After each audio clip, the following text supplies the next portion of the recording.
All right, Heidi, I think we're good to go. We are Okay. recording and we're streaming. Thank you.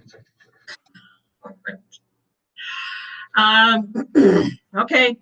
Well, first up on the agenda was the data sharing agreements. You know, I'm wondering if we should delay that until later. Okay. Because if Arlen and Holly can join us later, then we can Yep. chat about it together. All right. I anticipated that. So what's our next? Our researcher agreement? I'm not even sure what that is. That's kind of related to the data Okay. privacy agreement, so let's wait on that as well. Okay. So Paul's here, activities handbook. Do we want to get? Yeah, let's go with it because Arlen and Holly can oh, here's Oh, Arlen. there's Arlen. Great. You're mute, Arlen. You're muted. Sorry about that. Hard to get everything done when you're in a rush. No problem. I'm surprised to see you already, so that's good news. Well, I got my truck parked and I got home and I got all the stuff dug out and I just got hooked up here. So it's nice you don't have to see my feet. Say, Arlen, just to give you an update, we're going to talk about the data privacy agreements and the researcher agreement a little bit later because we're thinking that Holly will be able to join us later. So all three of us can be present. So we'll jump into the activities handbook that Paul created. And, you know, before he goes over it, I want to thank him here because I've been hoping for an activities handbook for almost a decade. And I know I had it in a rough draft maybe 5-6 years ago, and I just did not feel confident moving forward with it at that time. And then when I saw the draft that Paul and Lisa put together this year, I felt really good that it's time to present it to the committee. And there may be some adjustments this year and in subsequent years, but I feel really good about where it's at right now. And so, Paul, would you mind just going over kind of the highlights of the agreement or the handbook so we kind of know what's in it? Yeah, I mean, I think this is all, you always want to have policies in place to protect our students, our activity members, our coaches, our advisors, and really to give them the knowledge of how to best do their job, the support systems that they have in place here within the district, and then give students the right to understand some of the, you know, their rights and some of their expectations, et cetera, with being involved in activities here at the high school level. The term high school changing this year, obviously with the 7th graders up here, but they've been long-standing members of our programs. This was a collaborative effort through researching other Big 9 activities handbooks, researching some South Metro handbooks, researching some handbooks of some smaller districts in the area. And it's sort of a hybrid of all those to fit Red Wing. I don't believe that this is a completed document by any stretch. I appreciated Mrs. Jones' questions that she sent to me this morning, so thank you for that, Heidi. I wasn't responding to you via email, but I was responding with my notes section here as I printed your email, so thank you for that. I think, you know, the biggest thing is that, you know, we just want to have a standard set of expectations for our advisors, for our coaches, and then also laying out some of the expectations for our student athletes, our activity members.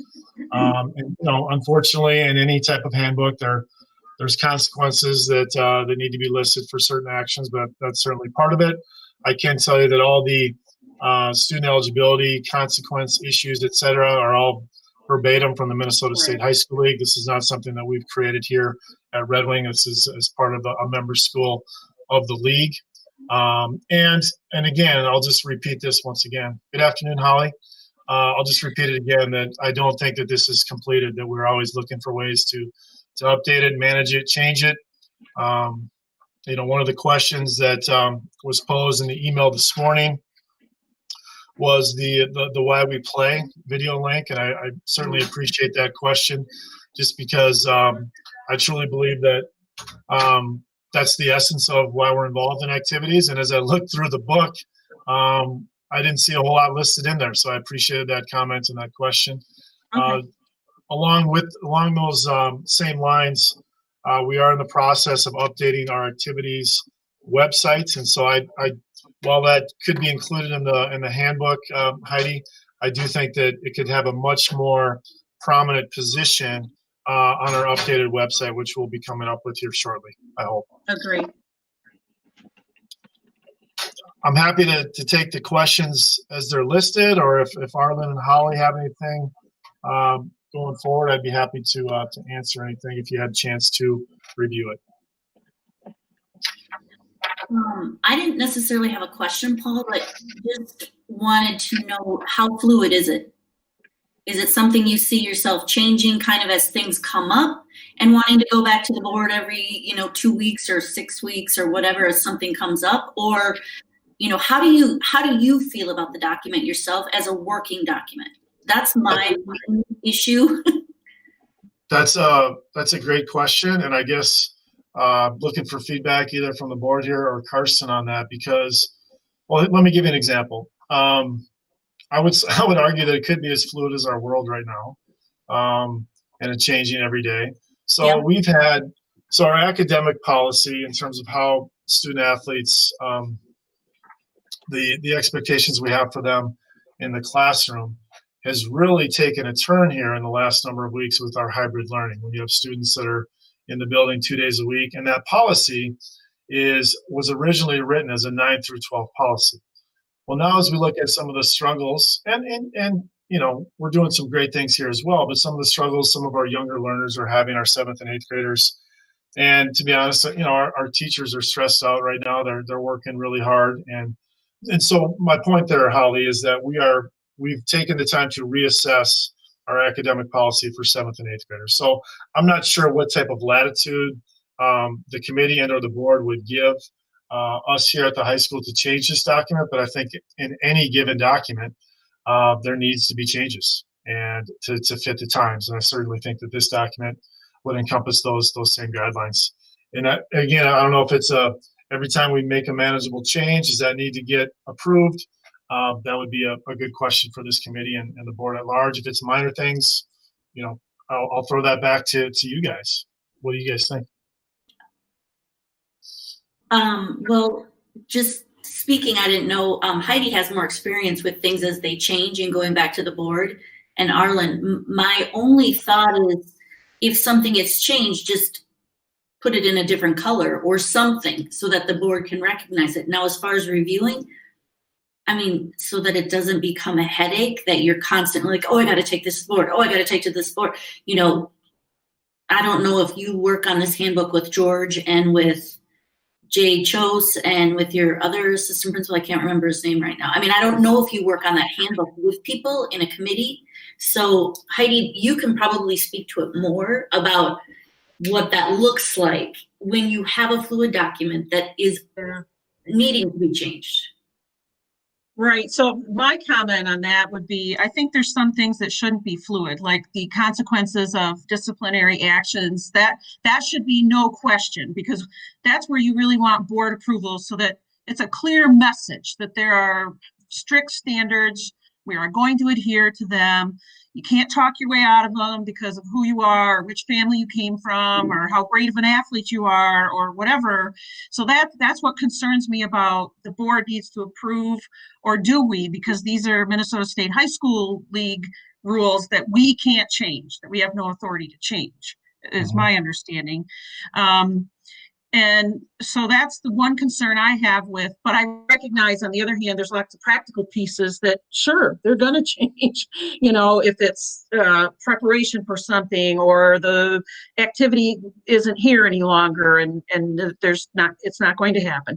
So I don't know. This is the first, I would say that from the board's perspective. And I'm really encouraged, as Karsten led off, about even having an activities handbook so that we do gather information in one place, so that we are literally on the same page when we have something to point to, instead of like, oh, well, the last AD did that. And it's like, yep, I know, but probably not best practice now, And so that's where we've had trouble, I think, for everybody involved with that turnover in office and different ideas coming from different places, and maybe not being familiar with the Minnesota State High School League system and how it works if you're came from another state. So I think there's things that we need to identify or have reach a common understanding about. These are the things that don't move. And to me, that's all the student related discipline stuff that typically, gets folks kind of bound up in, well, what does this mean? Why is my kid getting this consequence? What happens next? So those are the things. And I do expect, I know first time out of the gate, I appreciate you went to other entities and looked at what they had. But I do like that this is, we acknowledge that it will be developing as it improves, and we capture more information or some other pieces we don't necessarily need to have there. So I'm not sure. I always like to have the board, and I think this is the common approach, that the board, by approving, sends a message of, commitment, that we all are committed to these same standards, particularly when it comes to student behavior and coach interaction and that type of thing, because it lends strength to the document, and that we all agree that this is what we need to do and this is what we agree to. And along those lines, I think I agree with everything you just said. Along those lines would be, towards the end of the documents, sort of the flow charts of how we deal with conflict, right? When there's conflict from an advisor to an activity member, then there's conflict between a player and a coach. Right. When there's conflict between a parent and a coach, like in that flow chart, really trying to get our athletes to show some autonomy and speak for themselves and have those adult conversations, as opposed to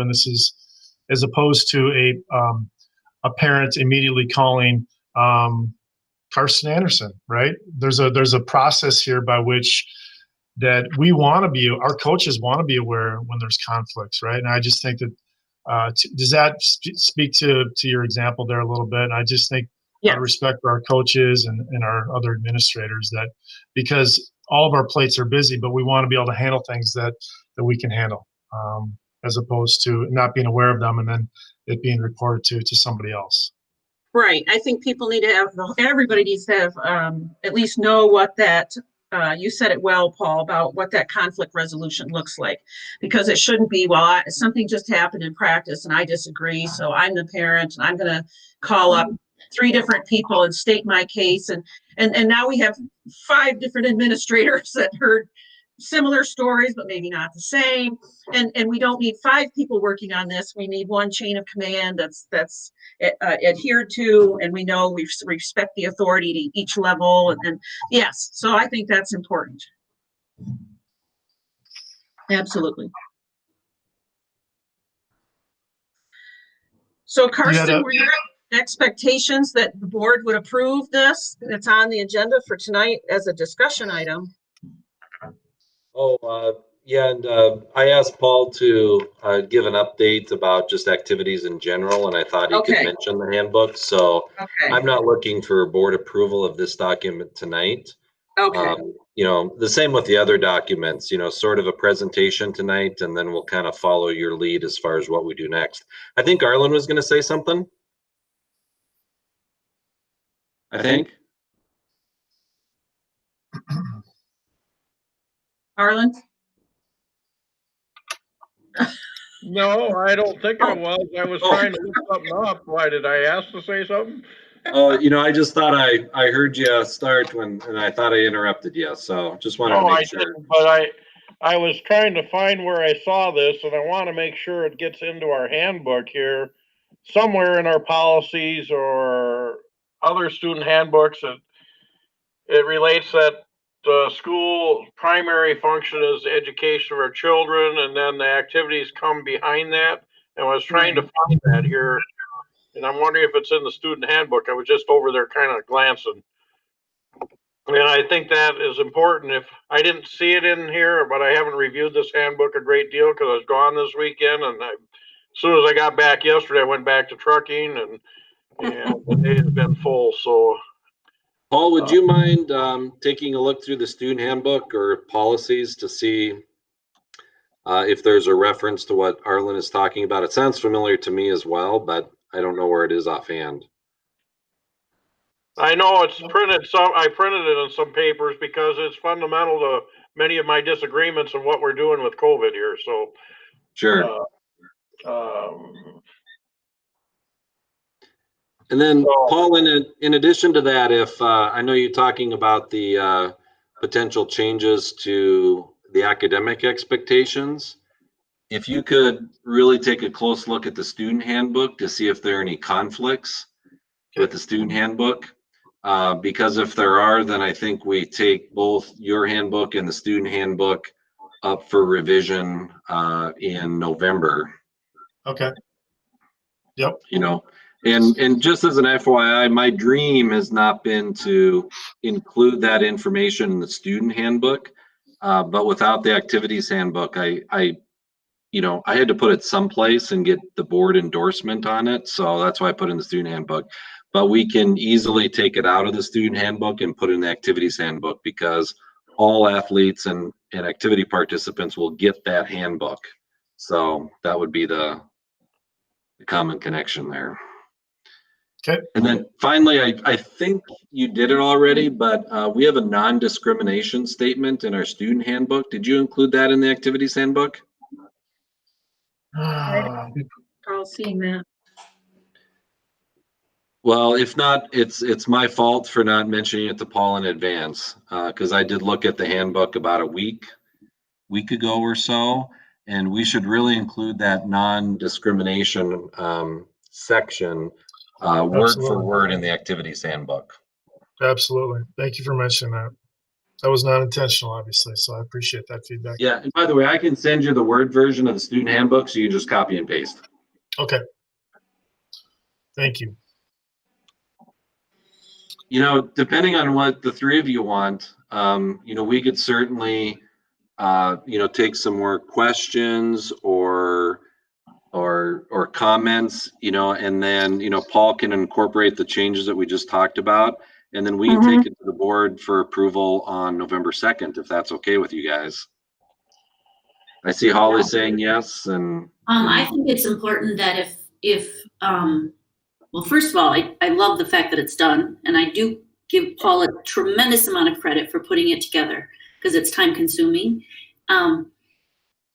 If we just kind of have it on the back burner that if there needs to be some discussion about a policy or procedure from the activities, handbook, we just make sure that during these committee meetings, we reserve time for that.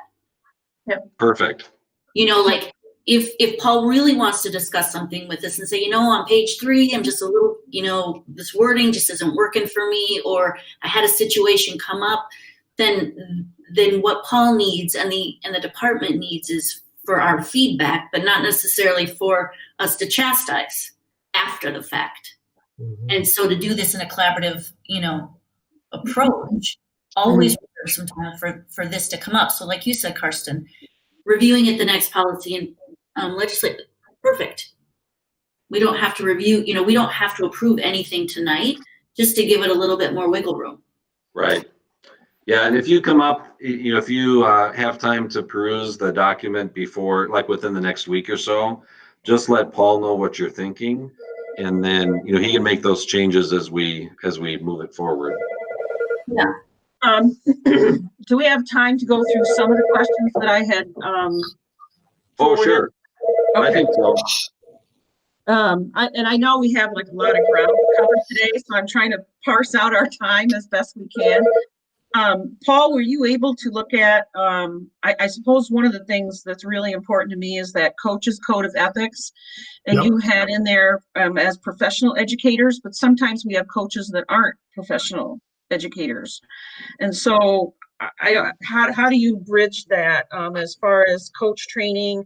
If you are non-faculty or non-staff, do you get extra training? Because I listed some of the issues we did actually experience when I was board chair. And so it's been a long time ago, but these are pretty significant deviations from what a coach would normally do. Yeah. And and we needed to, I just want to be assured that we have a process that addresses and that there's oversight. And again, it shouldn't be allowed to happen, and there was a difference there. But could you speak to that about how Yep. ADs normally handle that? Yep. So the professional educators statement is taken from the State High School Coaches Association. And so I think, the training for the Coaches Association comes from that. One thing that we added in this year with the help of our booster club, I was hoping to secure some staff development dollars, but money's tight. But our booster club this year agreed to fund all of our head coaches to take the Minnesota head coaches course. Good. And so all of our head coaches are either, at this point, this has not been the case in the past. All of our head coaches have either taken it or are in the process of taking it and completing it for that further education you speak to. All of our coaches attend, annual professional development within the confines of their given activity. But this head coaches course speaks to some of the issues you mentioned in your email. The healthy habits, the morality, communication, just keeping students safe. So yes, that is in process, and a huge thank you to our booster club for agreeing to cover the cost of that. Great. And one of the other pieces, and I can't remember where I wrote it down, but here it is. It was on basically page 11. Talked about the activity accounts, not under the general fund, but fundraising and donations. And when you mentioned the booster club, and I know we've always had a good relationship with them, and it seems appropriate, but I have heard out in other from other districts that sometimes that relationship isn't as healthy or as appropriate. That a booster club or even an individual thinks if they donate $50,000 to the hockey program that they get to name who's going to be the head coach. And we know that's not appropriate, but people have misunderstood how school districts receive donations, that the school district board retains the authority to manage the programs, determine the number of positions, coaching, and who gets paid, and how we hire people. Yep. So there is a document out there, or at least there was, something about partnering with outside organizations so that people understand if you feel like giving that money, there's no strings attached. And it doesn't only happen with sports programs, it can happen with band programs and other activities. And I just want to be clear, because sometimes your office understands it, but the coach or the advisor in the field doesn't understand those parameters. And that's my concern, is that, your office pushes out that information about how we appropriately interact with, a generous booster club. You can't just take stuff. We have this donations policy that we provide transparency and accountability to the public about, yes, we did receive X number of dollars from this group in order to do these things, and we acknowledge that and accept that. Again, there have been some kind of big examples in the past of like, no, you don't get to do that. The school district retains those management authority pieces. So I just wanted you to that was my concern based on past experiencing, nothing new, just that your folks under you understand those guidelines and parameters about how we intersect with folks in the community or other organizations. Yeah, I think that's ongoing. I think the short answer is yes, we do. But as the laws change a little bit, I believe it was the beginning of last fall, our Fund 20 accounts and how those are managed and fundraised, and the balancing for that changed. And so I think in the ever-evolving world, our coaches are really good if they don't understand something to come in and ask. I can't speak to the Booster Club specifically. They're in the process of rewriting all of their, getting all their stuff on paper and getting their bylaws outlined. It's been a long time since they've rewritten those, and I know that and we have a really sound and healthy relationship with them. The process by which our programs obtain funds has changed a little bit over the years. It used to be They would submit things to the activities director. He or she would approve them, send them on to the booster club, and then the booster club would debate them. We're now, and the AD at the time had nothing to do with the booster club meeting. We're more collaborative in some of those allocation decisions based on, what the budget is here, given the context of the district budget towards that activity, given the context of their own fundraising, given the context of what the booster club needs are at that given time.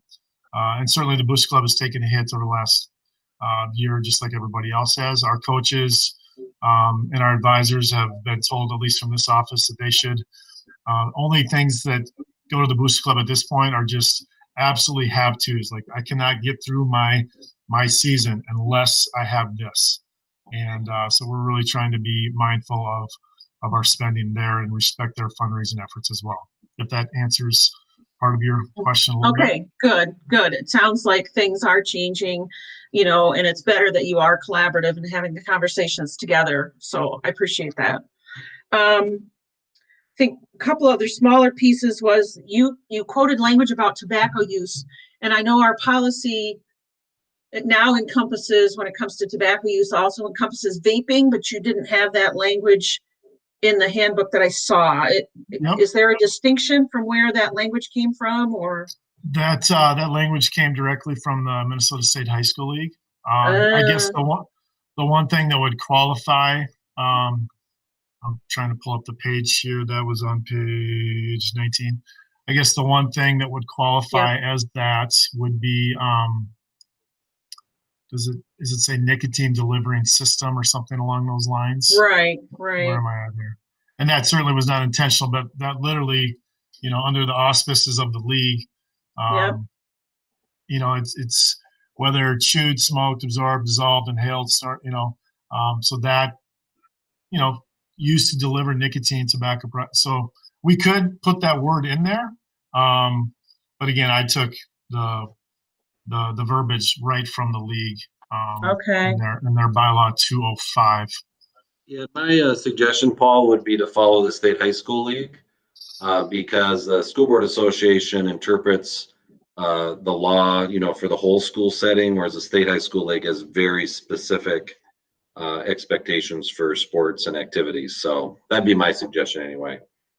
I was thinking of, like, whether it's a pipe or if it's a vape or if it's, a can of tobacco, a chew, like there's all kinds of devices kids will intake tobacco with, straws, whatever it may be. So I thought of your question too, Heidi, because it's on the front burner. Everybody's vaping, but we could go down to the red Solo cup. We could do all kinds of ways in which kids will take illegal substances. I just thought the language pieces would be closer together, made more similar. And Lisa Hansen had shared when she was doing some community talks about how she was aware of, had witnessed, vaping usage out of a sports bra during a practice. And I'm like, oh, just trying to demonstrate. This was in the early days of like, what the heck is vaping? What are you talking about? So, her example really hit home. I just never forgot because she said, that's demonstrating a drug behavior. I mean, even though, So I just wanted to be clear on that. Okay, as long as that's State High School League. Okay. And then I had a question about,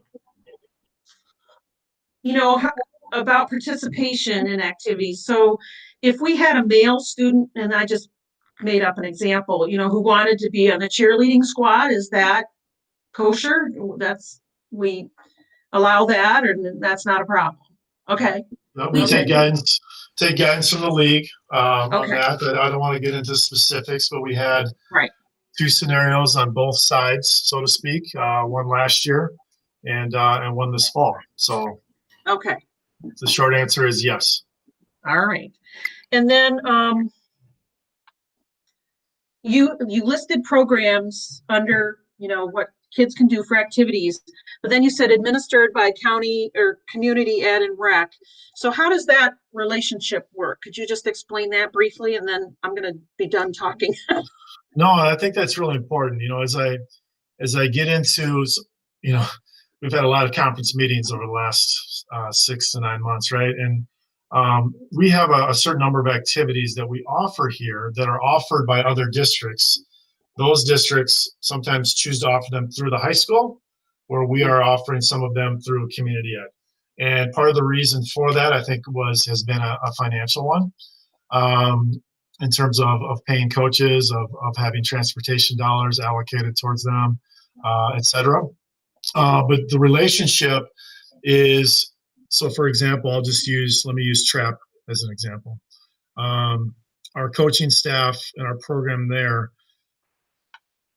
follows the same policies that we follow in our given program. It's managed, the finances are managed through community ed. Okay. The coach then does not, my understanding, is not a paid position. It's more of a volunteer. The coach does have a little bit more flexibility with that type of program because he's not necessarily operating or she is not operating under the guidelines of the State High School League. But some of those listed there, Nordic Ski, Frisbee, Trap, and part of that is too early on to test the water, so to speak, of some of those programs to see if they have the potential to be viable as a full-time program here, under the administration of our high school and then under the administration of the high school league. Okay. You're right, Paul. Most of them they're all volunteer. So we're very fortunate. They all give of their time and they're fantastic.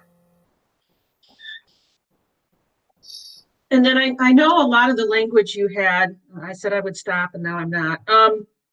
Paul, was competition, winning, sportsmanship, teamwork, all good things. But I was thinking, can we consider, and it's not high priority, but I would like us to consider on the activity side, the non-athletic side, what else could we do to describe how students might be enriched on the activity side? Because there are kids out there who are not competitive, but those activities would offer some, opportunity for self-discovery, building relationships, acquiring some knowledge, different skills, and maybe some we don't really do club sports here in what I'm thinking, but and you see that a little bit with skiing, hiking, biking, climbing, kind of non-competitive, but often lifelong activities. Yep. But I just would like to see a little bit more. And I know athletics have lots of specifics and consequences and rules, so I get it's a heavy emphasis, but I think I'd like to see some growth on the activity side about encouraging kids to join, those different activity pieces that are also managed, under the auspices of your department, and what the benefits are for that, and what those pieces look like. You are 100% correct. Language is important. And I would argue, going back to some earlier comments and questions, that the more we use that language that you speak of, which I'm in 100% agreement with, the more these activities and the more these activities are co-curricular. The more they're not necessarily an extension, extra, they are part of the high school education process. And I agree with you 100% that that's what we are teaching. We are teaching commitment, values, lifelong learning, finding yourself, and I agree 100% with you. But and when we're going to change that language, because I agree with you 100%, I would hope the board does too, that really these activities are co-curricular, part of the educational process for our student athletes, for our student activity members, for our families, and for our community. Yep. Thank you.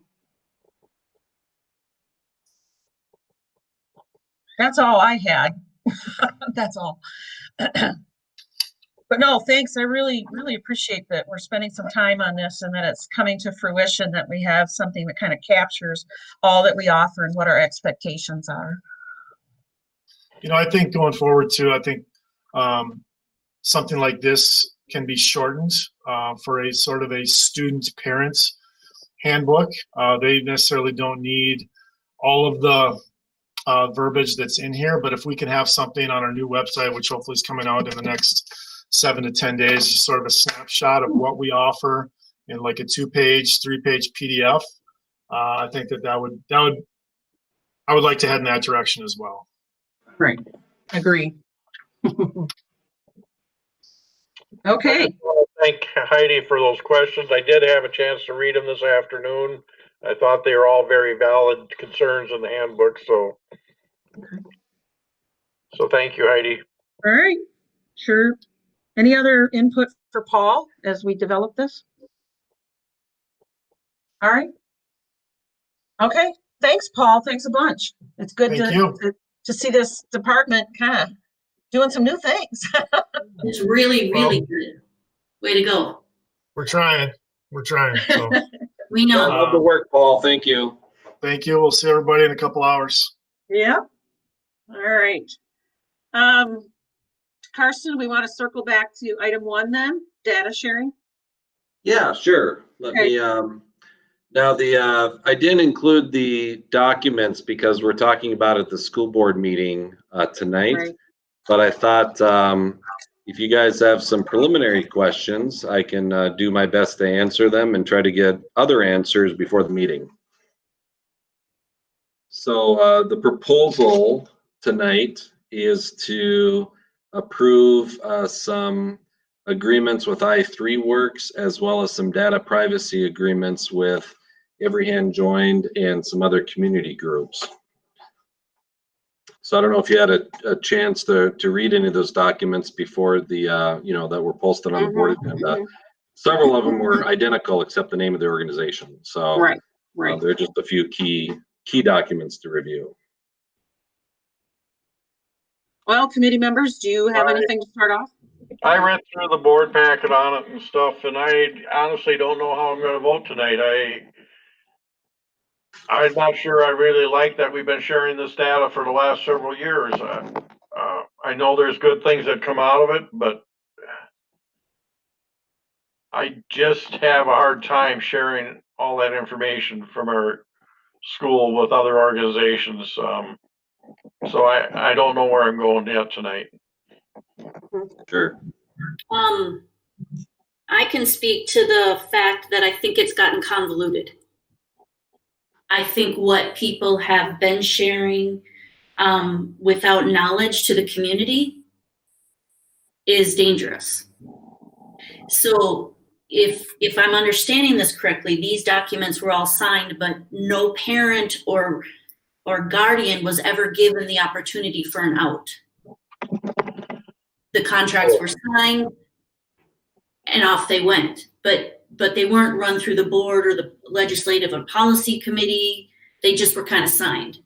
And it's extremely important that families are given an opportunity to come out of an agreement that they didn't even know that the district had signed them up for. Yeah, and thanks to lots of questions and other feedback from the survey that was sent out in June or July. I can't remember which month. Everything kind of blurs together with COVID, but there have been all sorts of questions, after that time. And that kind of led to this review of, what data is shared and how the process unfolds and those kinds of things. And so, we are going to make some changes. For example, one of the things that we're really going to try to focus on is better explaining the purpose for surveys that we send out and how we're going to use the data. So you can even see that with the evaluation document that we've been kind of setting up for my own evaluation, whereas the very first page of that survey actually talks about how it's all going to transpire. So at least when people fill out the survey, they'll have a better understanding of why they're doing it and what we're going to do with it. In terms of, the particular organizations like Hispanic Outreach and Youth Outreach, before those organizations get student level data, the parents need to opt into it. And I think that's really important.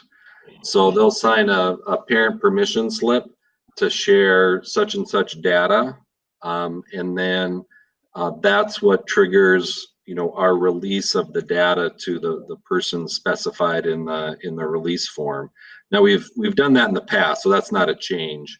But the whole review over the last few months has kind of prompted me to re-look at those data privacy agreements, the student release forms, the I3 Works agreement, all those kinds of things. So in terms of, there is an opt-out that's part of our policy 515. And that would be, something that would be relevant to the discussion. So if there's a family that does not want to share data with like about directory information, then they can, opt out of that sharing. So that'd be the closest thing we have. Heidi, am I correct that these contracts have never come across the Policy and Legislative Committee before? Correct. Okay, so in what I understand about how I've read certain things about FERPA and the law is that you can ask families to be allowed to share their data, and you can do it for a single purpose. Like, we want to do a study on X, or we're looking at doing X, but it's not for a 2-year time frame. And we're just going to keep this data going for 2 years. My understanding is it's supposed to be for a project, and then the time frame is up. And if they want to do another project, they have to re-ask. So I'm really concerned about blanket statements for over 2 years. This source gets all of this information, because as you read the statutes, the project is done, the data is destroyed. It's not a flowing stream of data that gets to be shared. Am I reading that correctly? Well, I'm certainly not an expert in FERPA, so I run questions and other positions, through our legal counsel. They've reviewed these educational data agreements, and so they're supportive of what's there in those agreements, currently. And I was not aware that, or I'm not aware of a stipulation that it has to be project by project.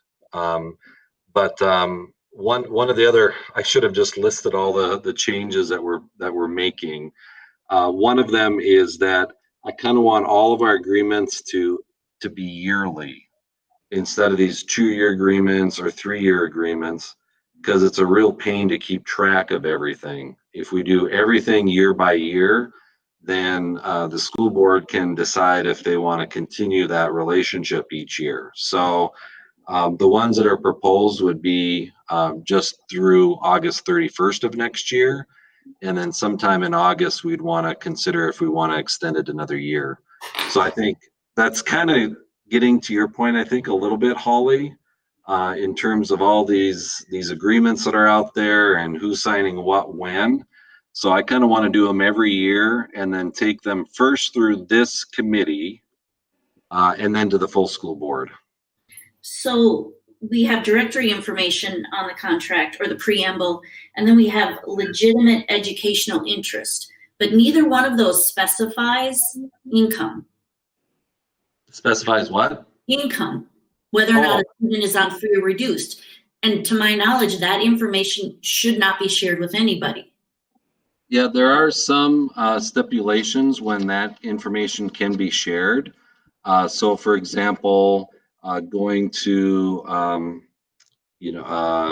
what's an example? For example, we use Region 1 services and Synergy, for maintenance of all that data. And so that's an appropriate use. We also use Every Hand Joined, as well as I3 Works to process information regarding that particular area. But that's not specified in these contracts. Yeah, and we actually take a more restrictive role when it comes to free and reduced lunch information. So For example, there is no pipeline that gives that information out to other specific people, about somebody's status, unless, like you said, there's a legitimate educational need to know that information. So, and that's only with the contractor. And that's really where you're coming from with a project by project thing. Yes. So that part can be turned on and off. And But it has to be with permission. well, we use contractors, to analyze data like that. If No, I'm not saying contractors, permission from the contractors. I'm talking about permission from the families. I think our attorney would disagree with that. I would love it if he could show me the statute on where he would get the disagreement from. And Yeah, I think you might not have it tonight, but from what I understand, Carson, that it's extremely critical that we ask permission. yeah, and I think, whoops, let me find it here real quick. Yeah.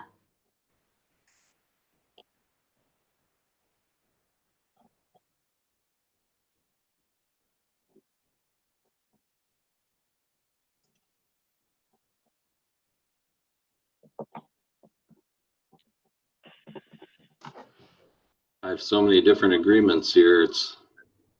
I'm just looking at the Everyhand Join one right now with the directory information and legitimate educational interest.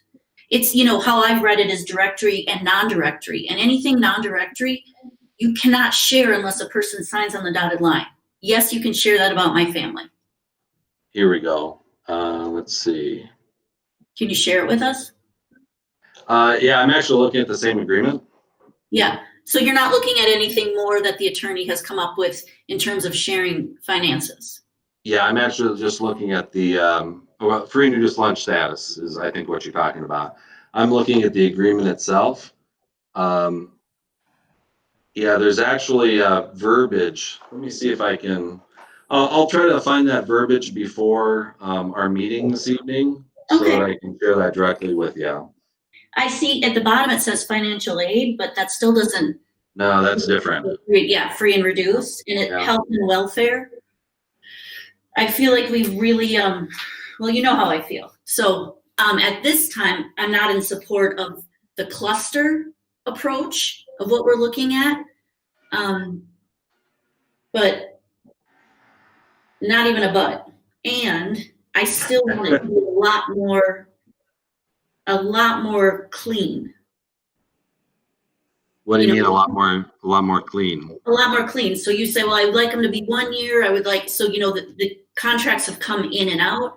They don't say the same thing in each contract. They're similar, but we still haven't done the blanket statement to families before we share data. This is what we're looking at. Would you like to share or not? I don't see that piece of paper to give families the out. Yeah, and for example, in fact, I think I just found the reference in the document. I'm looking at the Everhand Joined one, page 2. Okay. Under item 2.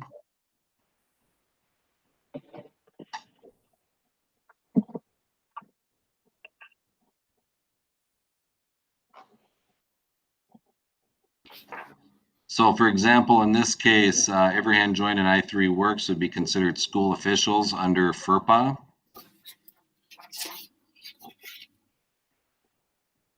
Now, I will say that. Why is Everhand Joined a school official? Well, we contract with Lisa Hanson of Everhand. Well, we contract with Everhand Joined for Lisa Hanson to work with us on a variety of data projects. And so she works with our secretaries, principals, and other technology people to figure things out in terms of technology. And a lot of her work is listed in the background information for tonight's meeting. But how does that make them a school official? How does it make that organization a school official? It makes Lisa a school official because she's an employee of ours. Well, actually, yeah, Lisa Hansen's not an employee of ours. She's hired through Every Hand Joined. When was she? I thought you hired her on a .4. No, she's never been an employee for the district. She's an employee of Every Hand Joined, and then we contract with Every Hand Joined to use her services. So when we thought we were hiring her for data, we didn't? You said over and over again, I'd like to hire Lisa Hansen to do data with us, and that works perfectly because she also works for Every Hand Joined. Was that in a personnel committee meeting or was it board level or what? I don't know, that was what you had said prior. Yeah, I'd have to look through my notes or listen to those meetings, for that direct reference. But we do contract with Every Hand Joined for her services.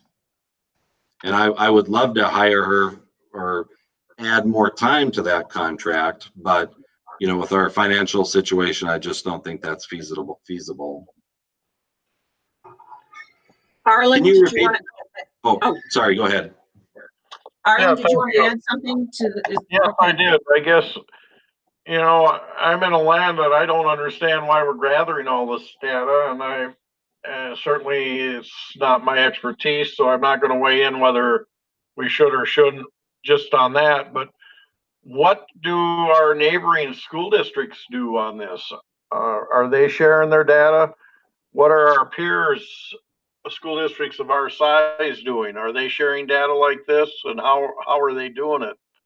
I guess I don't know the real reason for it. I just can't get a hold of it really. Does MSBA have a position on this? Well, I'll give you I doubt that our neighboring schools have similar arrangements. I guess I don't know for sure, but I don't think so. There are probably some schools in the Big Nine that do.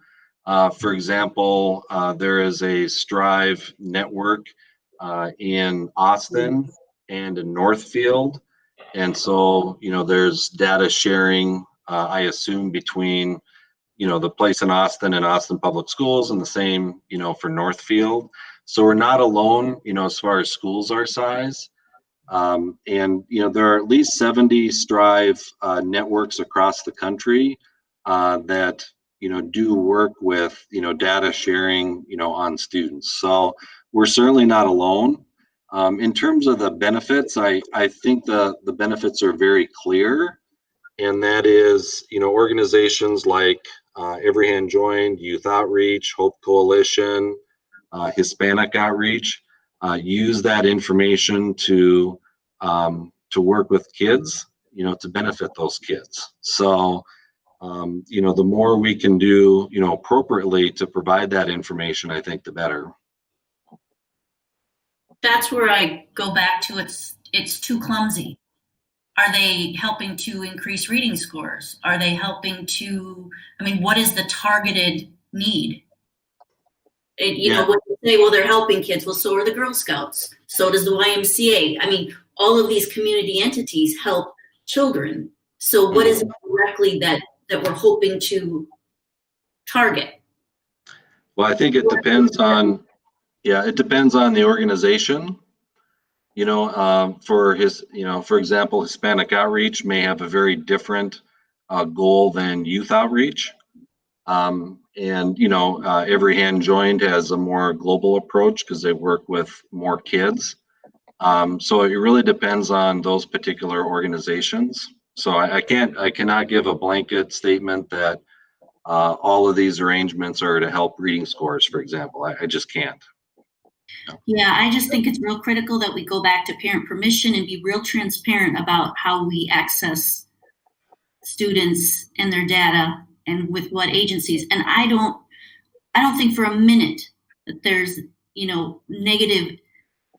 negative intentions from any of the agencies. That is not anywhere near what I'm thinking. Right. I want it to be much more clear and less clumsy. Right. Yeah.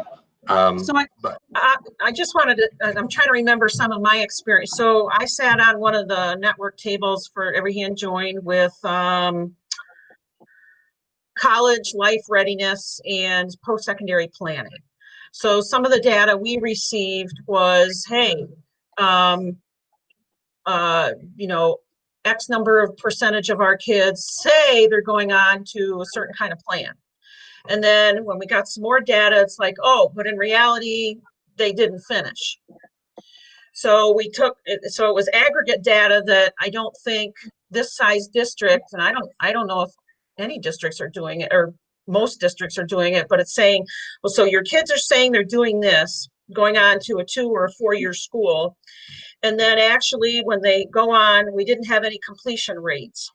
So we were getting kids to the graduation point because our graduation statistics aren't that bad. But then when we were looking at post-secondary planning, it was telling us that these kids aren't finishing their plans. And why is that? Because maybe we should be helping them differently back here in the high school setting in order for them to be successful at the next level at post-secondary. So we looked at that data and it was like, well, of the kids that say they're going on, between 67 and 75% are going on to do something else, less than 50% of them were actually completing those plans. So what are some components that we would be missing that we would want to address at the high school level about resiliency, seeking financial, being a smarter financial researcher about how it is I can complete those plans because it costs this much and that plan costs a little less and this is an alternative, right? So I was trying to remember, so none of that was student specific, but it did give us a picture of it was an opportunity to get that work that I don't think we would have done otherwise, that we wouldn't have, I mean, the data's there, but we weren't putting it together. You needed to know people's incomes to put that data together? No, not income, just completion level, just Right. what are kids doing? Yeah, that's a very simple data point to get from a district. So that's but we were analyzing, so what are we doing? I mean, so it kicked off a lot of different conversations and what other community supports could you bring to the table to make a difference so that our kids are being better at post-secondary planning. And that's kind of morphed into the Flight Paths thing, which is now part of the District Advisory Council group of people. So, and so it is to the benefit of kids. And it was basically, you needed more partners at the table, right, to figure some of this out because the school didn't have the hours to put that all together themselves. Another one I think I remember is at the 8th grade level, the Every Hand Joined administered the REACH survey to understand what are your external and internal strengths. Who do you have helping you or your external? What's that? Wasn't the REACH survey done by us through the REACH person? No. I mean, I'm not clear of the specifics because this was several years ago. Right. And it was given to 8th graders to see what are their resources. And so some of that identified, so you have anecdotal evidence, maybe as an educator inside the system, but we wanted a broader picture of how are 8th graders doing. And one of the pieces that came out of that was, as an aggregate, if you would do much better if you were connecting with an activity or an advisor, an adult relationship, and then you got involved in things and that built up your self-esteem and your interpersonal skills and that type of thing. So it was an aggregate piece that said, how can we get together as a community and offer 8th graders more opportunities to belong to something? So does that mean reduced fees at a local gym? Or does it, to belong to something? Or does it mean scholarship to camps that other people don't have access to? So it was a bunch of different, how can we look at this differently to provide resources that kids aren't having or aren't getting, examine those reasons, try to have a discussion. So I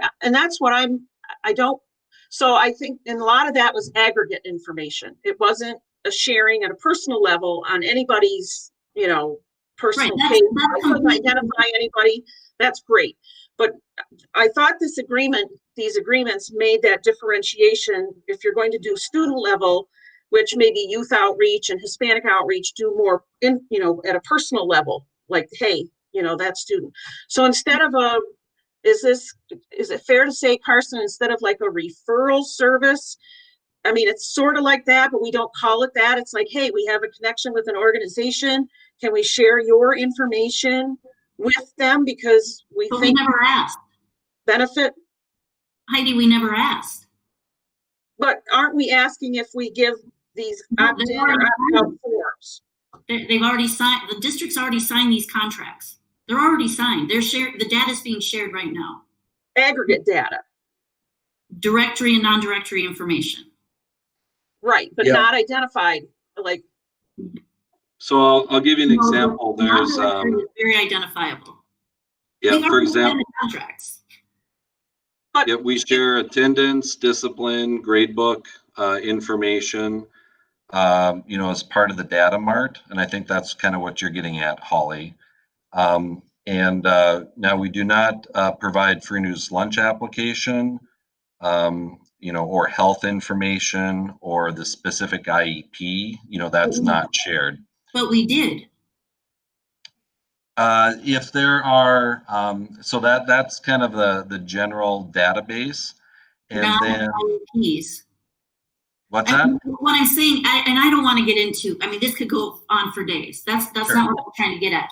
What I'm saying is the contracts have already been signed. Nobody has sent one parent a letter stating, we're sharing your non-directory information. It should be first. We would like to share the non-directory info. We would like to share this information with these outside agencies. This is not, I'm not talking about directory information. Right. I'm talking about the extra stuff that we don't have permission to share without parents' permission. We can go on, we're already sharing it without parents saying yes or no. And as of this summer, nobody even knew we were sharing it. And like Arlen has said, what stops us from youth outreach and Hispanic outreach and Every Hand Joined? Why doesn't every church get it? Why doesn't the Girl Scouts, the Boy Scouts, the YMCA, I want it to be very clear. What are they going to do with the data? And if a family trusts them, what is going to happen? That's what I'm talking about. This is muddy. It's way too muddy. And Heidi, your examples are great. They really are, but they're anecdotal from your memory. You're gone in 3 months. right. So what does that mean to the rest of the community, to the board? What is that? Where's the paper trail saying when we, this is what we use the data for. We found that this many students didn't do this. So we went back and we did a study and then we implemented X, Y, and Z. And we found that that's what I'm talking about. Mhm. It's, If I could give you a couple more examples, Holly, you'd asked a question earlier and I didn't think of these two examples right away. But as far as the free and reduced lunch data, in terms of sharing with Lisa at Every Hand Joined, we did, work as far as pulling that data so that we could provide information to Brent to submit, Brent Lexfold to submit to the state. Because we needed to justify a particular summer food site so that we could get reimbursement from the state. And we had to show, I don't know all the specifics, but we had to show, the number of kids or families within probably a certain radius of that particular area, those kinds of things. They have their guidelines at the state. And so that would be from Brent and the school district without Every Hand Joined needing to be involved. We could, but it wouldn't have been done this year in time. Which And is so why I thought you were hiring Lisa to be the data person. Well, we contract with Lisa, through Every Hand Joined. So we are working, with her directly. And so, that's just one example. I think Brent has that info without us having to share it with Every Hand Joined. That's what he does. He's the guy that collects those signed agreements. Like that's his job. So I'm not so sure why Every Hand Joined would have to be involved in that component. I just, that connection isn't really valid to me. Well, that's what, we decided to do this year is in order to analyze the data. It's not just having, a list of data necessarily. There are manipulations to the data that we need to use. And that's one example of how we needed to use Lisa through Every Hand Joined to analyze the data to justify that site to the state. And it meant, first, it's good for those kids, because we could demonstrate that that site was an appropriate place and met state guidelines. And it generated about $40,000 for the school district. So, which can be used for summer food for everyone. So that's just one example. I was thinking of another one, and I'm not exactly sure how time consuming this would be. So I don't know if it's the best example, Holly, but I'll throw it out there. I know that the Native American Parent Committee would like to have some data as far as how many of our Native American kids are at Tower View, some of the academic achievement results. Clearly, that is data that the committee should have access to, clearly. And it might be, some of it might be, relatively easy for us to compile. But it kind of depends on the data and the comparisons that we want to use. And so in a case like that, it might be a lot more effective and efficient to have somebody like Lisa analyze that data for us. Help me understand why she has to do it from Every Hand Joined and why she doesn't just access the district. I know, Carson, that you told me you were going to hire her as part of the district. So I'm not even going to go back and forth with you on that, but yeah. This is, again, it's very convoluted. So I'll be more supportive of it when it's a lot more clear cut and families have options. Yeah. I mean, I think what you're trying to say is you'd like some sort of notice to go out to parents, just letting them know, how we're using their data. Is that kind of what you're thinking, or? From my understanding, they have to be notified. You notify them in our policy and procedures handbook or in our policy book. Sure. But I don't necessarily know if they've ever known to look there. Well, it actually gets back to a point that we were talking about earlier when Paul said, he wants to trim back his activities handbook because right now I don't know if it was 18 or 30 page, whatever it is. And so he wants to scale it back to a smaller version. Our student handbook is similarly large.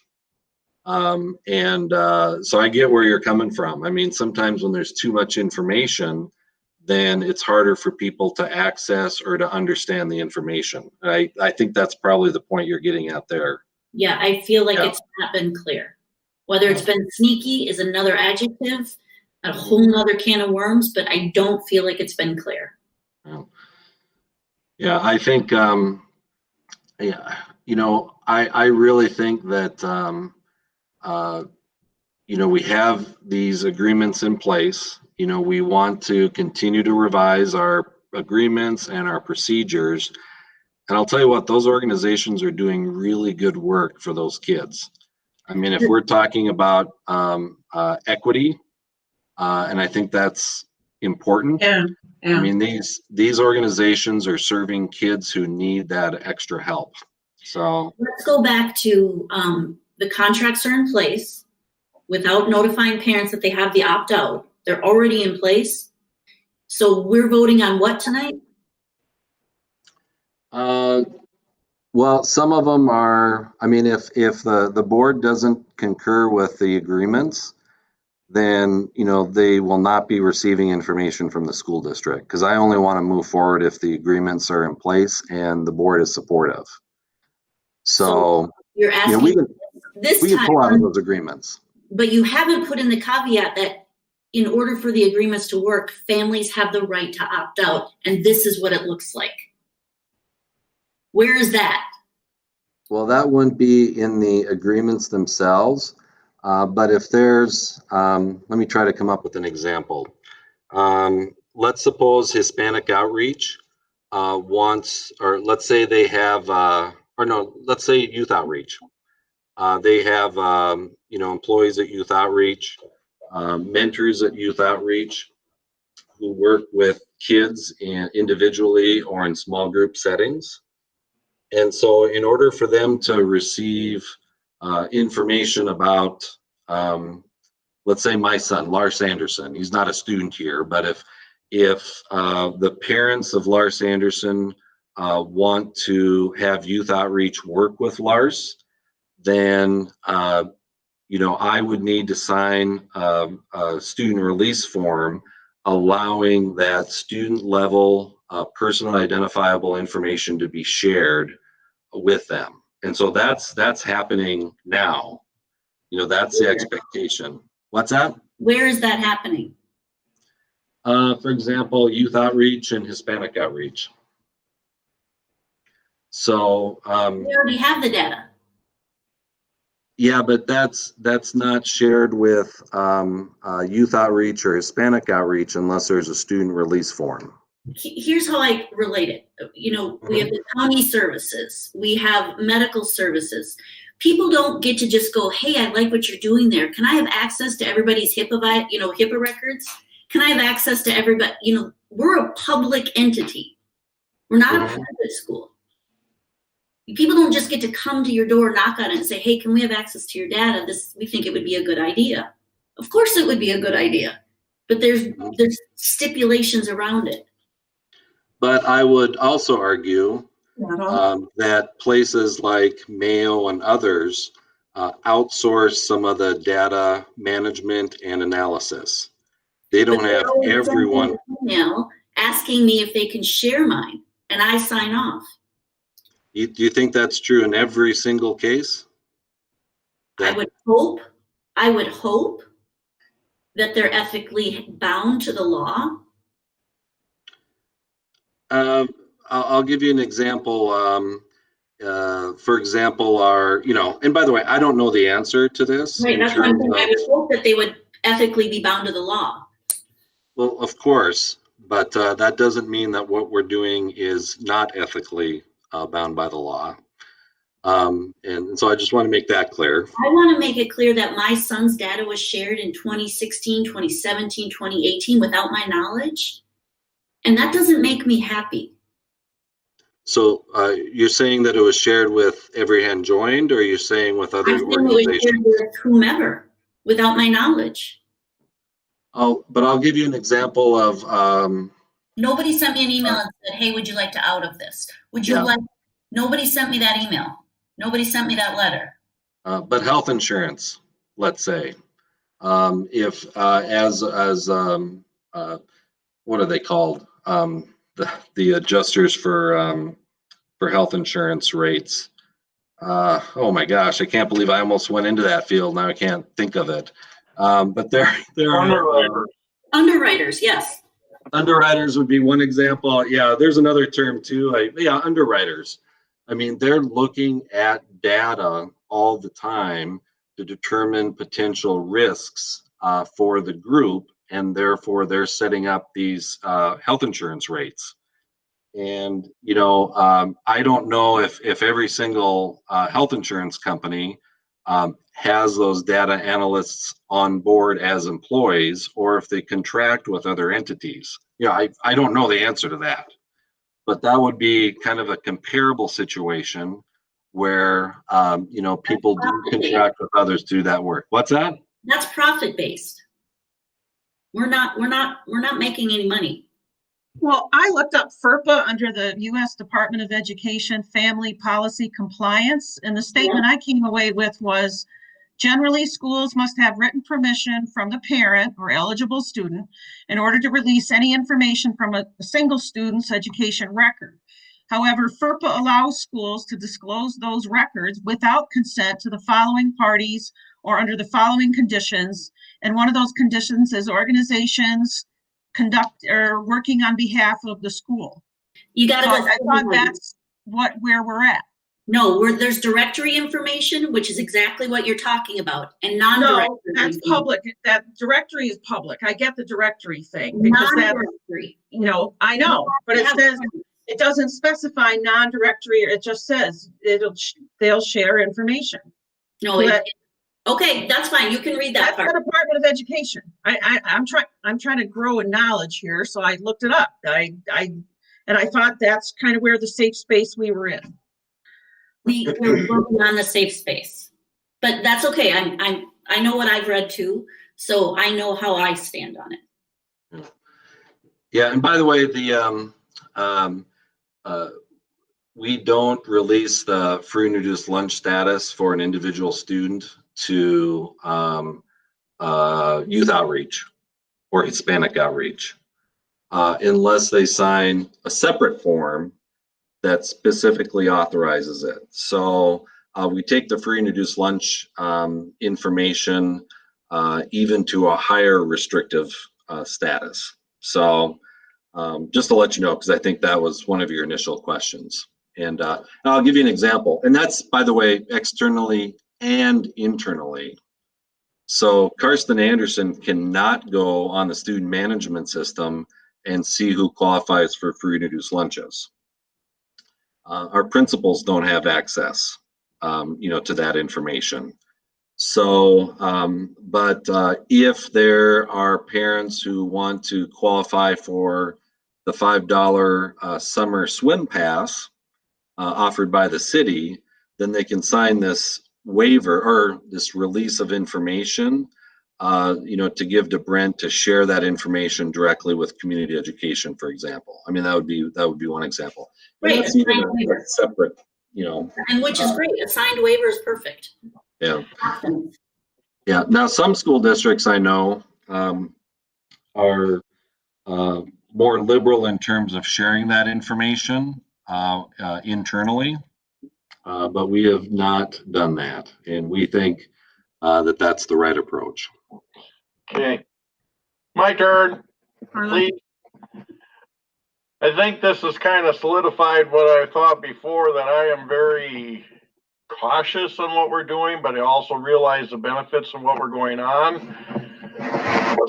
here. Because these are one-year agreements, more than likely tonight I will support approval of these 3 agreements until next August. But I am very much think we need a citizen input panel to investigate what we should be doing on this. And I don't know if it comes out of the district advisory committee, we set up something else, but I think this is a public issue outside of the school board. What does our community feel we should be doing this? And we need to get parent input. We need to have a bunch of, I hear what Holly's saying, and I don't know what the answer is. I'd like to say cut it off right now, but I don't think we're in a position to cut it off right now. And put all the organizations at a standstill. But I really have strong reservations about doing what we're doing right now. And it seems to me that if somebody wants information, it should be our own employee that gathers that information for an outside agency in compliance with the laws, and that we have reimbursement for the time spent gathering that data. But I'm very cautious unless we have a specific contracted agency to gather that data from us.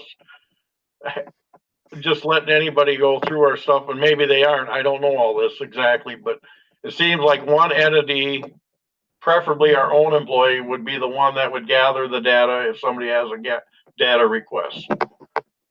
And they would know whether they can or can't do that and comply with the law without parents' release and stuff like that. So I'm supportive of approving this tonight until next August, but something's got to happen between now and then, because I'll not redo it again without input. Are you done? Yes, I'm done. Thank you very much. I just wanted to say race, disability, and income those are not things that we can share without parents' specific permission. And when the survey results came out this summer, those categories were specified using student data, which is not something that families signed up for. So we're still in that ballpark if we don't specifically cut out and it's not very hard to change a contract. It's not very hard for them to say specifically parent permission on non-directory information. If people okay it tonight, I won't be, but if people okay it tonight, we are okaying something that we don't have permission to okay. I will tell you that that information is used by the state of Minnesota, by the Federal Reserve, by all sorts of organizations. You know, the Minnesota Department of Education actually releases all that information by race, by free and reduced lunch status. Not on By- subjective surveys. They release What's it that? not on subjective surveys. They release it based on test scores or graduation rates. This was a subjective survey from that families were linked to their data. Oh. So you're talking about like parent surveys? Yeah. Oh, I'm sorry, Holly. I've been, we're going to hand, I'm glad you brought that up because the next topic at tonight's committee meeting actually has to do with administrative procedures. And I think you're going to like what's in there, or at least as a starting point. I view the like parent surveys as something different. And well, maybe we can go over that topic here in just a minute. But I'm I ready think when you are. What's that? I said I'm ready when everybody else is. Okay. Okay. I will take your comments and suggestions to heart, and if they are approved today, and I hope they are, because we're doing good work, then I do think we need to continue the discussion because I think Holly's points are well taken. We need to ensure that we have the utmost integrity in terms of protecting private information. And at the same time, we want to do good work, following the law. So, I think that's the goal. I think we're all on the same page as far as that's concerned. We'll need to keep moving forward. And part of the way is to get input about the next topic, if you're okay to shift. Yes. I think we are. Holly, it sounded like you're okay. Arlen, are you okay too? I think Yeah, we beat the last horse enough. We can move on. If you could look at the by the way, the next few topics I just want to be clear about.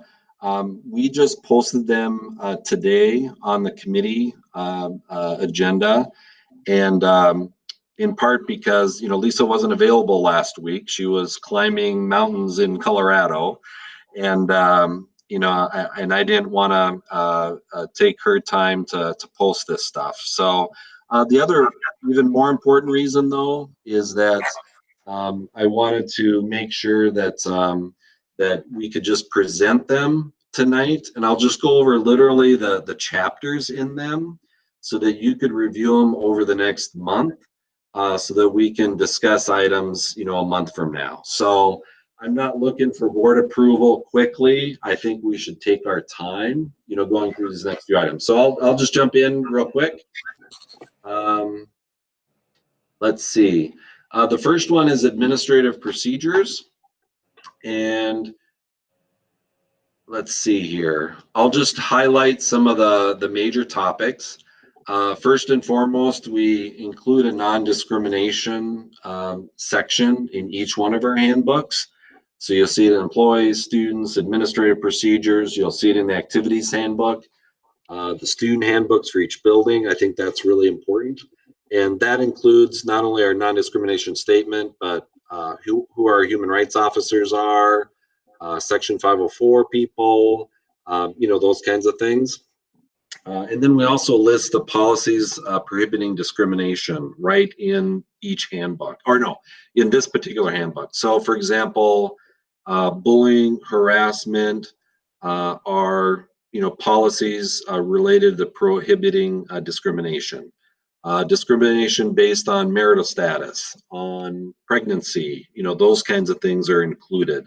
And so we try to outline those policies so people can look at it and say, oh, this is concerning, potentially concerning, and so we want to look it up. So that's in each handbook.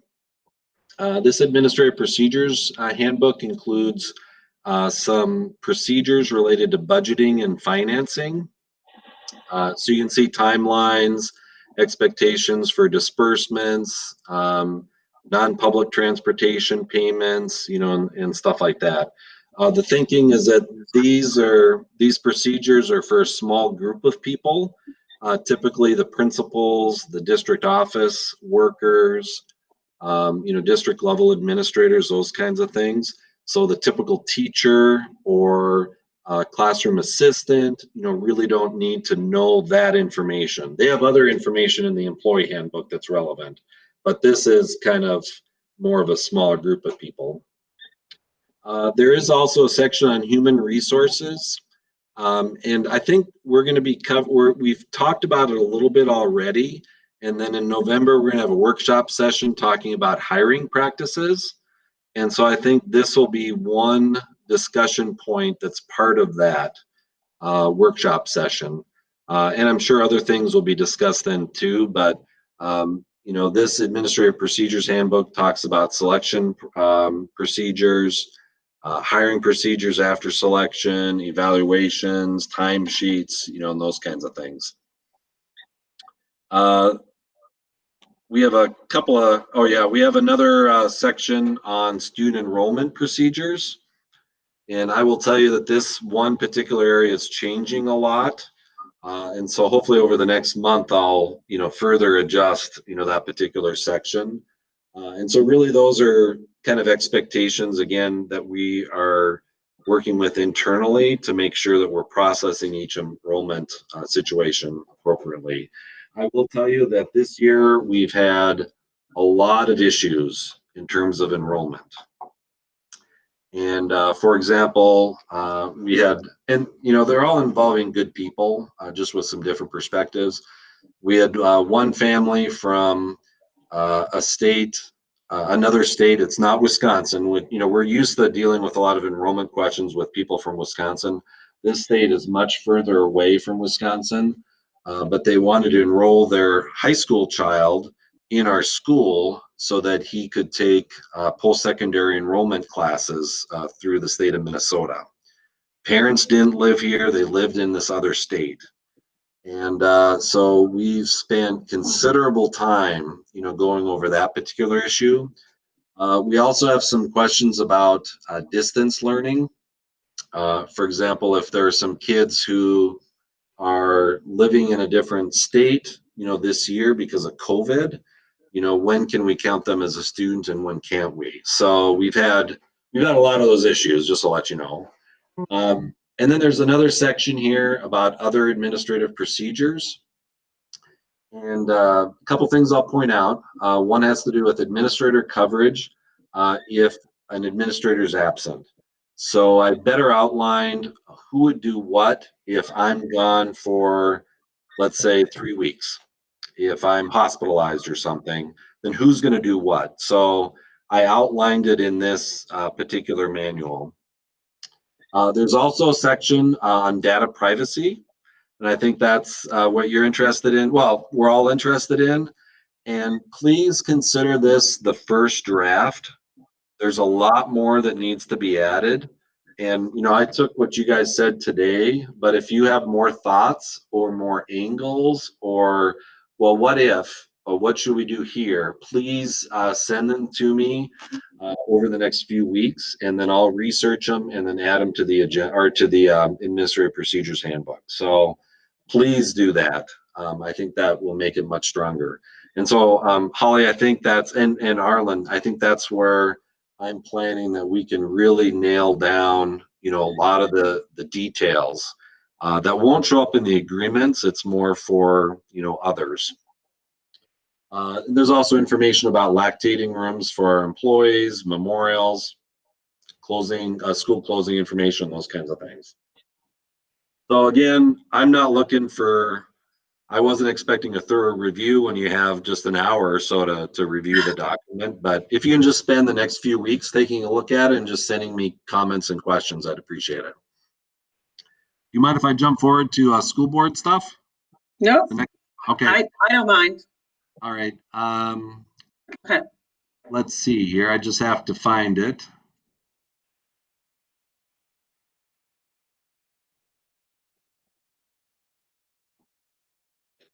So a few years ago, I included some school board procedures in, I think, the Administrative Procedures Handbook, and it just never felt right to me because it's like they're two different domains. And so I took them out a year ago, and put them together this year in a school board procedures handbook. So most of that is from, previous handbooks. I added some stuff, changed some stuff. And again, this is not, this needs a lot of input from the three of you as well as the full board. So I don't want you to think this is the end all, for school board procedures. But once again, there's a non-discrimination section. We developed some norms of operation about 8 or 10 years ago. And so those are listed here. And I think that's something that this committee and then the full board should really look at as we kind of take the next step in terms of continuous improvement. And there's some really important ones like handling public concerns, school board and committee meetings, communications, those kinds of things. Again, those were copied and pasted from some work we'd done years ago. There's another article about the evaluation of the superintendent. And so I took our work last spring and tried to not decipher it, but tried to better understand what the intent was. And so again, I put it in here. Hasn't been approved by the board, so it's not, formally done. But that's another place. Let's just be on the same page, I guess, is what I'm thinking. There's another section on school board meetings as far as who does what in preparation for those meetings, meeting minutes, the consent agenda, donations. There's a new section about communications, and this one is really important to me because I'm willing to do whatever the board wants me to do in terms of communicating with individual board members or the full board. I really do.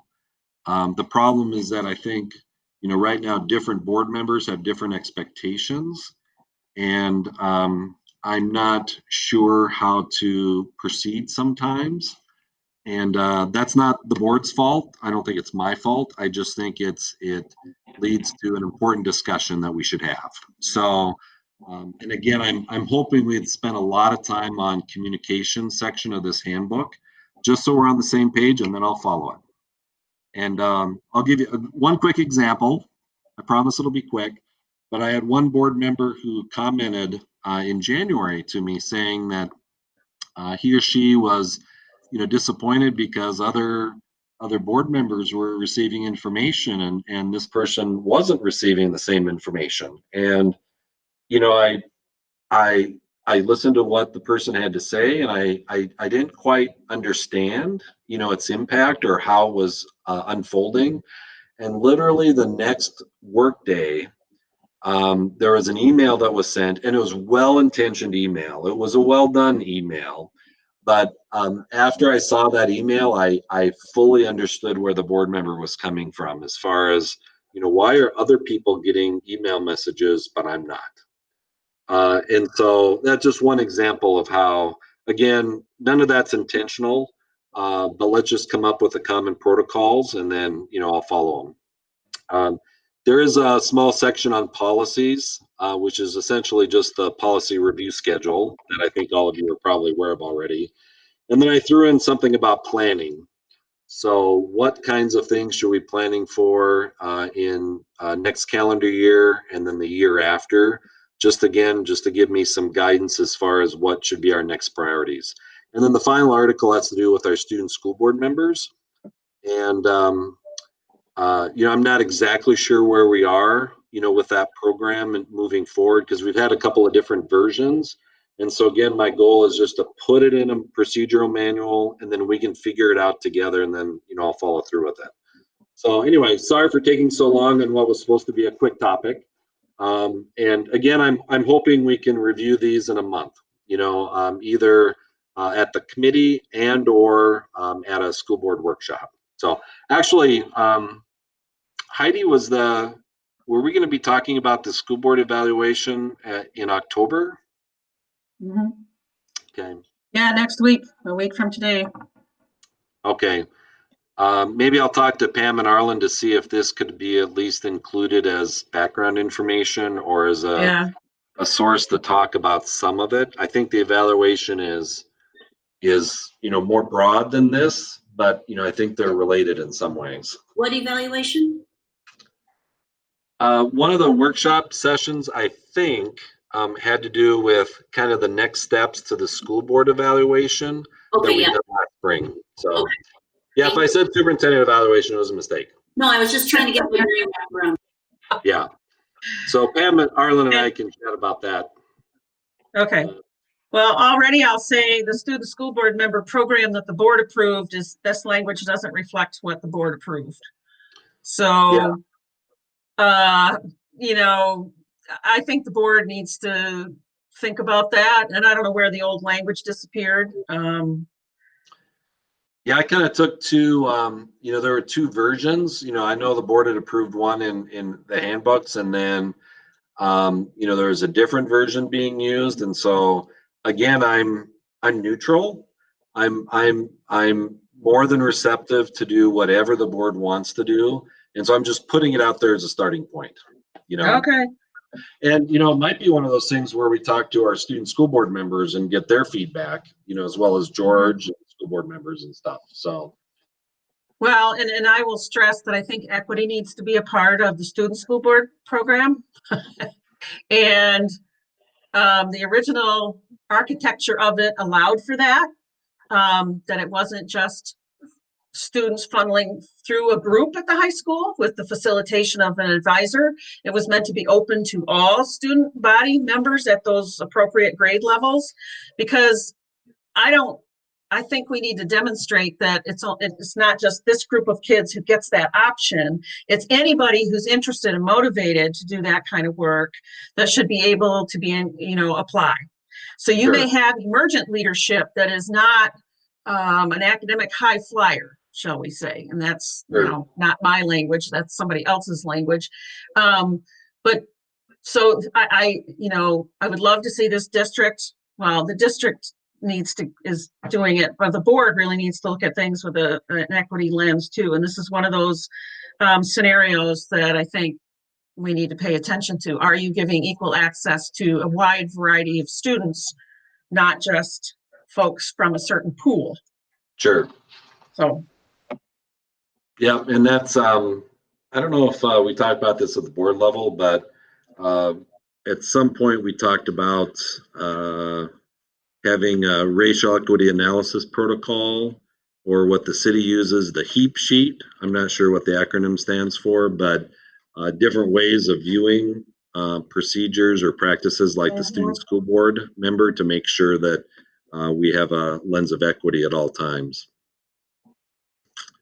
What do you happen to know the next topic? I've been going back and forth between Organizational chart. Yes, this is just an update. I already talked about earlier about who would back up whom, in the absence of an administrator. In addition to that, I updated the actual org chart with some of the changes that we made recently. And so I was thinking that it should probably run through the personnel committee. And so that's kind of my thinking. They'll be meeting in 2 or 3 weeks, and but I wanted to give you an update because it actually shows up in the procedural manual. So can I ask what happens if you would be on a 3-week absence of some sort, Carson? We've Sure. had quite of an organizational chart, and we didn't have anybody to back you up the last I know. Yeah, or 2 years ago and before, it was always Joe Jazerski, Kathy Radmer for a year, or Brad Johnson. Let me just look here. And I don't expect you to look this up, but it's in the Administrative Procedurals Handbook that I shared with you. But I'll find it here real quick. Where is that at? Yeah, it should be posted on the committee assignment, but I can verbally just share it real quick. I didn't want to be super specific because, it really depends on circumstances. For example, if I'm on vacation or I'm homesick, I'll take a call or email. That's not a problem. But if I was out for a longer period of time, then I think it's important to know who does what. Hold on a second here. So I have George being responsible for supervising principals, the director of teaching and learning, business manager, director of community ed and rec, and the licensed school nurse. And I put those jobs there because they all require licenses. And some are principal licenses, some are teaching licenses. And so I thought it would be, most appropriate to have George supervise those people. I also have him supervising special education services, as well as a link with GCD to be able to contact legal counsel. Maybe not his favorite, but school closure decisions and other responsibilities that are not supervised by the business manager or director of teaching and learning.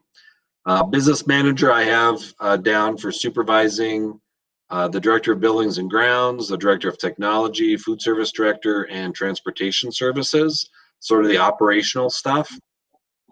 And then finally, I put down, under Jess, I put down supervision of the school home liaison for Native American programming. And I think I'll be adding some more areas there as well. But that's kind of tentatively how things are broken down. So we don't have an reserve superintendent or anything. What happens in the event something would happen to you and you weren't here at all? Who would become superintendent? Well, Acting typically, superintendent. yeah, I mean, if it was, let's say if it was for months, not, 2 or 3 weeks, then typically schools would actually post for an interim superintendent. Or some sort of title similar to I'm that. saying if you had a sudden death or something, An interim administrator. I mean, the board how do has to you go have out and that do that. interim before you can advertise? Yeah. Well, so Shakopee had, their principal died. Another school district, their principal got in legal trouble, and he wasn't going to be a superintendent anymore. They call up MSBA and they lay out a process for you and assist you with making contacts and stuff, but it's the board's primary responsibility to do that in conjunction with any other helpful staff so the board, that happens more than you expect. Right. Well, that usually takes a week or two to happen. What happens in the interim? Well, then George has a superintendent's license. Well, he and does. so- Okay, thank you. That answers all kinds of stuff. All right. Yeah. And that's why I put him down for supervising principals, and the other licensed staff is that he has that license. Jason has superintendent license also, but Oh, that's right. That's right. Others do too, but. Yeah. So that's why I put George in that role. okay. Well, I didn't know that. Thank you. Yeah. Now Also, superintendent license, Arlen? Jason Jose. Oh, okay. I didn't hear what you said, so I was just like, huh? I will tell you that it would be incredibly challenging for anyone to serve as an interim superintendent and a high school principal. Right. It would be very challenging. I mean, That'd be the bridge until an interim superintendent could be found. Yeah. Does that make sense, or? yes, it makes sense to Okay. me. Thank you. I didn't know Yeah. who we had licensed or what in the short term. I know how we would look for an interim somewhere there, and Right. there's a backup system for George in there. If he, of course, maybe you're the backup for George. Yeah, we have the same handbook kind of lists who covers whom. Right. And so I'm on the list for a lot of them, but usually there are other people first. Yeah, I get it that it would be very, very overwhelming. I don't know what the right word is. If that would have to, George would do that, then we'd have to have somebody slip into his position. You can't do both. I get it. Right. Yep. But yeah, George would be fine. He'd be very good at that, I think. And like Heidi said, it happens more than people think. And so, it's always good to have a plan in place. And, Jerry this Jensen's is still the plan. floating around yet, I think. What's that? Jerry Jensen's still floating around yet, I think. He is, yeah. And there are all sorts of people who do this in retirement. Right, right. You know, they'll step in for a short period of time, or maybe 3 days a week, or a half a day a week. What, you know, it's, yeah, that you wouldn't have any problem finding an interim superintendent. I know they're out there. So we have 2 more items. Can we take like 10 more minutes and finish that up? Sure. So the next was the constitutional amendment. I'll let you take that one on, Heidi. Okay, so I sent you guys the link to the MREA, that's the Minnesota Rural Education Association. They kind of have a brief on the constitutional amendment with some links in it that I thought were helpful. Just FYI, both Education Minnesota and MREA have come out in opposition to this constitutional amendment. And I just, I'm not sure, Carson, why you added it to this agenda, but I just was providing you some more information about what that looks like. We listened to Neil Kashkari and Justice Page, the MSBA board did a couple of weeks ago, and obviously they're pretty passionate and they're still out there making pitches, and they will launch it this legislative session and with the intention of putting it on the ballot in 2022. So they are willing to have a long haul approach to this.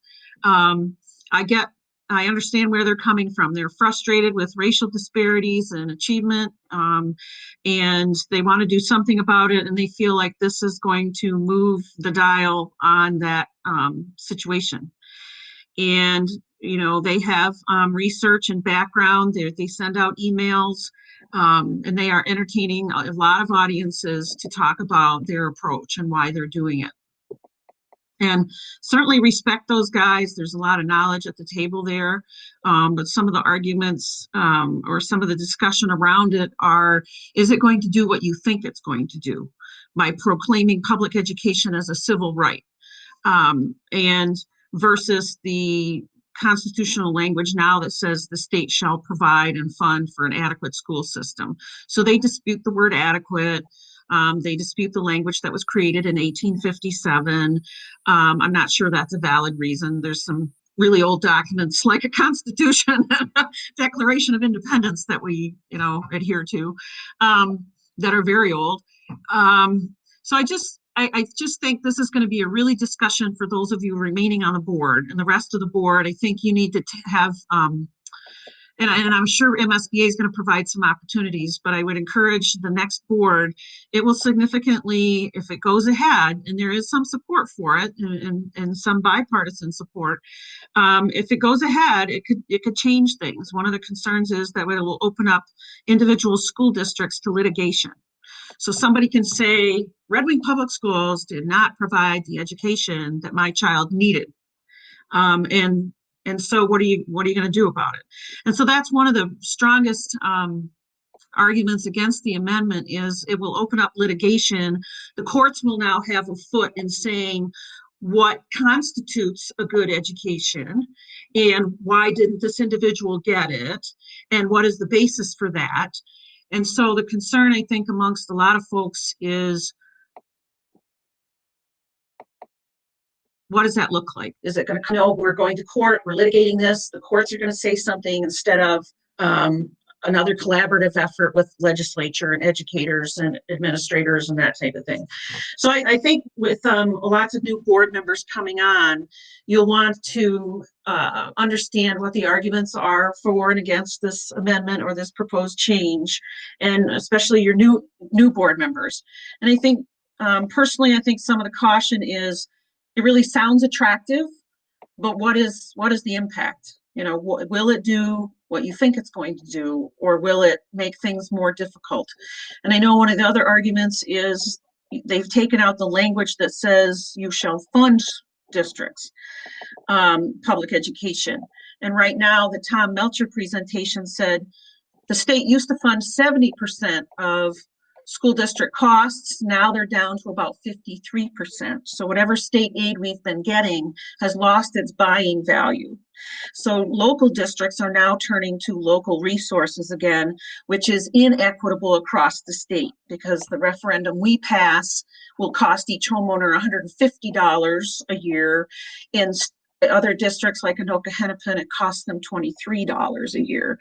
So when the state doesn't equally fund districts, then you turn to your local resources. Now it starts to become imbalanced according to your district's tax base. And then how that's spread out responsibility between manufacturing, residential, commercial, farmland. So anyway, we're short on time, but I'm going to keep saying, make sure that you look into this and read up on it. And I think the MREA piece provides you some good links to dig into some of that background. I'm going to stop. But it's going to be really important going ahead for you guys. And last, Carson, we have the Title IX policy.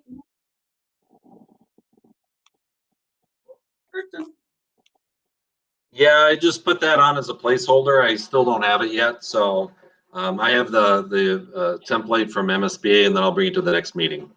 Oh, okay. Because I printed out the MSBA document, and there's lots of like notations that says, well, this doesn't really align with the Minnesota's Student Dismissal Act.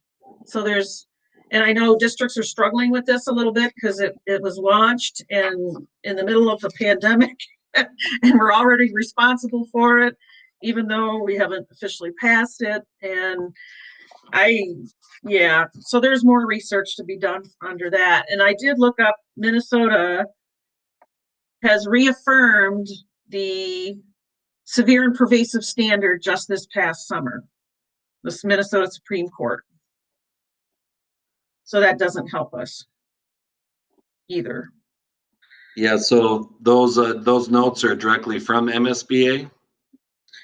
Terry Morrow put together the policy 522, but he's added lots of notes to it, like discussion comments and stuff for districts to kind of look over, and it's kind of cautioning, like one is simple, designate 2 Title IX coordinators. All right. I think we've already done that. Right.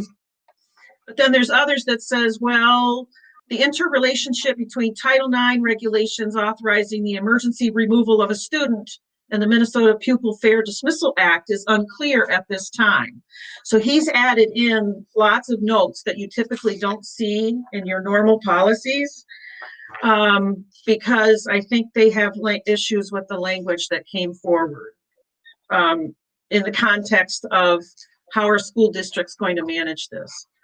And I know the new regulation includes live hearings, but that doesn't apply to high schools, only college settings for Title IX. So again, interesting.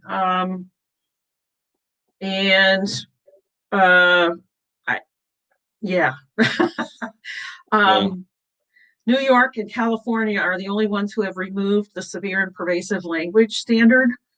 But this is what some of this is based on. And they also pointed out that the definition of sexual harassment differs from the federal law, and that the language in this policy coming from a federal Department of Education. So the Department of Education's sexual harassment standard differs from federal law. So that's not a good sign when your language doesn't even align. So I think it's a mess. I'm just hoping we don't have some episode, but. Well, I remember a few years ago, this committee suggested and the board approved a policy provision or a legislative position indicating that we, want the legislature to critically examine the definition of harassment. Right. This is a good example of why. Right. So, and then you get to pick one of two different standards for evidence too. So I think that really makes the waters murky also, because how do you decide which is the right one?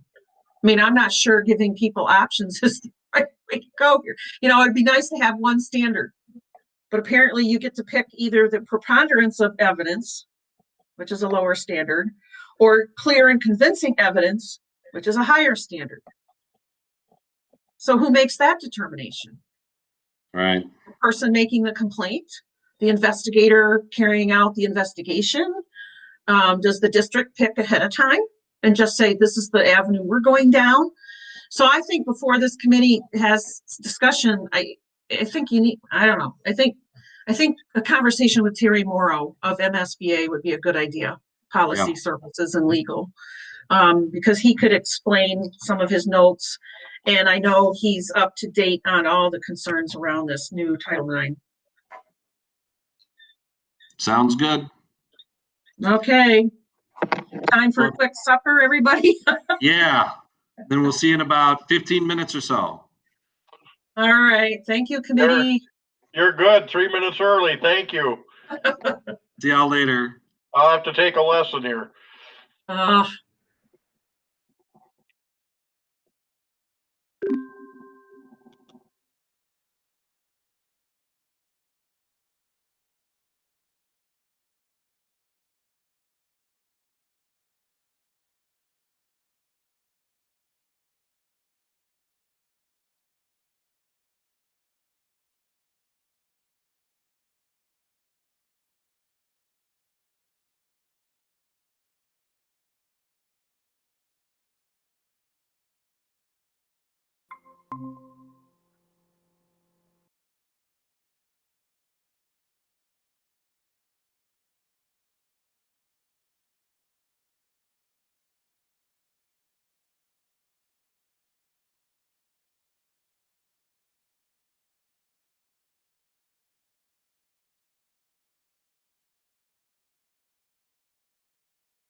Good evening, Brecken and Holly.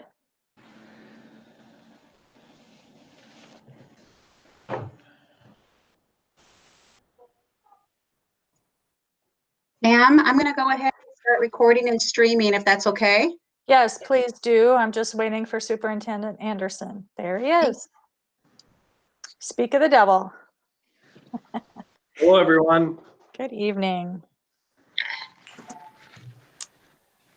All right.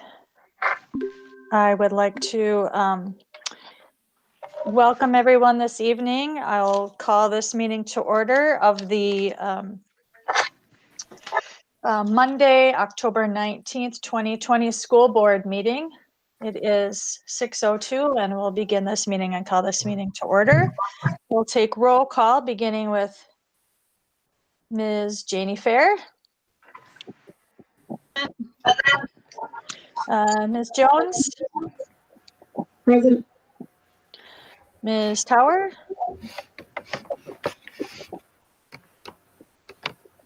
Present. Mr. Bryant. Present. Mr. Christensen. I'm here. Mr. Derricks. Here. And Chair is here. All 7 board members are present for this evening's school board meeting. And with that, we'll go ahead and rise and share the Pledge of Allegiance. I pledge allegiance To the flag of the of United the United States of America, America and to the and to the republic republic for which it stands, Sam. one nation, under under God, God, indivisible, indivisible, with with liberty liberty and justice for all. Thank you, everyone. And I'd like to also extend a warm welcome to all of our visitors this evening. We've got a full screen in front of us, so thank you all for joining us tonight. I've asked Ms. Fair to share our vision this evening. Thank you, Madam Chair. The mission of the Red Wing Public Schools is to educate and inspire all students as they realize their full potential and become respectful, responsible, and productive citizens. Thank you.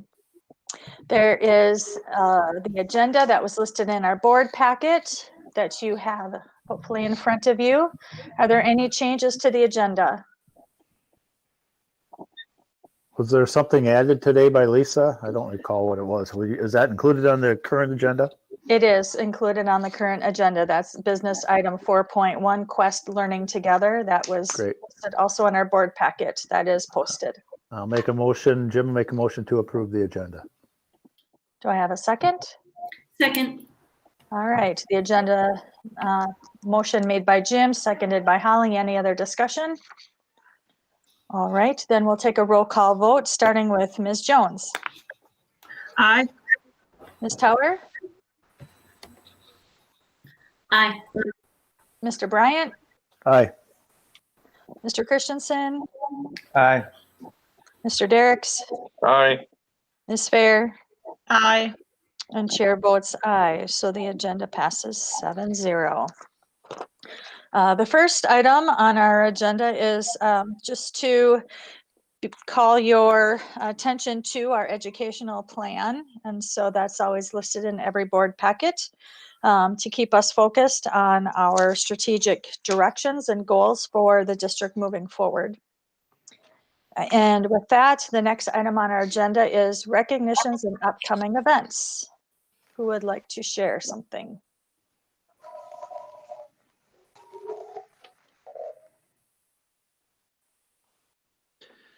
Pam, if I could share something that a community event sponsored by Red Wing Arts. Wing Huey will be conducting a community workshop on October 28th at 7 p.m. Wing is the gentleman who worked with our 8th grade perspective students first quarter and in subsequent quarters on perspectives and learning about your own biases as we live our lives. And so we're taking that work, but expanding it to the whole community. Well, at least Red Wing Arts is. And so again, that is on October 28th at 7 p.m. It's a Zoom call and people can access information from Red Wing Arts. Great, thank you. Does anybody else have any recognitions or upcoming events?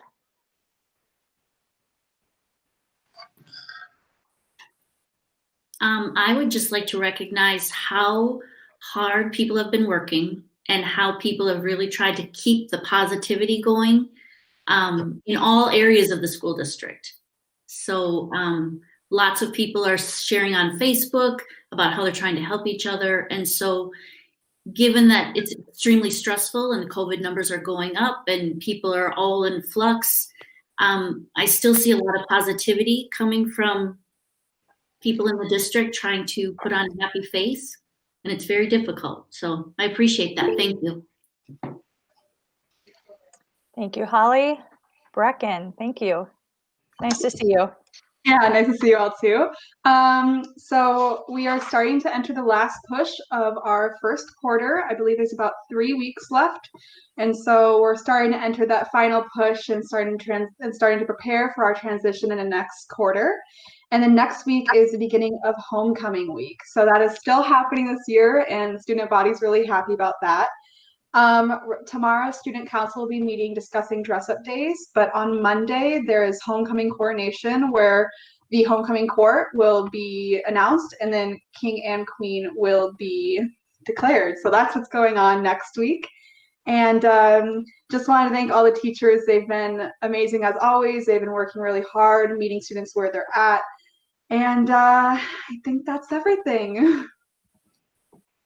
Awesome. And I think cross country just ended. Is that correct? Yep, cross country just ended. I think that there's going to be some sort of a banquet, some sort of closing thing, but they're not sure what it is yet. Yeah. And I know tennis ended last week, soccer, girls swim and dive. They should all be wrapping up right now. And we're switching into football and volleyball. I think we've had a couple games under our belt already, so that's good. I'm sure we'll hear a little bit more from Mr. Hartman in a little bit. Any other recognitions and upcoming events? Okay, seeing none, then we'll move on the agenda to public comment. I have 2 public comment submissions. And I'll just remind the public comment that we allow 3 minutes per person. We'll listen to the public comment, but we don't discuss the topic at the meeting. The superintendent and/or board chair may provide a response outlining steps the district has taken or will address for those concerns, and a summary of the school district's actions in response to public comment will be provided to the school board. Individuals submitting public comment and/or the public at a later date as appropriate. And we expect the comments remain respectful and appropriate and not identify any current or former students, their families, or staff members by name. And so the first public comment I have is Ross Lexvold and Lisa Hanson from Every Hand Join. And I'll turn it over to both of you. Thank you, Chair Rowe, members of the board. I'm Ross Lexvold. I'm chair of Every Hand Joined organization and father of 2 boys in the Red Wing Public School System. And I'm speaking to you this evening on behalf of Every Hand Joined to show support for the continuance and educational data sharing agreements by the district. And you should have also received the letter of support I sent out on this topic last Friday. But just to give you a brief little background, Every Hand Joined, our mission is to unite the Red Wing community to ensure every child is successful from cradle to career. And we have 4 values that guide us in our work and in our interactions. And they are shared community vision, collective impact, equity, and data-driven. So I'll focus on the value of data-driven. From our letter, Every Hand Joined, we're a member of a nationwide movement that comes together to improve student outcomes using data and evidence-based decision-making. And all 70 communities of this movement, they work closely with school districts to responsibly share and use data effectively in accordance with state and federal laws. And we know data is the key to well-rounded, informed decisions. Therefore, data transparency with collection, sharing, and use are vital to ensure the right to know and control how individual data is being protected, stored, used, and eventually discarded. We believe that education-related organizations are most effective when they use data to make decisions for educating students. And since Every Hand Joined's inception back in 2012, We believe this provides benefits to not only educators, but other partners throughout Red Wing, such as nonprofit serving organizations, government, and most importantly, children and families. All students deserve a great education, one that affords every opportunity for them to grow into knowledgeable and successful adults. We know that every student has a unique background, unique strengths, and a unique path to post-secondary education and a career. Everyone who has a stake in education needs the right data in the right format and at the right time to serve our students along those unique journeys. When students, parents, educators, and partners have the right information to make decisions, students do excel. Sharing data is one of the most powerful tools to inform, engage, and create opportunities for students along their education journey, and data helps us make connections that leads to insights, strategies, and improvements. When gathering, analyzing, and sharing data, we agree it is mandatory to follow the laws, principles, and policies of the federal and state levels, and those of our district for privacy. Again, critical to supporting and improving outcomes for our youth in Red Wing is the approval of the educational data sharing agreements this evening. I'll take any questions you may have. Otherwise, thank you for your time. If I could just jump in and first, Ross, thank you for your leadership of the partner table of Every Hand Joined. Every Hand Joined is a valuable partner, not only with the school district, but also community organizations and the students of the community. So thank you for that. You know, we probably won't go into any in-depth discussion now because, you know, it is a topic on the agenda, you know, coming up in a few minutes. And so I'm sure there'll be a robust discussion then. But I thank you for all of your work on behalf of our students. You're welcome. Thanks to you and your staff for your leadership during this challenging year as well. Thank you, Ross, for joining us this evening and for your comments. The second public comment I have has been requested that I read it on his behalf. It is Matthew Kieski. He's the father of 4, and he lives on Spring Creek Road in Red Wing. And he is writing regarding the usage of facilities by outside organizations.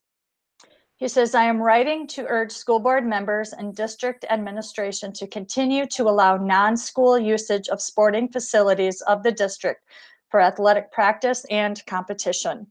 Participation in such extracurricular activities provides a valuable opportunity for our students to grow and learn while also contributing to their overall health and well-being. Children learn such qualities as leadership, teamwork, personal accountability, and discipline, just to name a few. Additionally, I would also encourage the allowance of parents and guardians and spectators at any practice or competition. Often, parents assist with younger participants in gearing up and also can provide constructive feedback to their children if they are able to observe. Other teams will be less likely to want to play our teams if they have to drive their student athletes 45 minutes to Red Wing and sit in the car and wait for them to be done. Please do not miss another opportunity to provide the children of the district a great opportunity to learn and grow to their potential. And it's signed Matt Kieski. Well, thank you for that message, Matt. And just to let you know that facility use by outside groups is on the agenda for this meeting. And so once again, we'll have another discussion among board members at that time. But thank you for the feedback. Yes, thank you very much. I have no other public comment at this time, and so we'll move our agenda along to the activities update by Mr. Paul Hartman. Good evening, everybody. Thanks for having me. I apologize in advance if you hear my teeth chatter a little bit. So I'm currently supervising a B squad and watching as a parent a B squad football game. So it's a little cold up here in the booth, but there's a lot of Winger faithful out here watching our young men. So it's good to be with you here tonight. I've been asked to speak about activities, but specific towards the new spectator policies that were announced by the Minnesota Department of Health and thus signed into by the Minnesota State High School League. I could spend some time talking about the great fall seasons we've had in cross country, swim, soccer, tennis. I know we got our fall play that's kicking off next Wednesday and Thursday as part of homecoming week. We got math league getting ready to go, as well as knowledgeable and other activities, but just spectator policies as designed by the Minnesota Department of Health. As you are probably aware, we can currently have 250 people at an outdoor venue. Currently here this evening at the B Squad football game, we're just under 100, I believe. Our counters at the front gate have told me, but we can get up to 250. And so as our football district has outlined, each team is allotted 125 tickets. It suggests that we have separate entrances and we sit in different locations. We were able to purchase some bleacher keepers, sort of dividers in the bleachers to remind people of social distancing. They have some nice Winger logos on them. Thanks to our facilities management team, as well as our grounds people, for putting those up. We also put those up in the gym, and we are in the process of putting those up in the arena as well. So as it sits right now, keep in mind that this just came out not too long ago, and we were to put a policy in place as a conference and then as a local district. So we are allowing 2 spectators per participant for volleyball, which is indoors right now, and we allowed this for our Big 9 virtual swim meet this past weekend. So for example, tomorrow night when we have a home volleyball game against Winona, the 9th graders and the B Squad will play at the same time. There'll be 2 spectators per participant. When that game is over, those families are asked to leave the premises. The JV and varsity parents will then come in, 2 spectators once again per participant. When that game is over, they're asked to leave. We made a district decision to not allow away fans for 9th grade, as well as our 7th and 8th grade matches, just because we could not ensure proper social distancing for our home venue. We are streaming those events for our away fans if they would choose to watch a 9th grade A game. We're going to have a 7th and 8th grade volleyball match against Albert Lee on Thursday. Those fans will be allotted the streaming devices to watch their daughters. And so really it comes down to working with our COVID team here at the high school as well as the district level. Shonda, Ms. Jorgensen is comfortable with our plan. The dividers that we see out here at Marshall Field are in place at Sanju Gymnasium for our volleyball season upcoming. And we anticipate possibly some changes to this as we get into basketball, but nothing has been specified at the state level at this time. I'd be happy to take any questions.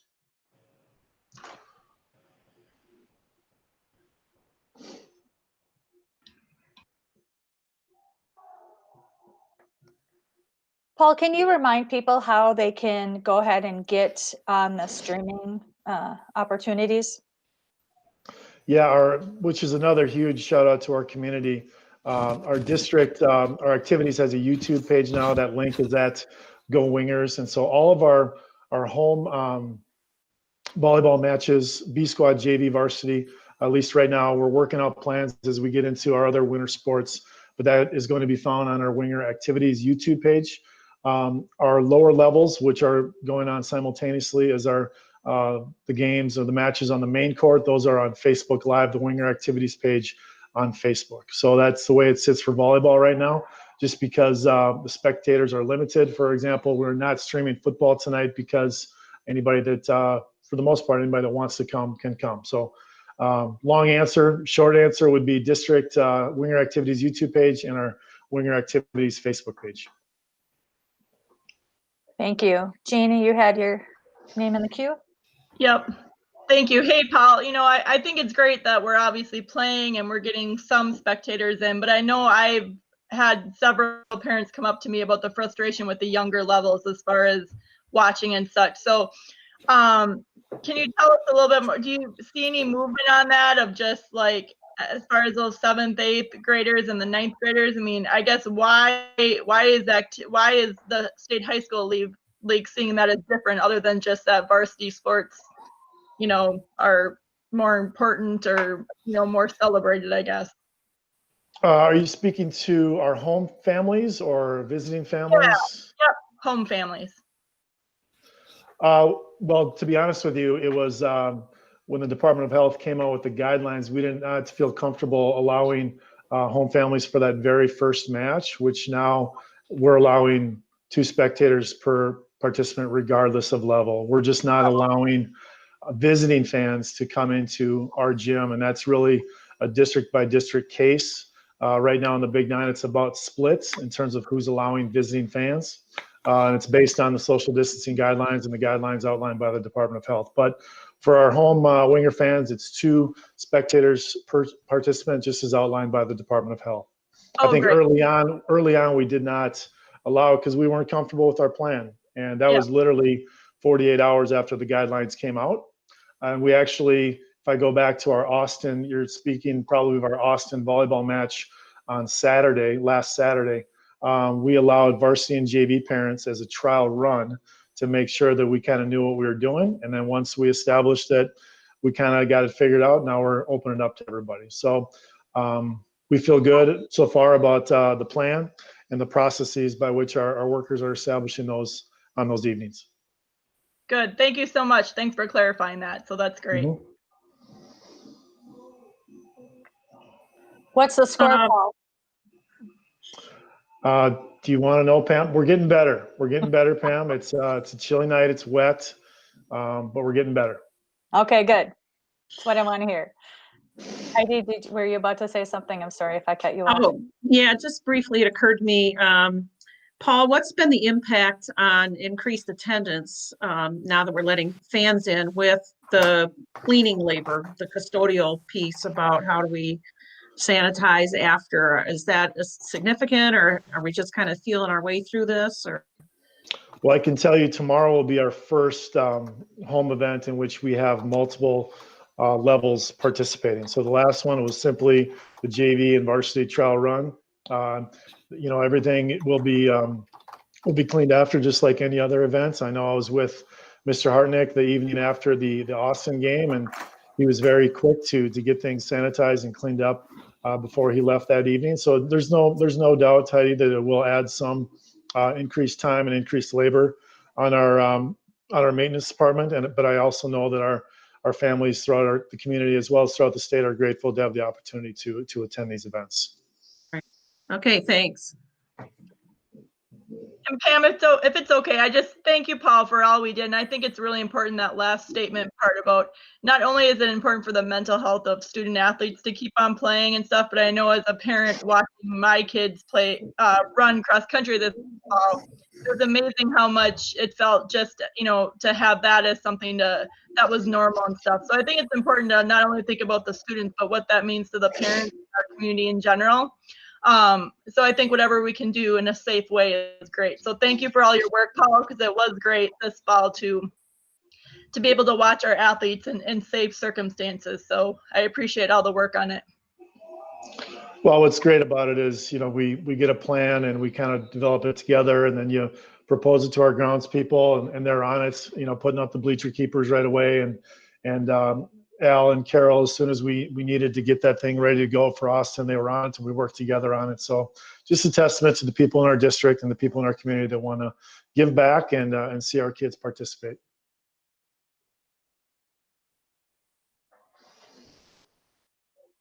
Well stated, Janie. Thank you. And thank you, Mr. Hartman, for being here this evening and giving us an update. Any last questions for Mr. Hartman before he goes back to cheer on our Wingers?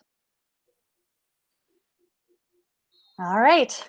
Seeing none, I'll move us on to our next agenda item. If I could mention one more, I'm sorry, one more thing. I just want to mention that ran the numbers this morning, and we had nearly 400 kids participate either this fall or in this bridge season of volleyball and football. So, numbers are very solid. It was great to see so many kids. Obviously, we're always looking for more, but I know our participants appreciate the board's supports on what they view as part of the educational process, being involved in extracurricular activities. So thank you. Holly, go ahead. Thank you. I remembered what I was going to say. It took me a minute. It's hard for me to see all the pictures of kids on Facebook with all of their parties that they're attending right now, 10, 12 kids deep with no masks and different things celebrating. If there was a way that we could say, okay, hold off on the parties at home so your families can go to your events and your activities, that would make me feel a lot better. But I think that for families that fear that some families aren't taking it as serious, it's really difficult for us to navigate how that can be for kids that want to participate in the sport or the activity, but their family isn't necessarily in agreement, and then their child is put up to being exposed because they're a participant when other family members don't feel it's as serious. And I'm not saying one way or the other, I'm just saying I noticed those things. And so opening up the space to families, I think, is critical. I just wish there was a way to say, if you're on an activity or sport, hold off on the parties with all of the kids. That's my personal preference. But I do recognize that there are a lot of events going on outside of school that are out of our control, but it does impact what happens on the fields and in the auditoriums and in the stadiums. So just to be cognizant, but I do believe, Paul, that your team is doing everything the state requires of us. So I want to give you kudos and the rest of your team. Thank you. Any other final comments? Okay, thanks, Paul. Thanks for joining us. Thank you. Have a good night. You too. Next on our agenda is school board reports, and I'm just going to go down the list here and starting with finance. Are there any updates from the finance committee this evening? Nothing, nothing of significance. We'll be discussing some contracts tonight, I guess. So that'll be the big update. Okay. Operations committee, anything to share this evening? Updates? No report. Okay. Personnel? I will echo that. We don't really have anything new. I think we're looking for some big guidance from our closed meeting tonight to discuss about kind of parameters with negotiations. So I think that's the main thing as we proceed with multiple things. And then I do want to make sure that we're all aware, which I'm sure we are, but that the MOU is on the consent agenda tonight. So if people have any questions, but that was something we obviously worked on a couple meetings. So, yep.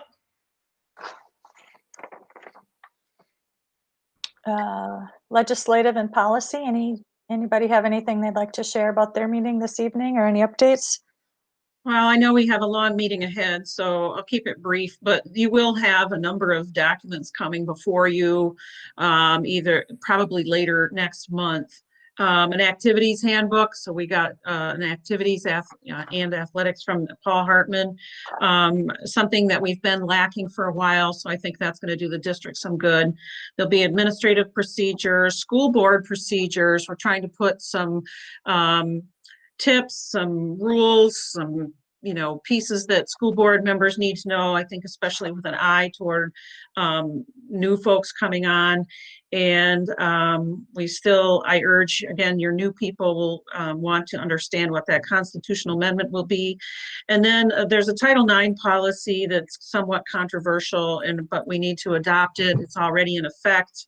I know there's some struggles with what it actually means, even from MSBA. So we'll be reviewing that. Okay, thank you. Other MSBA, do you have anything, Heidi, that you want to share about that update? Yeah, MSBA is really heavily encouraging that all of our new people newly elected folks would attend those phase 1 and phase 2 workshops in December. This is a banner year for school board elections. They're expecting anywhere between 400 and 500 new people. So I think it is good planning if they can get that training in December.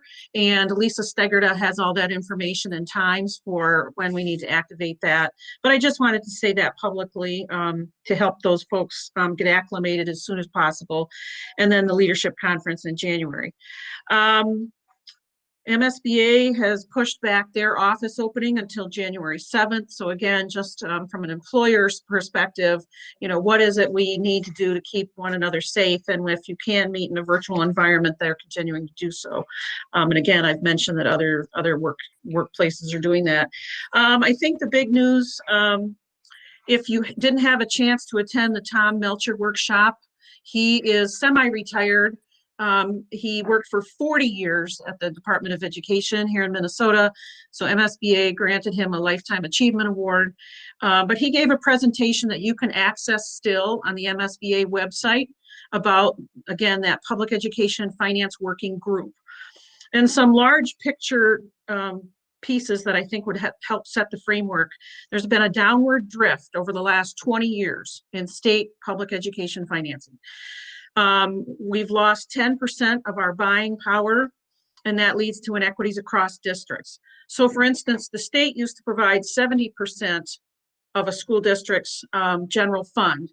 Now we're standing at 53% of state funding funds our general funds, and it's drifting downwards to 51%.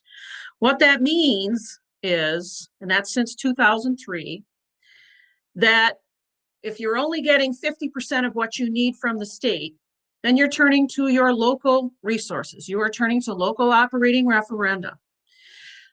That then starts to create inequities because our tax base could be very different from Leroy Ostrander on the Iowa border. They are not going to be able to generate as much money for their kids. So right now, some districts go out and they are after $864 per pupil additionally. Other districts cannot pass a local operating referendum, so they have $0. So you start to build those disparities, and the more the financing from the state gets out of alignment with what districts need, the more inequities you create. And of course, we're having discussions, new discussions about equity. What does it mean? Well, this is equity in the financial world across the state.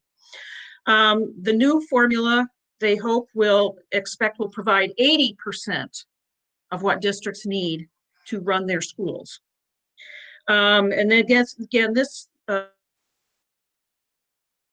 approach would end waiting for the end of each legislative session every other year to decide what your budget may or may not look like. This would build in predictability because they're also suggesting they add in a 2-year inflationary factor to the general education formula.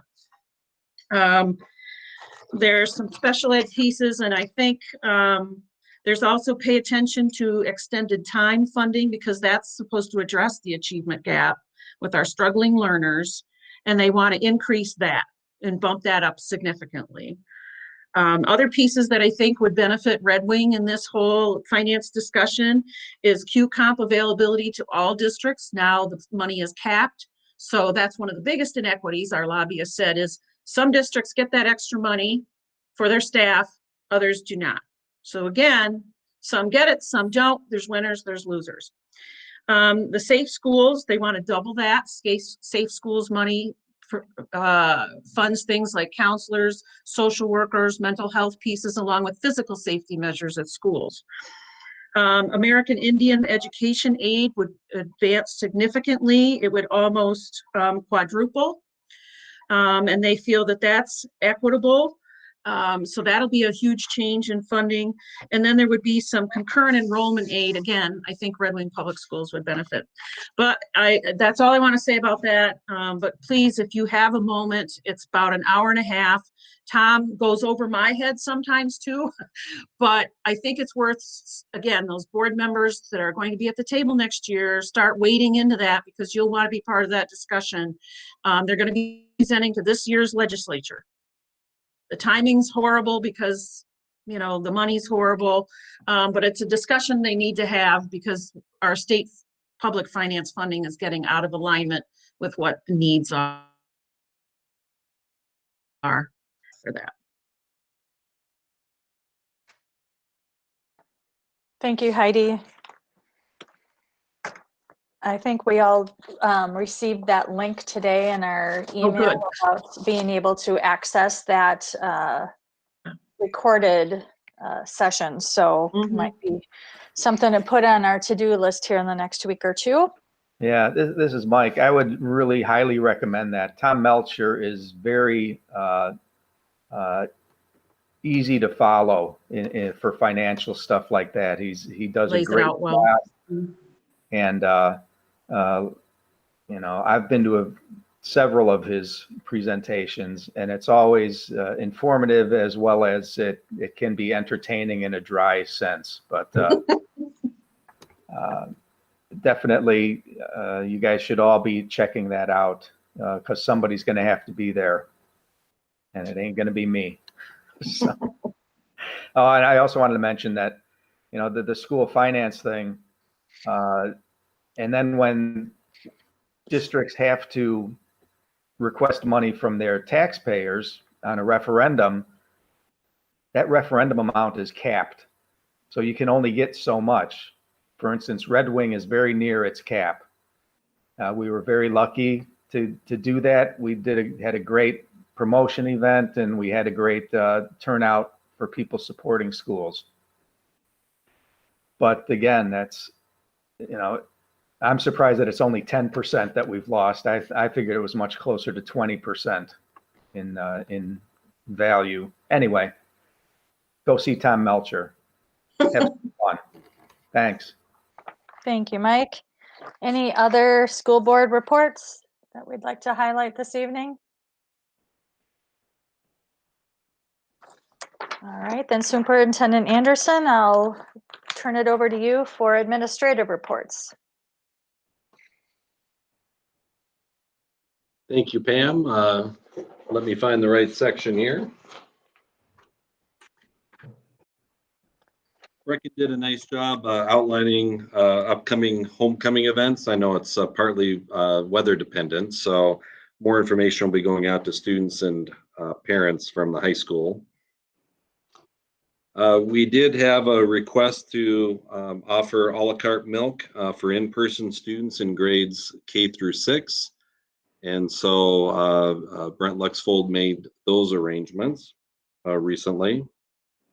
Paul already covered information about spectators at the State High School League events. Transportation Department has looked at ridership counts, and they're making some adjustments with families to provide more transportation services. Currently, they're looking at offering transportation to those kids who would have qualified for hazardous transportation in past years. And so they are making arrangements for those families. So for example, families on the other side of Highway 61, you know, like by McDonald's, you know, would likely qualify for that service. So they're making those changes now. Sometime in mid-November, we'll look at the ridership counts again after making those changes to see if we can start lowering the walking zones. And it's not as easy as I had thought because they have the bus capacity limits. Some of our kids are leaving distance to come back into the school district at the end of first quarter, at the end of the semester. And so that impacts a number of areas too. And, you know, so they're looking at all of that before they start lowering the walking zones. So I'm anxiously awaiting making some of those changes because I see the buses like all of you do, and clearly they are under capacity. So we'll keep working on that. I can't remember if I mentioned that we are planning to do a survey of the kids who open enroll out of our district. And I have a meeting with Don Wettern this week to see if the community ed staff could help with that. And the goal is to complete that survey of 200 families in November and or December. We want to be cognizant that people are busy during the holiday times. There's a lot of COVID related stuff going on. So, you know, we'll see if that timing changes. The last thing we want to do is offend, you know, people by making a phone call to conduct a survey. And so we just want to do it in the right way at the right time. I know that's been a priority for school board members for several years. So thank you for your persistence in following up with that. I included an update as far as the online school approval, and that's related to the use of Edgenuity. And Sherry Johnson has taken that lead. And so as soon as the Minnesota Department of Education provides GCD with their official response, Sherry will pass it on to us. So that is still in the works. And then finally, a bit of good news. Mick Wendland and Cayenne Quarter, I believe they presented either last week or this week at a virtual national convention about our Flight Paths program. and especially with Cayenne's experience in the healthcare path. And not surprisingly, Cayenne stole the show. She's a very articulate person and shared her experiences and explained how, that experience changed her path, and that's, just because you choose a flight path, you're successful if you decide to pursue that path or not. The goal is to get people exposed to different possibilities so they can make lifelong decisions. And then finally, just a reminder, I do include in every board agenda kind of an update on the implementation of our education plan. This is for work, most of the work completed since July 1st of this year. And you can see it's a lengthy document. And I think it's a testimony that our staff has been working diligently to fulfill our operating levy promises, our educational plan promises, our e-learning plan promises. And I think if you read through it, you'll be quite impressed with what you see. And that's all I have, unless there's some questions.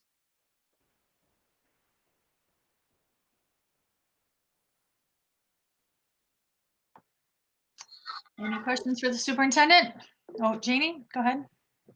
Yep, I just was wondering, Karsten, where are we at with keeping up the numbers as far as rates and stuff with COVID in the county?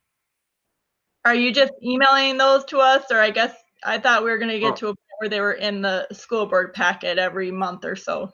Yeah, my apologies. I'll talk to Lisa so that she can download it every Thursday from the state and start sharing that on a regular basis. And probably the best thing to do is just to email it to you every week so that you have that down. And right now we're just, the Goodhue County rates are just under 20. 20 is the threshold where the recommendation from the state is to go into hybrid learning for elementary kids. And so Goodhue County is right below that. And just a reminder is that we set up our hybrid plan to be the same as our in-person plan. We've already built in the social distancing guidelines and some of the other precautions that other schools will need to do as they move into hybrid. So we're in a good situation there, but obviously, we're concerned with the whole community as you see those COVID rates rising, and they're concerned to us. There's no doubt. And are we ever going to have a discussion? I know we can't.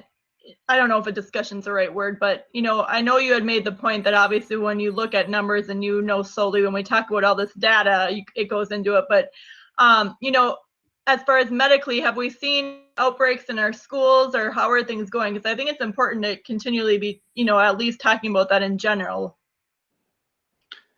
Yeah, we have had some individuals who have tested positive for COVID.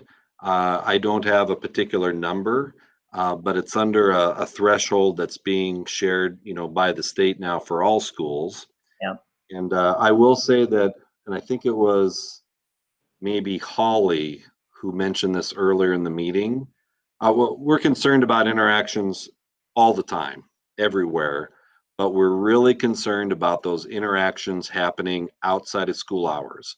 It's kids meeting at night, going to have coffee, parties in the weekend, hanging out downstairs when it's cold outside, and that's where COVID spreads most readily. And so, like Holly said, we all have to be concerned about that, encourage one another not to gather in places like that. If we want to be in school, if we want to continue our gatherings, even small town or small gatherings out, inside school and outside of school, we have to stop that. We have to take the advice of our healthcare professionals very seriously. Wear masks, stay socially distanced. And for Pete's sake, we need to hold off on those gatherings because that's where it's happening. So, but I don't think there have been any transmissions here at school. I might be mistaken because I didn't see Joni today. Our primary concern would be people interacting outside of school.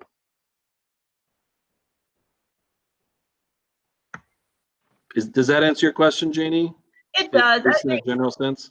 Pretty much. I think we just have to, for our public and those that watch this or look back at agenda items, I just think that's important for parents to know where we're at and somehow have it be very clear so that they know why we are in the situation we are now. And, when hopefully we are able to move, that we see that change. So I think that's what I'm most, wanting to make sure that we present as a district. Yeah, and like I say, I'll have Lisa send that to board members, and then she can include a link. I just clicked on it now because it's available from the Minnesota Department of Health. So anyone can take a look at that report. But still, we can send it to board members every week just so that you have it in your inbox. Do we have that though on our website so parents can look at kind of where we're at? Like, I just kind of bring that up because I think we just need to be able to make sure parents kind of know why we're making the decisions we are and why we're staying where we are currently. So just an idea. What we could do is include a link on our website to the Department of Health update. And then we don't have to change the document every time. We can just give the link so that they get the latest information right away. So I'll have Lisa send that link to Jill so we can include it. Yep, I think that sounds great. Or in the district newsletter too, I think just whatever we can do to make sure parents know where to go for that. Thank you. You bet. Any other questions for Superintendent Anderson? Thank you for that update. Next on our agenda, moving along, is the consent agenda. Is there anything that you would like to highlight on that or pull at this time, anybody? Madam Chair? Yep. I think it's number 6. The agreements and MOUs? The agreement with our business management system. Yeah, do you want to pull that? Well, I'd like to just pull that one item. Do we have to pull all 6? All items on number 6? It's a package. That's not right, but well, we'll do that. Okay. Anything else? All right, then I will look for a motion to approve the consent agenda minus number 6. So moved, Heidi Jones. Janie, I'll second. Moved by Heidi, seconded by Janie. Any other discussion? So the motion on the table is a consent agenda minus number 6, and we'll take a roll call vote, starting with Ms. Tower. Aye. Mr. Bryant? Aye. Mr. Christensen? Aye. Mr. Derricks? Aye. Ms. Fair? Aye. Ms. Jones? Aye. And chair votes aye. So the consent agenda minus number 6 passes. All right, so we'll bring up number 6 for discussion. I'll start the discussion, Madam Chair, if I may. Yep. Thank you. I'm only want to talk about the school management services. The other 3 I am fine with. So when we make a motion tonight, I would ask that we break the 3 out that are below there separately from the school management system agreement. So my point is, it's now up to $113,000 and change for approximately 50% of the time, 4 days in the office, and or 4 days, days in the office, and the 5th working. Appears to be remotely or somewhere else, which is understandable there. I just think 113,000. We need to start have some serious discussion about getting back to what we want to do about a finance person. I understand what I said, finance person, not a finance director. I said finance person. So I realize we can get out of this within so many days and all that, but I think we just keep doing it. It just keeps going up. Next year, it's 3% increase for the next 2 and 3 years on that. So I'm just not in favor of it because I think we need to. We're at the point where we have all this going on that we need to have a full-time finance person in the school district. So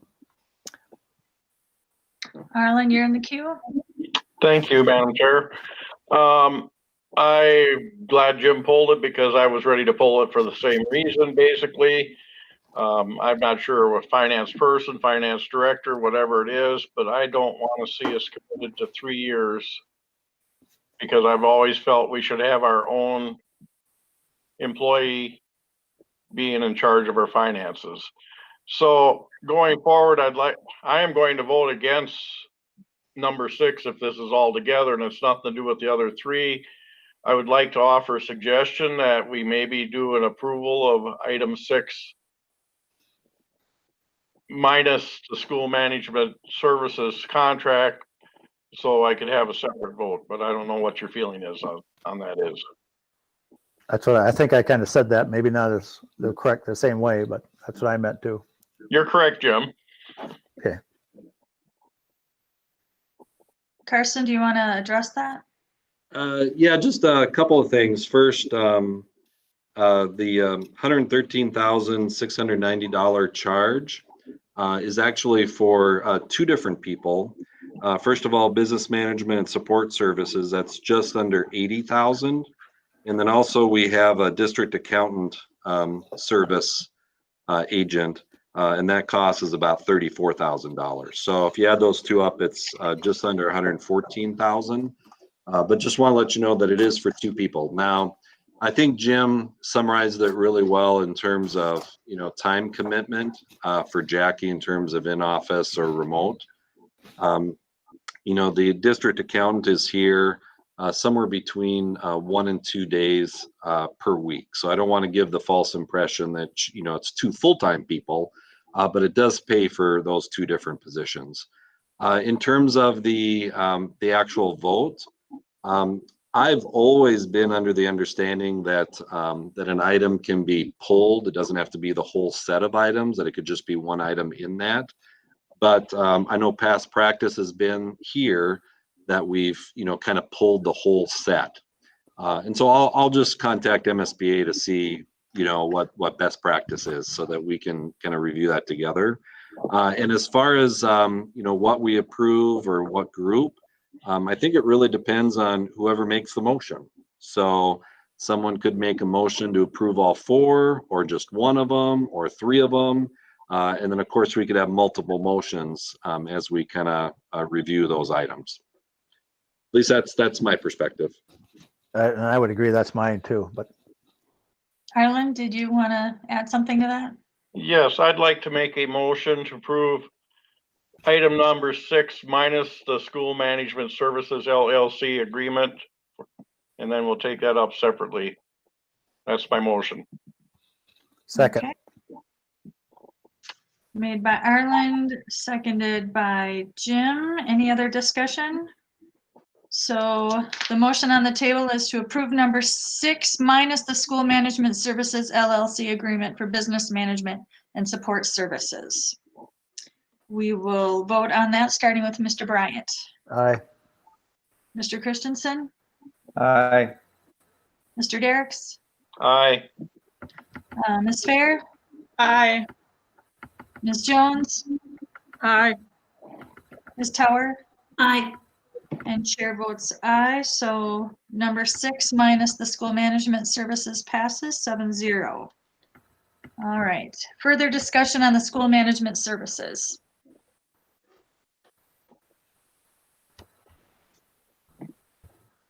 Anyone?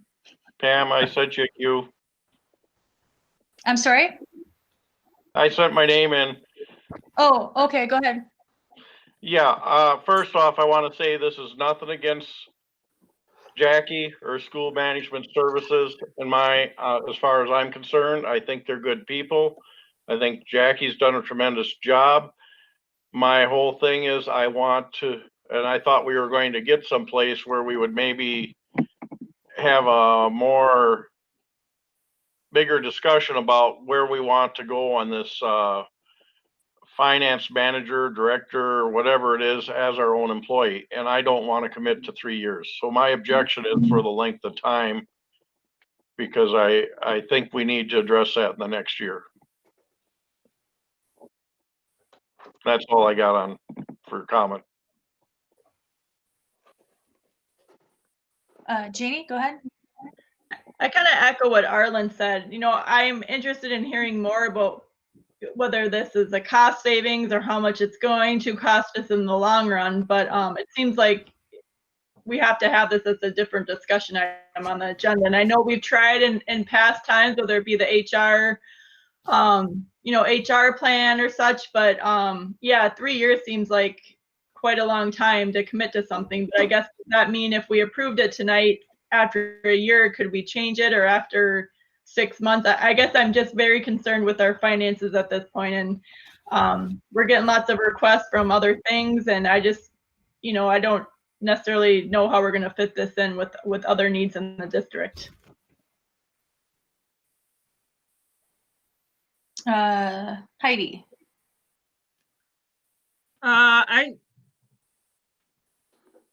I have, having worked under another structure, I think we're getting the value that we need. I have no reason to question whether we're getting what we pay for. I think another arrangement actually would cost us more money, and that's the other arrangement I've worked under, because we've always had that additional accounting piece, but we have paid more to fill in a financial position in the past. And actually, I think the reports that we're getting are very helpful. We're willing to make adjustments to those and take feedback on that, and give feedback to school management services to make some changes or include other information or package it differently. So I kind of like the flexibility that we have right now. And I still think your 3-year contract, as I think others have pointed out, also allow that flexibility if we should see that we need something different. So I like what we have, and I have no reason to mistrust this arrangement. Thanks. Mike. Yeah, I think I know if we were to try and get our own person in, it would cost us considerably more, not just in salary, but benefits. They're providing a lot of additional services on top of what we're getting in the finance department. I think this point in time and even into the next year is a really bad time to be trying to change something out. And if Janie's concerned about finances, this is a no-brainer that you stick with this. But really, we've got so many more important things to focus on right now when we've got someone who's been with us for a long time, doing a great job explaining things clearly when we have questions, coming up with the answers that we need. It's a really bad time to be looking for somebody else when we've got so many more important things to be doing as a school district. So I think it's a good idea to keep this 3 years. Maybe it's a long time. I don't think a 3-year contract is outrageous at all. And they've been doing a great job, so I don't see any reason to stop it. Thanks. Karsten? Yeah, just a couple of things here. First of all, if we did discontinue the SMS contract, we would not be able to contract with Jackie because she has a non-compete clause. At least that's my understanding. So just to make you aware of that. And I think everyone on the call appreciates, the work that Jackie does for the district. And so we would be losing out on that if we make a change. I think Jim mentioned this earlier. There is a termination clause in the contract. It's under Article 2, Section 2. And so if the school district gives a 60-day notice, then we can end the contract. So I wouldn't be worried about the length of the contract because we can make a change, within that 3-year period. And then finally with cost, right now for Jackie's services, we're spending about $80,000. And, I would be very surprised if we could find someone at a salary and with benefits at $80,000. I'd be very surprised, especially with somebody with the skill level that Jackie has. I mean, she's phenomenal. She does great work. She's very efficient. She's very effective, and she gets the work done for us. Now, with all that being said, I hear board members, and I think Janie has always said, hey, we got to look at options. Always look at options.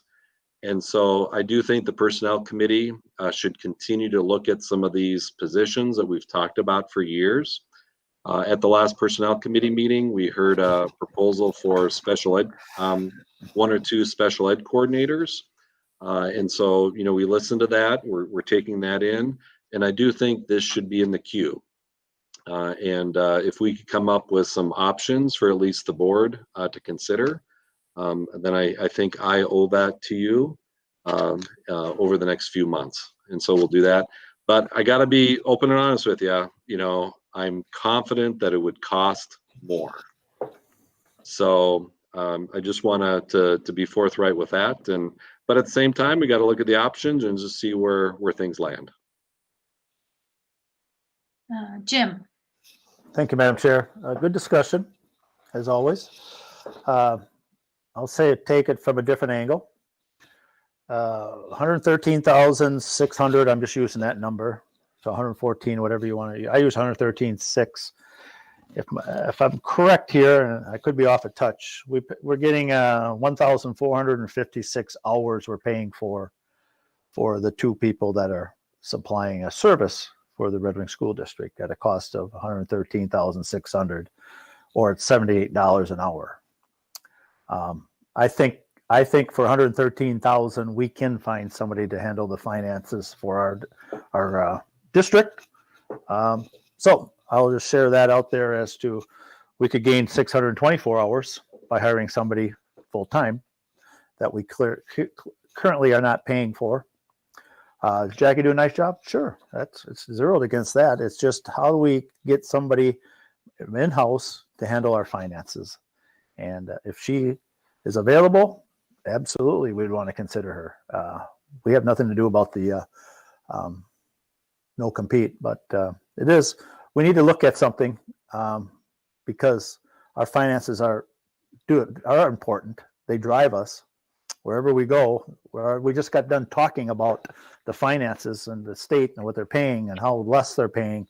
So it is important for us to get somebody on board to handle our finances, because that is what drives the ship, so to speak, as we go down the road.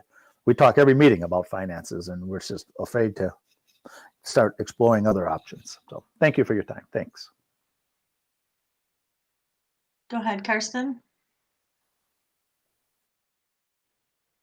You're on mute. Thank you. Jackie is we contract with SMS to provide the services, and I'm very confident that Jackie spends more than half time working with Red Wing Public Schools. So I'm not sure if the hourly comparison is the best way to view this. The way I view this is that we're getting exceptional service. We're getting Jackie as well as Amy. Those are distinct responsibilities. I think for the purposes of internal controls, I think it's essential that we have different people doing those responsibilities. Even when we had Brad, and Brad was a tirelessly hardworking person. But when he was working here, we also had some accounting support as well in terms of Jackie and Elaine. So I think we're spending less money now than we were 5 years ago and even 10 years ago. And I'm proud of that fact that we have an efficient, effective business office. Janie. I guess I just wanted to bring up again, I just wrote an email to Carson to add this to our personnel committee agenda, and maybe it is even just comparing what some likewise districts do for their financial departments. So I just wanted to add that you have my commitment to make sure we work on it in the next couple of months before I leave. And I will make a motion to approve that agreement. I need to look at what the name is, but. Mike will SMS. second that. School Management Services Agreement. Mike will second that. Got it? All right, motion to approve number 6, School Management Services LLC. I guess it's just that one piece of number 6, SMS. Janie made the motion, Mike made the second. Any other discussion? No, the only thing I'd add was I concur with Carson's assessment of the previous costs in that department. We've always had that additional accounting service. And then we've had the finance department position. So we are spending considerably less than what we used to. Holly, yes, thanks. Yeah, Janie, will you read the full motion of what you're proposing? I got all in this weave, so I just want to know specifically what you're proposing. Sure. I am making a motion to approve the agreement for School Management Services, the LLC agreement for business management and support services. For how many years? What's presented, the 3-year? 3 Whatever is presented, I believe it was the 3 years. 3 years. Okay, thank you. Yep. And remembering that that can be terminated at any time. And I appreciate, Janie, you, I think the Personnel Committee being on the committee for the past 3 years, I know we've struggled. Every year we bring this up and we talk about it and we've looked at it and it's been on the HR plan many times. So I think that what I'm hearing loud and clear is that we want to continue to bring this back to the HR plan and continue to look at this so that we make sure that if we are getting the best services that our money can buy and what makes the best sense structurally and organizationally for our district. So knowing that we have that clause that we can terminate at any time with some notice, I think is helpful. Makes me feel a little bit better that we can still keep working on this and continue to have great service in the meantime. So the motion on the table is to approve the School Management Services LLC agreement for business management and support services made by Janie, seconded by Mike. Correct. And we'll start the roll call vote with you, Mr. Christensen. I would also remind that this is a professional service that we're hiring, and this is what they do. So it's very much their business to do a good job. So I will vote aye. Mr. Derricks, No. Ms. Fair, Aye. Ms. Jones, Aye. Ms. Tower, Ms. You're on Tower. mute. I need a voice vote. Sorry, I didn't know I was muted. Oh, No. You said no. Okay. Mr. Bryant No. and chair votes aye. So that passes 4-3.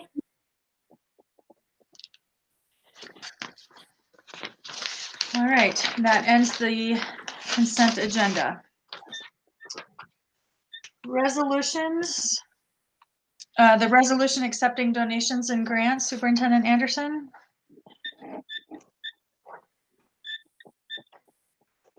We have one donation to acknowledge this evening. Sargents gave a $250 donation for innovative learning. Can you explain what that is, Superintendent Anderson? Oh, I guess I'm already off mute. I think everyone knows Dave Lewis of Sargent's Nursery. And he just made the $250 donation to the Innovative Learning Fund. And I believe that's the fund that provides money for our elementary schools in lieu of the parent fundraising groups that we've had in the past. So there's a lot of flexibility for the elementary principals on how to spend money in the Innovative Learning Fund. Instead of paying money for some of the fundraisers that we have, Sargent's Nursery just made the financial donation instead. Well, thank you, Dave Lewis. Yes. Worked with Dave in the past, so thank you. I'll make the motion to accept that donation as presented. Second. Mike will second. Motion made by Heidi, seconded by Mike. Thank you, Mr. Lewis. Any other discussion? All right, so in acceptance of that donation, we'll start with you, Mr. Derricks. Aye. Ms. Fair, Aye. Ms. Jones, Aye. Ms. Tower, Aye. Mr. Bryant, Aye. Mr. Christensen, Aye. and chair votes aye. So passes 7-0. Thank you.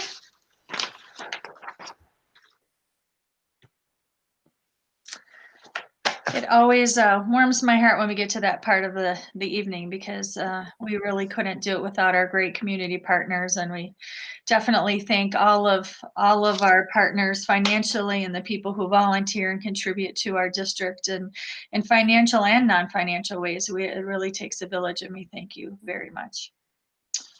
Next on the agenda is the Quest Learning Together letter. And Heidi, do you want to share a little bit about how this came to be?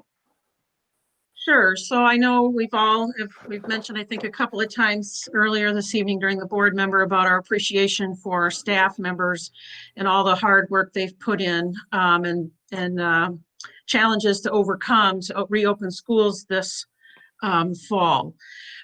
So Mike and I put our heads together. We wanted to put together basically a big thank you letter. And we wanted to not to just say the words here, but to put it in print and put it out into the communities so that everybody could kind of hear a little bit of the stories that we asked for from staff about how things are going. How did you turn a positive into a negative? How did you overcome a challenge, help out your colleague? So Mike and I put that together, and we've been working and collecting stories for, I don't know, I think it's been about 3 weeks. So I have to thank the staff again, just personally, because we made another ask of them to take time to share something that we wanted to feature in the letter to the community, thanking them. So I apologize for the late submission. We actually had it together last Thursday, but we had a miscommunication about how to, who was going to email the superintendent. So I apologize for that. But I don't think there's anything in here that is controversial. So I hope you've had an opportunity, and we would like to look it over, and we would like to sign everybody's name to it. And so I guess the way to do that is to publicly ask the board to do that, and that's why we had to add it as an agenda item. So we can entertain any questions you might have, or Mike, I don't know if you want to chip in, but this is our effort, and we'd like to get it out there. So thank you.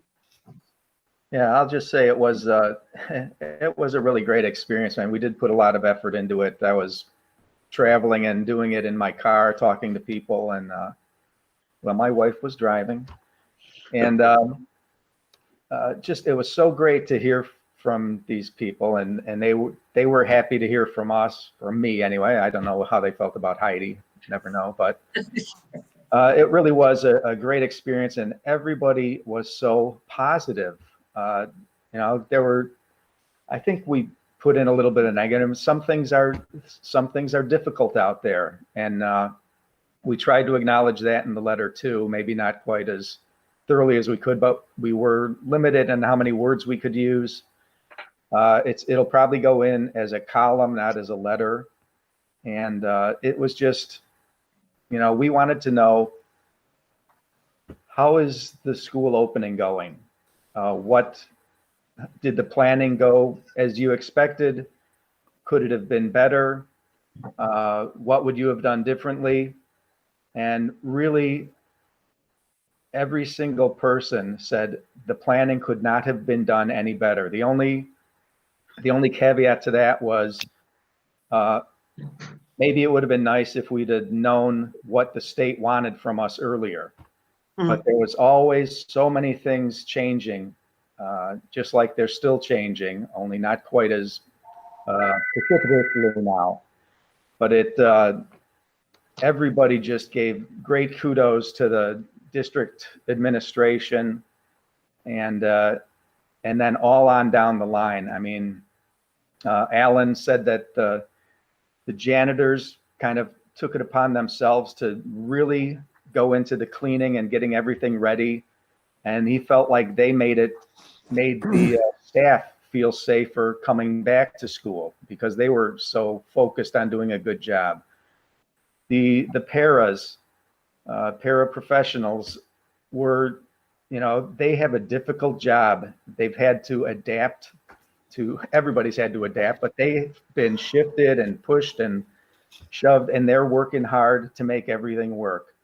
The teachers at the elementary level are great. They're loving seeing the kids. The 5, 6, and then going into the high school, it's a little bit more difficult for that staff because they do the online and the in-person, and that's been a real challenge for them. And I want to acknowledge that and let them know that, some of them feel like they haven't been able to do as good a job as they know that they can do. And I just want to acknowledge and let them know that everybody should know that this is a difficult time and that nobody is going to be at the top of their game this early on. It's going to take weeks and months in order to be totally comfortable, and hopefully we can stay in the hybrid situation or get back to in-person, but hopefully we don't have to go back to switch around. So we thought the hybrid was the big way to open, and it's been working well. People have been pleased with it. And so this column, this article is acknowledging that these people have put in a lot of work, and we've asked them to do a lot, and they're going through with it. So that's our thanks. That's enough from me. Thank you, Heidi and Mike, for explaining kind of how that came up. And Karsten, you're in the queue, and then Mr. Bryant.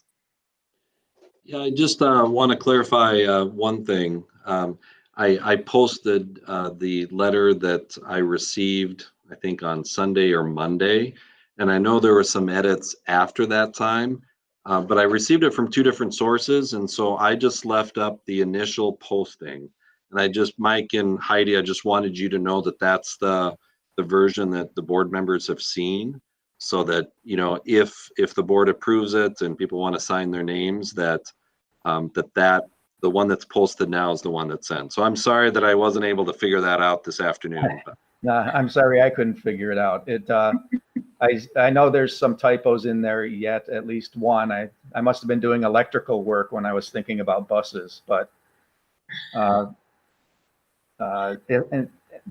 any changes will be typographical, and I don't think I'm going to add anything to it. There's no room. So thanks. Go ahead, Jim. Oh, thank you, Madam Chair. Yeah, this is a very nice gesture, very nicely done. I like it very much. I'll be happy to put my name on it.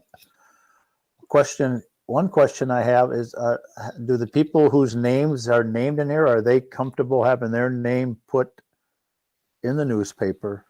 Some people are. I would think they all would be, but that's just a question that have to be asked. They are, Jim. I asked everybody, and I'm sure Heidi did too, that we agreed that we should have their approval before we quoted them or mentioned them. I think a column would probably be best than a letter to the editor, because you're right. There's some too big for a letter. constraints that they have, because you don't want to argue with people that buy ink in 55-gallon drums. I learned that a long time ago. But no, it's very good, and put my name down. Thanks. All right. Holly, you are next. Thank you. So what was the ask that you wanted us to read it and then agree or disagree on whether or not we would support the letter coming from the whole board? Do you want your name on the letter? Right. On the column? No, I don't. The board. No, I think it's very well written. I give you guys a lot of kudos, but I'm going to pass. Thank you. What's your holdout? My answer is no. So, all right, I won't go there. You did. Bye. Anybody else have any input? Mr. Derricks, do you want to? Yeah, I was just trying to find my microphone. So this is here, and it's an individual selection, whether you want to be on the letter. It's not a letter from the school board per se, from what I gather. So I would be very proud to join you with my signature on it. We were hoping it would be a letter from the school board, because all it's doing is giving kudos to our staff. Janie, you're in the queue. Yep, I'm supportive of my name being on it too. I guess I'm just, are we going to make a motion to approve, or are you just asking for verbal consent here? No, it's a vote. I think that's the way we have to do it. Yeah, Okay. Just to recognize everybody's, formal approval. Yeah, well, I appreciate your work into it, and I don't mean to cut but I will make a motion to approve the letter if that, I suppose we need to do that to make it formal. So is that okay? Understanding that correctly? I don't mean to end the discussion, but I guess we can continue too. But I'll make a motion to approve the quest. I will second with a comment. Go ahead, Jim. The only thing I'll just add is people have asked, how's it going? What, they're hearing the COVID numbers, they're hearing other states, they talk to people in other communities from anywhere from K through 4, K through 6, to distant learning, to hybrid, to in school. So I just think this will go a ways in letting people in the community know what we're doing here in our district 6 weeks into the school year, 6-7 weeks into the school year. I think it's a good gesture. Like Mike had said earlier, this could all change by the numbers or by the action of some. Right. But where we are right now, I think it's a good piece to let the people know and let them read it, digest it, and ask any further questions or get involved if they want to. Yeah. Exactly, Jim. That was part of why we did it, was just kind of a morale booster too. Did the Southern Minnesota Coffee and Conversation on Friday morning, and that was one of our biggest discussion topics, was mental health of staff and everybody, and just trying to look for some, a boost basically, and that's what we wanted, was to kind of recognize we've traveled a long, hard road and we're not off it yet. And you're right, things may change. And I think that, I think the community is also having some hardship, adapting and all this. So Right. we understand that their struggles are not, we're not trying to say we're the only one having struggles out there, because we're not, because the community members with their parents and their children, the grandparents, the neighbors, the parents, all that are juggling things around to make things work the best they can. And it goes a long way to say that, it's just not our staff who are doing a very nice job, but it's also the community also playing a part in securing and making sure that we do the best we can for the kids. Right, absolutely. End of the year. Yeah, I had something in there trying to get even more in the community involved and really giving credit to the students who are just doing a fabulous job. Everybody's really impressed at how they're working around. And it's just possible. It's to show that it's possible to do this. It's not impossible to get through this. And while everybody's going to have difficulties, it's possible. And we need to acknowledge those difficulties, accept them, and move through them. And our staff has never worked harder, I'm pretty sure, because they were working every day since March, getting this stuff organized, and throughout the summer. We heard all kinds of stories. Yep. But it was, thanks a lot. I appreciate you guys liking this letter and approving it. And Mike and Heidi, my sincere thanks for the effort in spearheading this. It was your idea from the get-go on wanting to get this letter written. And I think really, it's not that we're perfect. It's not that we don't have room to grow in our district, but I think it's always good to celebrate the great things that are happening and to highlight those, because if anybody knows that we need a little bit of good cheer in the world, it's kids and teachers and parents. We need a little bit of a break, and it's always good to celebrate those good things going on. So I'm happy to also put my name on this letter. So the motion on the table is to approve the letter, and we'll start with, let's see, who made that motion? I'm sorry. It was Janie. Chair, seconded by Jim. Okay, thank you. And we'll start, Janie, with you for a roll call vote. Aye. Ms. Jones? Aye. Ms. Tower? Explain to me again, if I approve it, what does that mean? Means your name is on it. No, I said I don't want my name on it. Okay, then. Okay. So that's a no. So I don't approve the letter then? You don't, then you say nay. Interesting. That's an odd name. All right, Mr. Bryant? Aye. Mr. Christensen? Aye. Mr. Derricks? Aye. And chair votes aye. So 6-1. All right, thank you, everyone. Request for proposals for the lease of real property. Superintendent Anderson, do you want to give us some background information on the next item on our agenda? Sure. For some time now, the Operations Committee has wanted to explore the possibility of leasing about 10 acres of land on the Red Wing High School site. The idea was started because an individual approached the school district about wanting to lease land for a solar garden.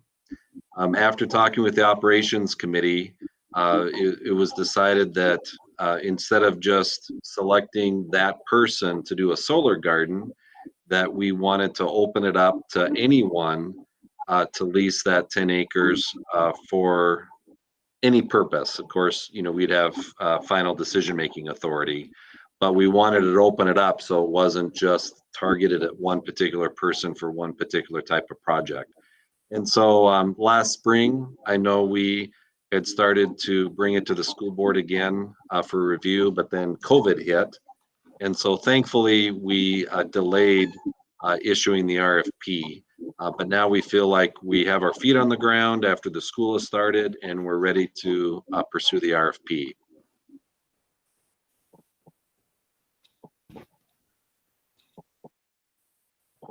Does anybody from the Operations Committee want to weigh in on this? I'll make a motion to approve because, yeah, he's right. We started some time ago and then COVID kind of put a halt to things. And so I think we'll just put it on the table. I'll make a motion to approve. Heidi, you are in there. Well, let's get that second motion, Okay. second to the motion before we discuss anything. Okay. I'll second. Okay, That was Holly. made by Jim, seconded by Holly. All right, now Heidi. So I noted one of the specifics was this would be a 25-year lease. And we're confident that we don't need that land over the next 25 years. I mean, I couldn't tell from the nature of the photography what kind of thing we'd be looking at. I know when we purchased the land years ago, it was, there was some discussion about a more centralized site. I just wanted to hear what the committee's discussion was on the 25-year term, lease term. In our thinking, and anyone on the Operations Committee can certainly jump in, but our thinking is that it could be up to 25 years. The 10 acres is right by the communications tower that we have with HBC. And so I don't think it would be usable land for a field or for a school building. Okay. And over the next 25 years, I think we're perfectly fine with making a commitment to an entity that could generate revenue for the school district. But somebody else on the operations committee might want to add to that thinking. I think you hit the nail on the head. Okay, thank you. So the motion is to authorize I'm with you. Sorry, Arlen. Sorry. If I could elaborate on here a little bit more,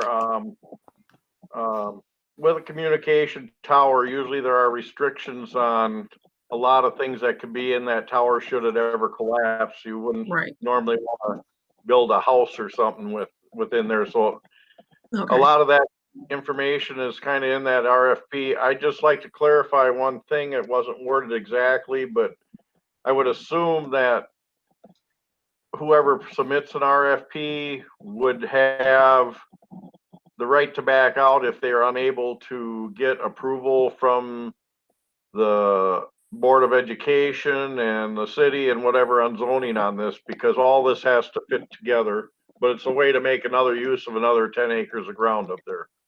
And I'm fully behind it. I just want to make sure that, in my opinion, whoever's doing this has to follow the process. And if they aren't, they shouldn't be locked into it. Yeah, there would definitely be a due diligence period so that they can finalize arrangements with us, HBC if necessary, the city, and even the state. So even after the RFP is issued and we accept a proposal, I know we'll have to set that up in the actual agreement with the entity. But you're right, Arlen. I didn't see that in the RFP specifically that it should be there. I don't know if it needs to be added there, but I don't think it is, as long as everybody understands, including whoever's putting out the proposals. But somehow it should be clarified that we've acknowledged that it's going to take these processes to get approved, but it nowhere does it say that they're obligated if they can't accomplish those other things, because those entities don't want to go along with it. And I didn't see any provision in there for them putting down any earnest money, and I don't know if they're really, generally because of what happened at Jefferson, I would say we should have some earnest money on any agreement. But because of the complexity of this and realizing the hurdles I got to go through, I don't know if it's necessary, because you'd want to have it refundable anyway. Yeah, I think both of those issues should be addressed in any agreement that we come up with the entity instead of the RFP. But I completely agree with you. This is a complicated process, and it will take some time to finalize, even after we select one of the proposals. And just to point out to anybody, if it doesn't go through, it didn't cost us anything other than the start of the RFPs process. So it's just sitting there, and it's not like having a building that costs you maintenance while you're waiting and everything. Yeah, that's a good point. Jeannie, you're in the queue. Yep, I appreciate the committee, opening it up to all options. I think that's great. But I was wondering, for you committee members and Karsten, for anybody that has soccer players, there's still a lot of room for improvement on the parking on that kind of bottom end of that 4.88 acres when you're looking at the picture. And I just was wondering if you guys discussed at all of the district making that area a little bit more usable for people parking for practices and games over there when we rent that field to associations and such. Did you guys discuss that at all, or? We've talked about soccer issues in the past in terms of the number of fields, the quality of the fields, especially with drainage, parking issues. But the committee and administrative team have not specifically talked about parking in that area. With the exception of getting handicap parking there a couple of years ago. Yep. And Yeah, that's thank you. fair. I guess I don't know how that, with the RFP and whoever ends up leasing that, I guess I just bring that up because it is when high school soccer is going on and when association and JV games are there is cars on both sides of that road, all the way up almost. And so I don't know, I guess that's just a concern to me that I don't want, that's not very workable as it is. And so I'm a little bit concerned that we're not making any improvements on the land that we currently own, and then that's going to be wrapped up for 25 to 30 years. So I just would ask that we somehow address that. And I know that we had, going back to our facility and sports area, plans, I guess. I don't mean to call on Kevin, or maybe it's something we can ask him when he's in certain days, but that's still not extremely workable. And I would hate to not be able to make it better for many, many years in the future. I think we can probably put that on a future agenda item, the future of the soccer fields, the locations, and what needs can and cannot work there. So I don't think for us to thoroughly say we understand what's going on there without really having time to take a peek at it. So Yep, no, that's fine. As long as you guys can kind of take it into consideration as we work with them, work with whoever wins a bid and that process. So thank you. Good. Yeah, and I'll talk to Paul Hartman and Alan Gaylor about that particular issue so that before we sign any agreements, we, can thoroughly review that. Good idea. Thank you. Any other discussion? All right, so the motion made by Jim, seconded by Holly, is to to authorize the superintendent to issue the request for proposals for the lease of real property as presented. Any other discussion? All right, then we'll start the roll call vote with Heidi Jones. Aye. Ms. Tower? Aye. Mr. Bryant? Aye. Mr. Christensen? Aye. Mr. Derricks? Aye. Ms. Fair? Aye. And chair votes aye, so 7-0, that passes. Thank you. Next on our agenda is the rental guidelines for outside organizations during COVID by Dawn Wettern. Yes, thank you for having me. We did bring this up at the Operations Committee, and the Operations Committee decided to bring it here.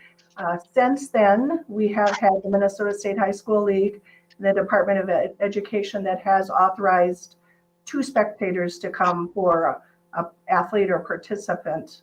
So what I would like to have this group decide tonight is tournaments and spectators at rental with our renters that use our facilities.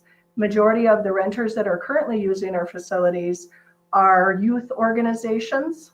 So we have developed 2 scenarios, one that would not include any spectators or any tournaments at all, and then scenario 2 that would have spectators allowed, and also to allow tournaments with very specific guidelines that also the Minnesota State High School League and the Department of Education have outlined. In addition to that, just so you know, we also do following of the Department of Health. So that would be a consideration. So we would have renters that would need to take very thorough attendance. We would have to have individuals just like the Minnesota State High School League. You wouldn't just have drop-ins or substitutes for people that come as spectators. We would need to get those lists ahead, both visitors and home individuals. So again, I don't know if you've had an opportunity to look at the scenarios, but what I would like to have this group do is decide as a school district what we would want to do with our outside renters. Knowing that, I think it was Holly who earlier said our numbers are going up. And I would also like to consider that our renters would be, put on hold if we would go to complete distance learning. There wouldn't make a lot of sense. It wouldn't make a lot of sense for us to have youth activities if kids can't be in school because our numbers are high. So open for discussion.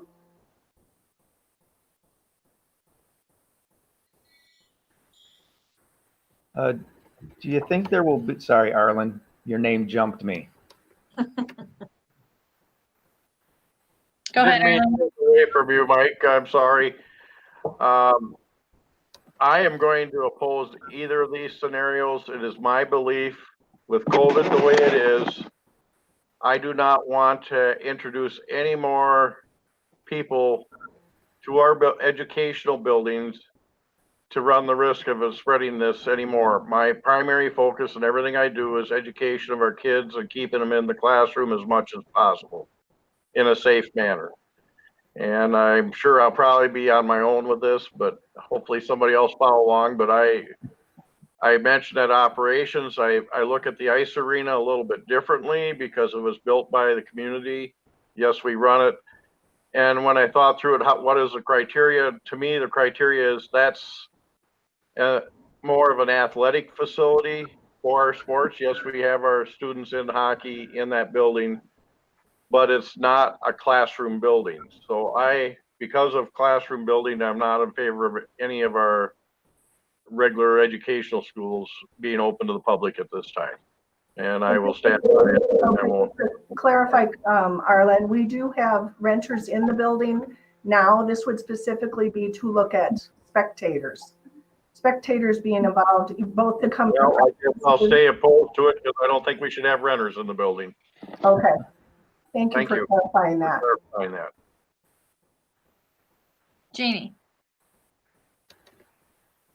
You know, I did have a community member ask for some clarification about, you know, about if we are in distance learning, you know, why we would not rent them. So, you know, and so I just asked, like, in the aspect of, you know, when we're looking at numbers, our county numbers may be very high due to, you know, older adults, you know, or, you know, 30 and 40-year-olds being positive. But if students aren't necessarily positive, should we be taking that into consideration and having a different decision on keeping our gyms open?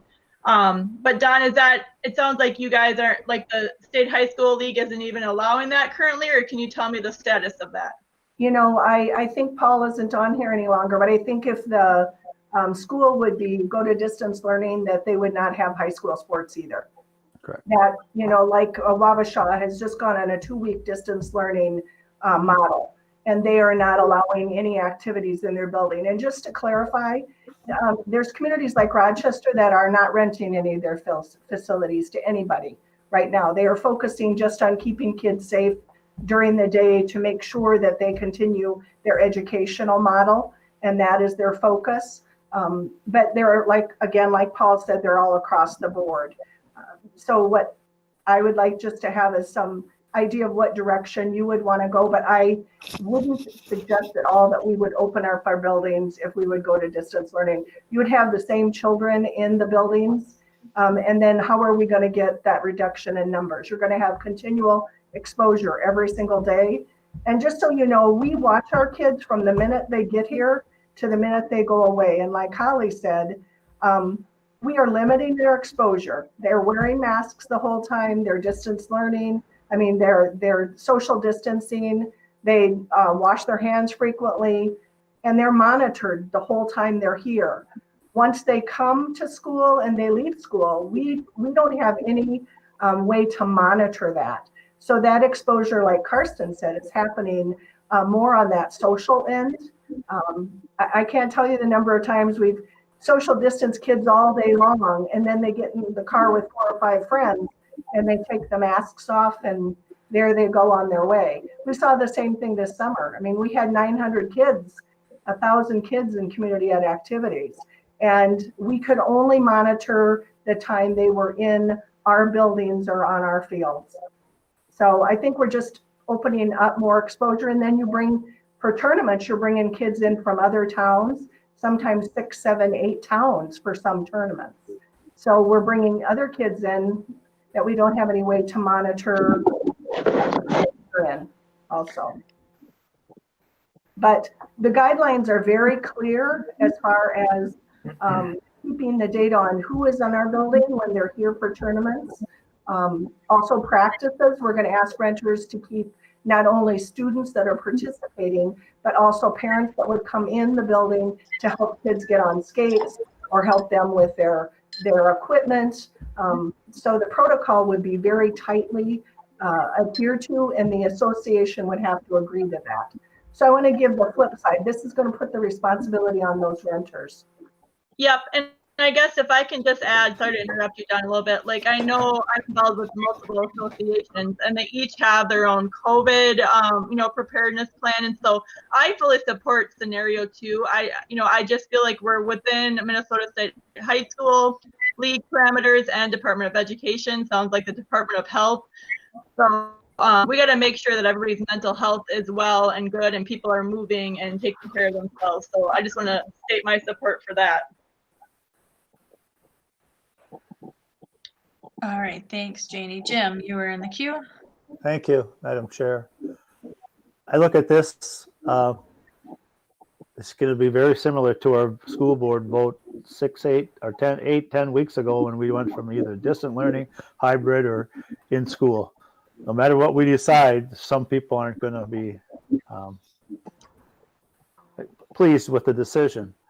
I think the fact that I'm leaning towards, like Janie did, I'm leaning towards the fact that the High School League and Department of Health have set some rules up and some guidelines to allow something like this to take place. We're 7 months into this unusual times. Getting some normalcy back is something that I've been hearing loud and clear from a number of people. The only thing I see in difference in scenario, one thing I'd like to see maybe added in scenario 1 and 2 is probably in the agreement, Dawn, is you got to have, somebody's got to be the lead person from that group, no matter who it is, whether it's the whatever association. The president of the association is the one, or the person who turns in the preparedness plan is typically, yes, Jim, and you're correct, that would be identified by the renters, who would be their lead person that takes responsibility. Okay, as I was saying, yeah, what should be spelled out in the agreement here, the scenario 1 and 2, somewhere where that person or persons have this, are the ones names are put on there to do it. I know we rent out here where I work at, we rent out the building next door, the Goodyear Lions Center, and the 4-H group wants to use it, and they have protocols, and they've even sent us the protocols and how they get their kids in, who's going to be there, social distancing, wiping things down afterwards. So that's not unusual nowadays to ask for that. So with that, we got to decide. We got to get back to something at some point. And I wish I don't have a crystal ball to tell you when that time is right, but to sit there and not continue to let this thing handle us. We got to be able to listen to the people of the High School League and the Department of Education if they have the things of the rules and plans in place. We need to consider them. Thank you. Heidi? I'll probably vote yes. I personally have my own reservations, but I know we're following guidance. My main concern is if things are getting worse, I want to be assured that our entire district, including our community ed department, has that flexibility and fluidity to say, you know what, like Wabasha found itself in a situation, and we still retain the authority to say we're at an all stop right now because of the circumstances, and public health is our number one concern. So I just want that to be, that's priority number one for me. And I agree. I think if we go to distant learning, boom. I totally agree. The building's shut down for everybody to use, even outside. That's the way it is. That's the way I view it. If you shut down, nobody going to school, there's no sense in renting your building out. But if you have school open, let's look at it. Holly? Opening the school up the way it's being talked about tonight, I know as a parent, if my 6th grader was going to go play basketball somewhere, I wouldn't not want to be there. That's saying I would actually let my 6th grader go. It would really depend on, the parent's preference.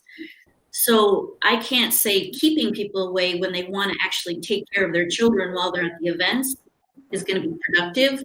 Then it's up to the association whether or not they even want to attend the tournaments. But if we do allow spectators to come from all over in different communities, we will move into distance learning quicker, because we will be exposing our kids and our building to more people outside of our control. So that's basically how I see this. The more people we allow in from places that we have no, that's kind of what the stats have said. So I don't necessarily know, but like I said, as a parent, I would want to go and watch my son and make sure there was a mask on and they were socially distanced and all of that stuff. It's very difficult. Bracken. Yeah, so obviously this is a very difficult choice to make, and you guys have a hard decision ahead of you for sure. As a student, personally, I don't know if it's the right move to open up our schools. I agree with Holly in the sense of you are allowing more people, more exposure, more movement of the virus. The more people you bring in, the more chance you're bringing of COVID. Right now, from what it's sounding like, as of now, we believe that there's no COVID transmission within the schools, and we want to keep it that way. I urge you not to take a reactive approach, but instead of a proactive approach. I urge you to err on the side of caution versus on the side of recovering from the damage caused. This has been over half a year of being in this pandemic, and I understand people are tired of it. I'm tired of it. Students and teachers and parents, we're all tired of this. But us being tired of this pandemic doesn't mean it's going to go away. I urge all of you to think about what you're doing by allowing more students into, more parents and more people into our schools. You are allowing more transition to, you are allowing more transition of the virus to occur. You're allowing higher risk. And yes, I know that's hard. I know with my parents, they want to attend my meets, they want to attend my events. And it's very difficult for that to be taken into consideration because parents want to see their kids. And that, as a parent, I can only imagine how hard that is to see your kid in the school and want to support them of being unable to. When it comes down to it, we have to keep student body safety in mind, and we have to have that be priority.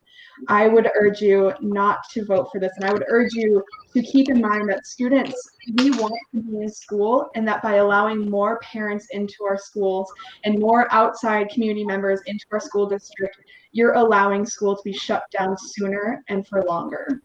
That's all I have to say on the matter.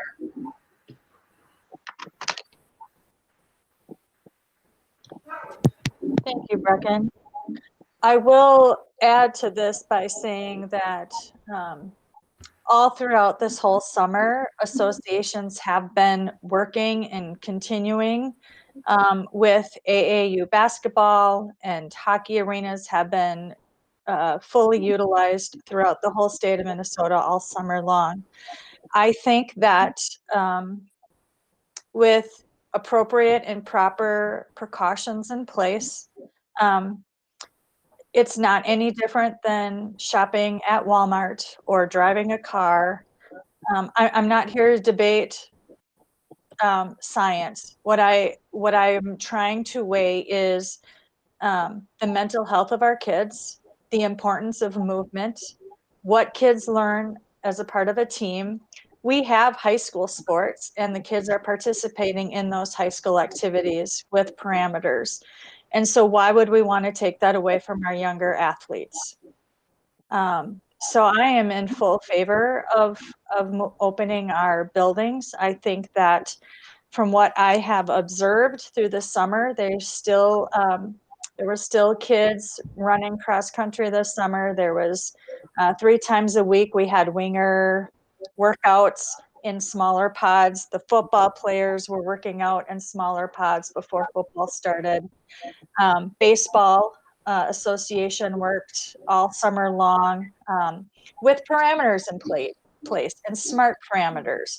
The kids all wore masks.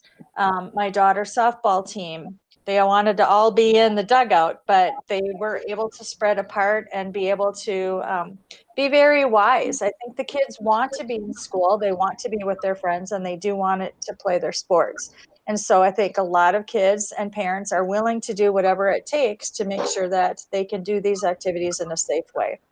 So I think there is a way to do this as safely as possible. That doesn't mean it's foolproof, but I think that the the mental health and the piece about moving and being active is very important to keep their minds active as well. So that is my 2 cents.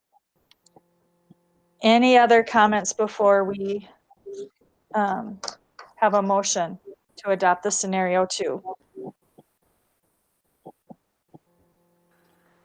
I have a question. How many non division events are taking place in our school? How many people are we renting out to who are not a part of the high school league with us? Dawn? Well, we have some people that are waiting. They haven't signed up for anything because they're waiting for the outcome of this. It's typically about 6 different groups, but they have, some of them have backed out this year. So I think right now we're looking at swim club, basketball, volleyball, hockey, association basketball. So those are the main groups. So you're looking at our gymnasiums and our arena, basically trying to all share that space with high school sports that have been delayed and crunched into, very shortened seasons. So Yeah. just so this group knows and the community knows, high school sports come first as far as being able to use the facilities. So work very closely with activities department, and they have their stuff on, so we're able to, give some time to our associations. Most of our other individuals at this point, Girl Scouts, Boy Scouts, they're not using our facilities right now. They're meeting in other locations. Yeah. And what about things like Math Masters, or are those events going on? Knowledge? Yeah, and most of those are online, Mike. A lot of what we've seen is online. They're not necessarily in person. So most of this stuff is, well, all of it's athletic endeavors and competition. Correct. And is there any additional expense we'll be incurring with Yes, we have told all the associations with sanitation, the additional time for our custodians, that they will be paying more. They're all aware of that. If they haven't signed up yet, they will be. We make sure they know that up front. It is going to take extra time, and it's going to be extra work for our custodial staff, and I want to acknowledge that. And right now, we are not having any concessions this year, so that will eliminate that piece that food service was providing support for the concession stands. So that's not in the discussion. That had already been decided by this group earlier. So right now, it is just our custodial staff that will be working very hard to get our buildings clean and sanitized before our kids come the next day.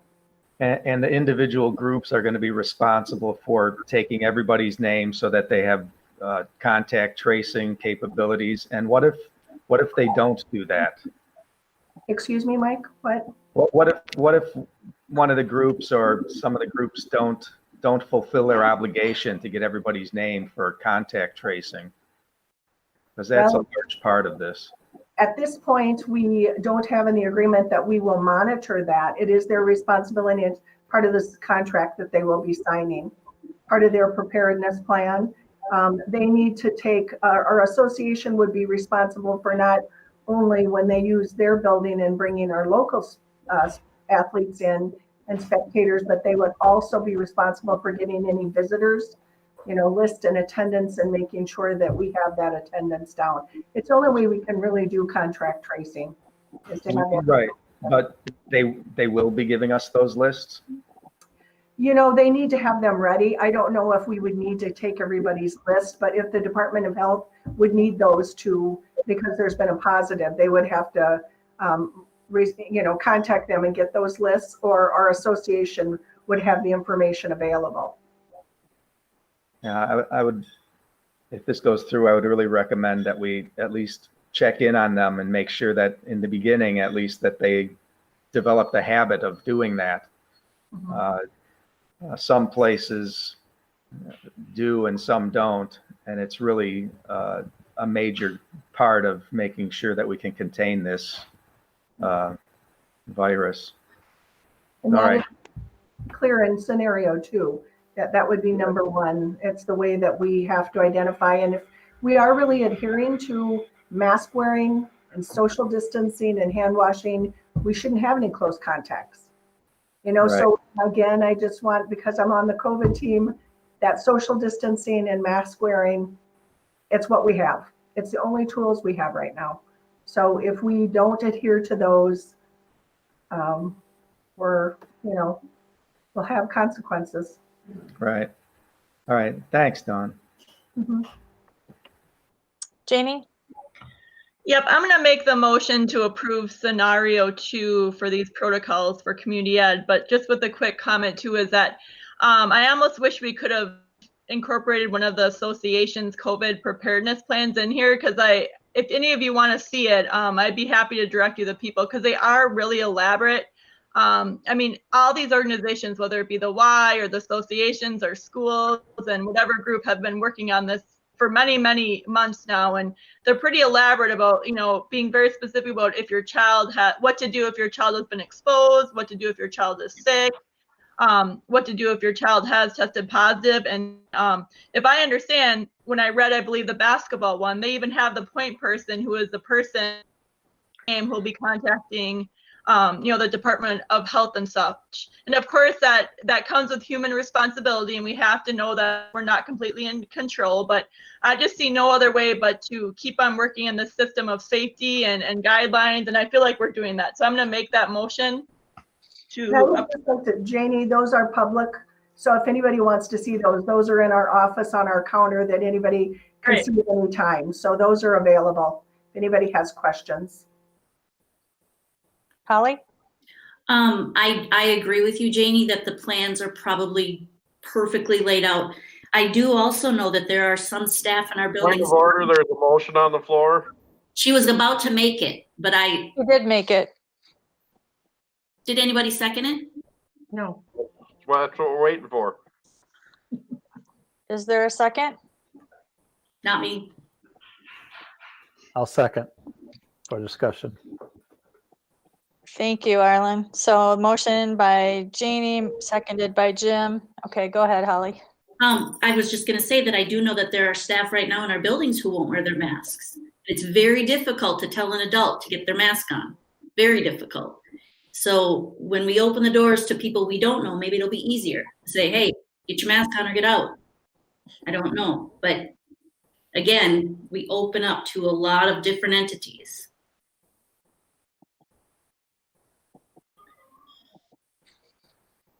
All right, any other discussion? All right, so the motion on the table is to adopt scenario 2 in the rental guidelines for outside organizations, and we'll start the roll call vote with Holly Tower. No. Jim Bryant? Aye. Mike Christensen?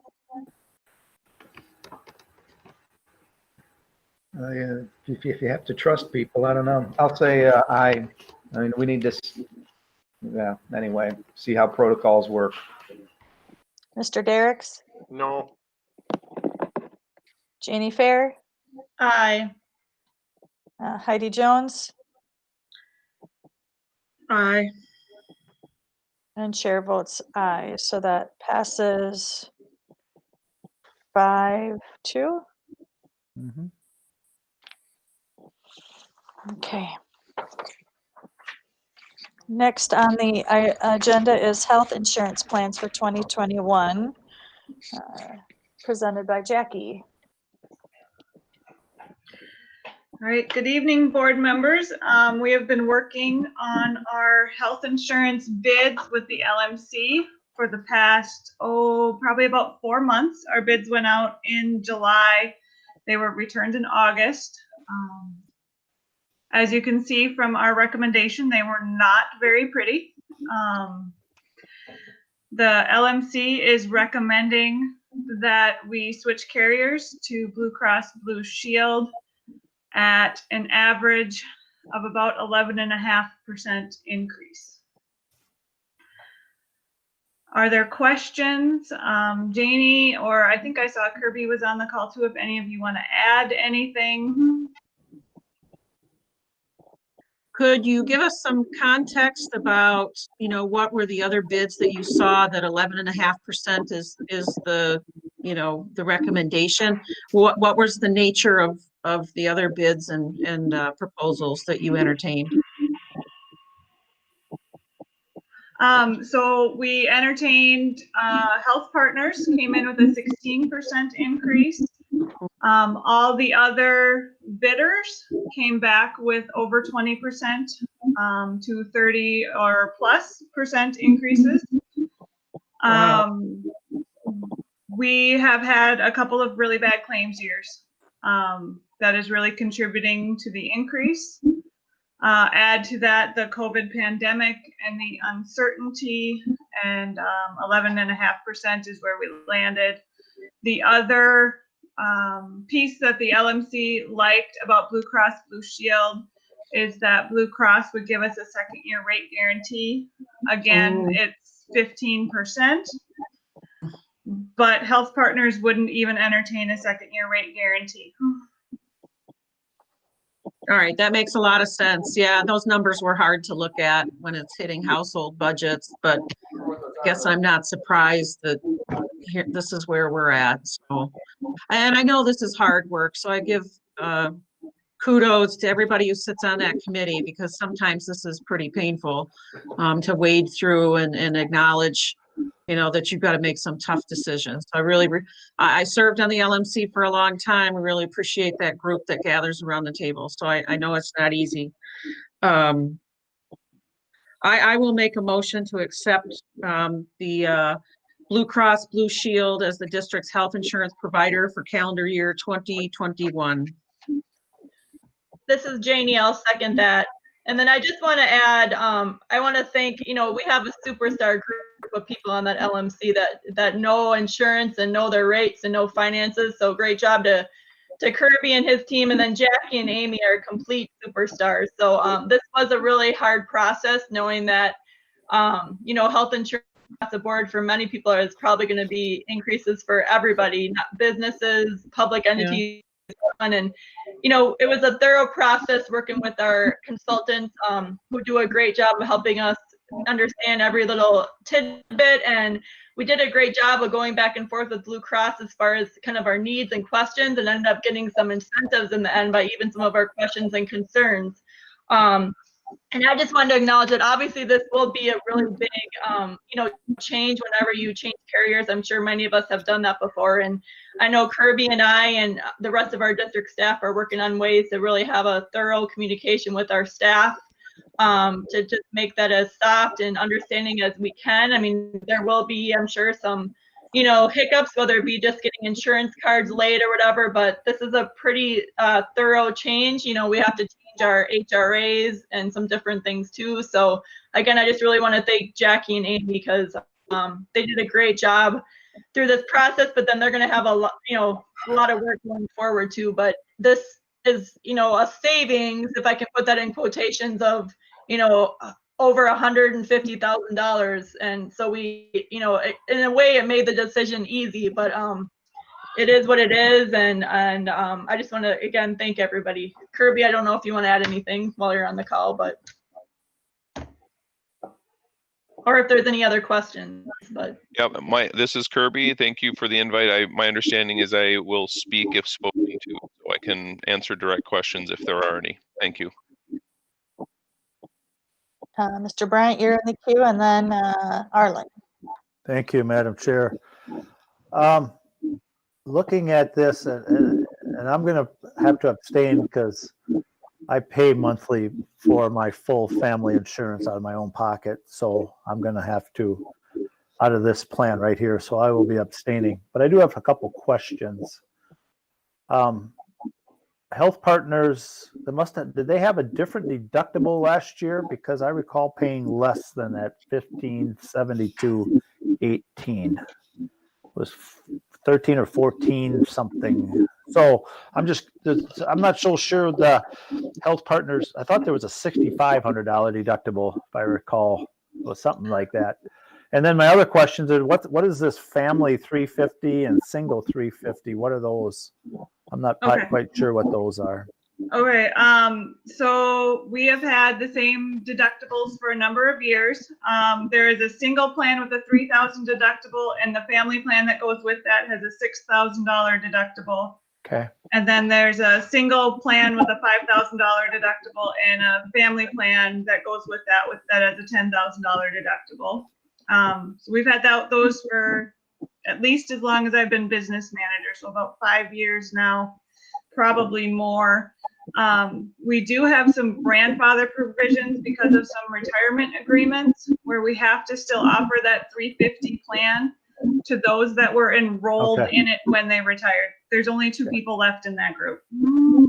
Okay. For somebody that pays every penny of it for a family health insurance, this is a huge increase. Which, well, it'll be what it is. My other question is, we have to get our hands as a district around this. We can't keep paying and paying and paying more, and so maybe we are, maybe we're not. You talked about $150,000 savings. I'm curious, Janie, what that is, because you piqued my interest when you said we have $150,000 savings, and I'm not sure.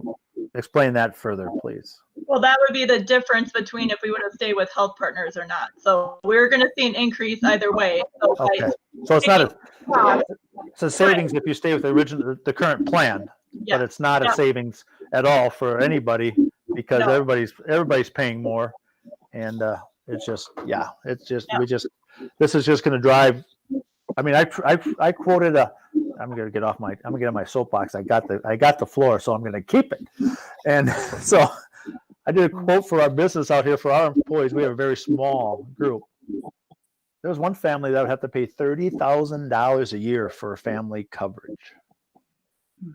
Outrageous, unbelievable, unacceptable. I mean, it's just everybody's going to have to pay more and more, contribute more for this because it can't be sustaining the way it is.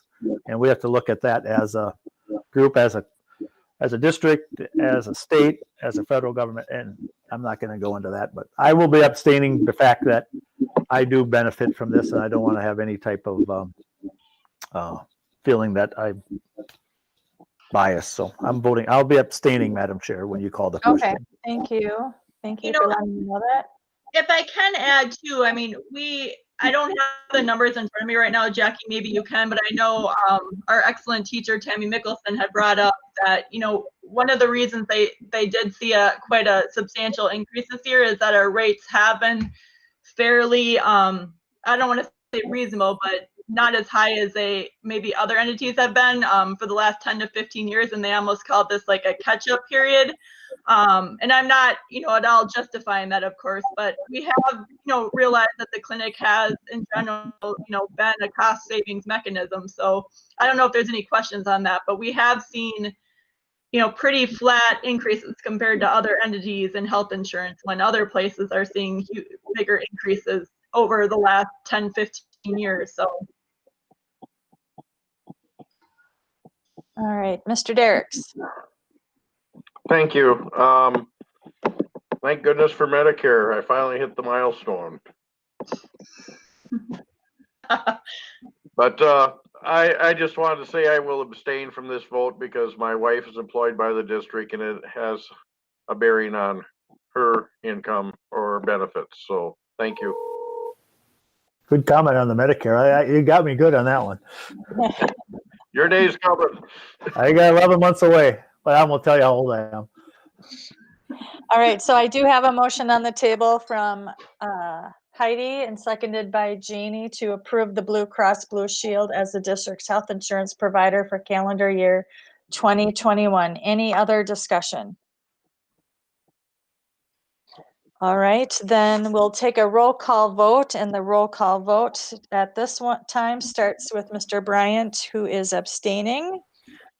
Mr. Christensen. Yes, I'm abstaining, so, okay, Yep. Thank you. I'm not. Aye. Okay.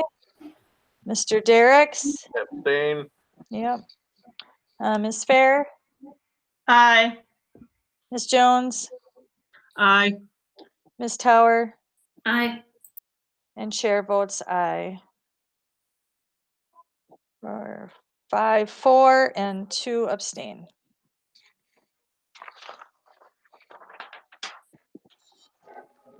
Educational data sharing agreement is the next item on our agenda. Yep, and I'll address that. We've been updating several educational data privacy agreements as a result of feedback and good questions received over the last few months. You can see that, well, I'll just briefly explain each entity that we're signing the agreements with.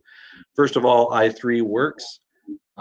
We began working with them a few years ago when they helped us with a routine audit from the Minnesota Department of Education, which was conducting the routine audit at the behalf of the Office of Civil Rights. Had to do with student enrollment in vocational courses, making sure that enrollments were not disproportionate. So they did some very good work with us in that regard. Since then, i3Works has completed a variety of projects for the school district. I listed many of those projects in the information packet as an FYI. I believe all of you are aware of our work with Every Hand Joined, that the movement, the genesis of the movement was about 10 years ago, and I think the formal arrangements were maybe 6 or 7 years ago, give or take. And they've worked with us in a number of ways and partnered with a lot of different community organizations to do great work for our kids. And one of the services that they've been providing for us is some data work related to student achievement and other data. We also have working relationships with other community organizations, including Hispanic Outreach, Youth Outreach, and more recently, Hope Coalition. So the request tonight is to approve agreements with i3Works, a master services agreement, as well as educational data privacy agreements with Every Hand Joined, Hispanic Outreach, Youth Outreach, and Hope Coalition. Those particular educational data privacy agreements are not required, but I definitely think they are good practice. And I think we ought to have them in place. Otherwise, I don't think we should be sharing data, with those organizations. So again, the recommendation is to approve those particular agreements. Just to give a little backstory, there have been a lot of concerns expressed over the past few months. I've learned a lot in the process. I think that we're making some good changes in some of our practices that will enable us to serve our students even better. So I'm proud of the changes that we're making. But again, one step in that process is to approve these educational data privacy agreements. And I'm available for questions.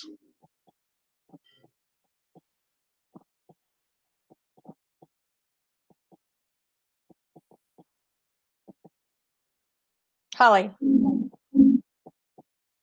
Thank you. Kirsten, could you tell the board or the community how a family can opt out of having their data shared? Yeah, that's a good question, Holly.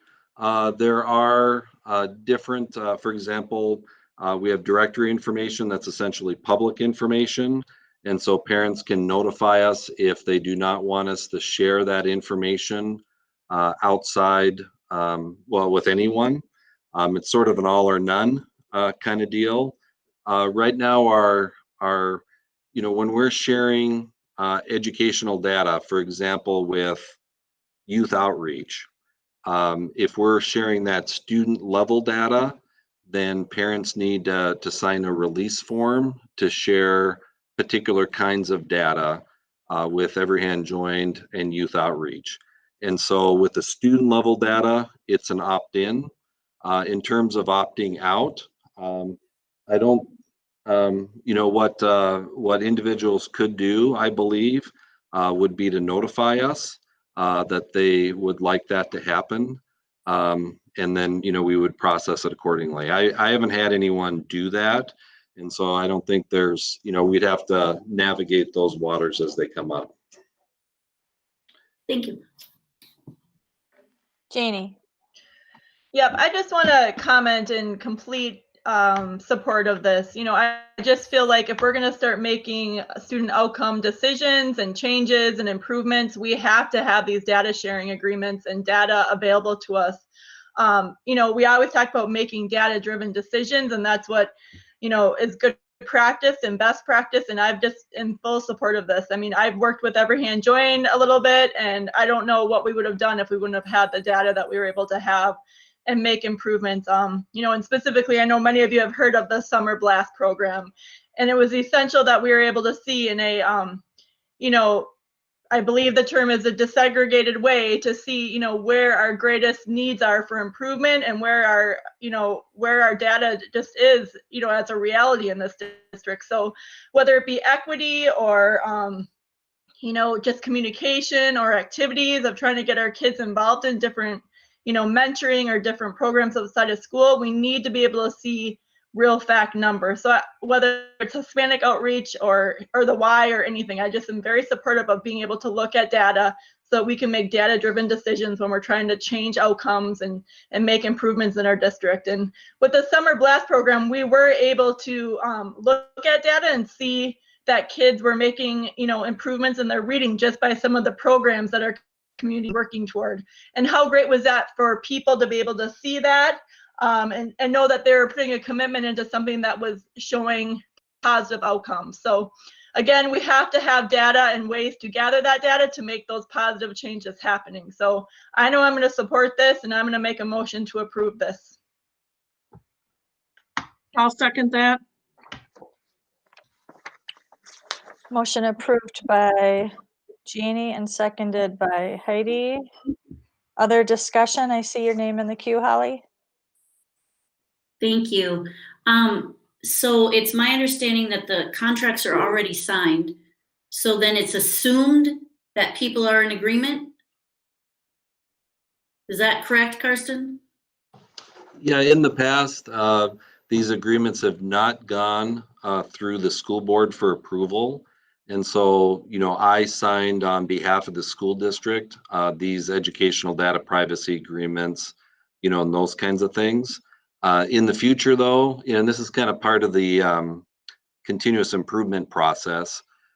First, I want, these agreements to just be 1 year at a time, because then we can actually make decisions like in August of each year if we want to continue them in the following year. And also I want the policy committee as well as the school board to review, and then the school board to actually, approve or deny each one. So that's one of the changes that, I've already instituted. And so these agreements would end in a year, and then I would take them to the policy committee and then the school board. Okay, so to me, like I had mentioned in the policy committee, it's still quite muddy for me how all of this is organized, what the goals are, how we get rid of data, if we share it, do they destroy it? Who else do they share it with? It's really not clear. And so I'm not going to be supporting it until I have a very clear plan of how I can communicate that to families, what is shared, what isn't shared, and what are your options for opting out, or how are you notified that these organizations have access to your data. We don't have that anywhere for families to access except for one statement in our policy. So I think it's really important that the district, in fairness of transparency and respect to families, that we don't assume that they want help without asking them if that is indeed what they want, because that's extremely equitable in that sense for every family. So I won't be supporting it right now. Not to say that it doesn't improve tremendously, and then looking at it in the future. And if I could respond, first, I respect your vote. And second, I think you bring up some fair issues and some fair comments that I think we can work on over the next few months to make a process even better. I know in the policy committee meeting earlier this afternoon, Arlen brought up the possibility of, well, I think he called it a citizens group to kind of review this.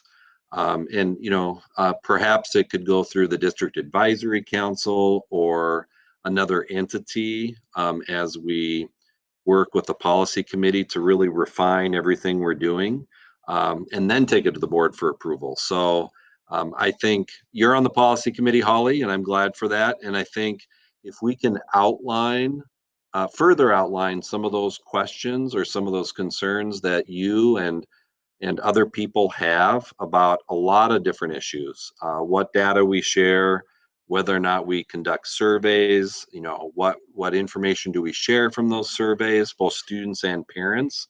I think those are legitimate concerns that we need to work on together. No doubt about it. So I think we should just add it to our policy committee agenda, for indefinitely, and then figure out how to get input from people on the district advisory council and other places so we can move forward. So I agree with you addressing those concerns. Arlen's in the queue, and then Heidi. Thank you, Madam Chair. I have a lot of reservations about sharing this data, and I asked a bunch of questions also here at the policy committee meeting. One I didn't ask is how long has this practice been going on? I know it's been a while. What is the purpose of it, and what is our purpose as a district? Is it our district purpose to supply that data to everybody? I have major concerns about outside groups having access to our data. I'm wondering if we should have our own employee do that or just one consultant to us that does that. I just have major concerns about this information being put out. I also realize the value that this can do to people that get this information, which is important. But I also have concerns about the detriments if for some reason there is a breach in this data.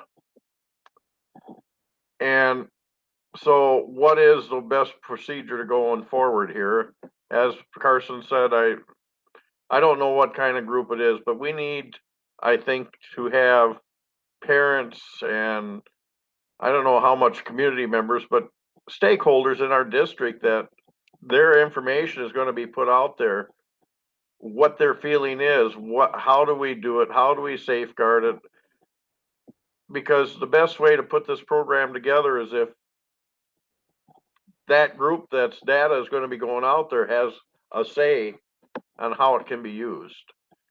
And so that's where my suggestion is. I don't know if it comes out of district advisory committee, separate ad hoc committee, whatever it is, I don't care.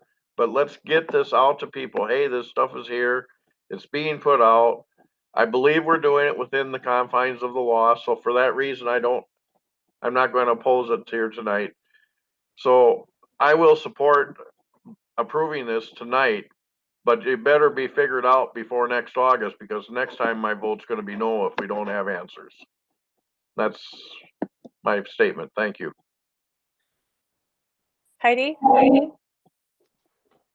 So I'm hoping, and I think we're in that space where we're solution oriented. And I agree with bits and pieces of what everyone else has said up to now. I think it's healthy, the public sharing of these contracts. I think it's healthy to limit them to an annual term. I think it's a healthy process that the policy committee will be involved.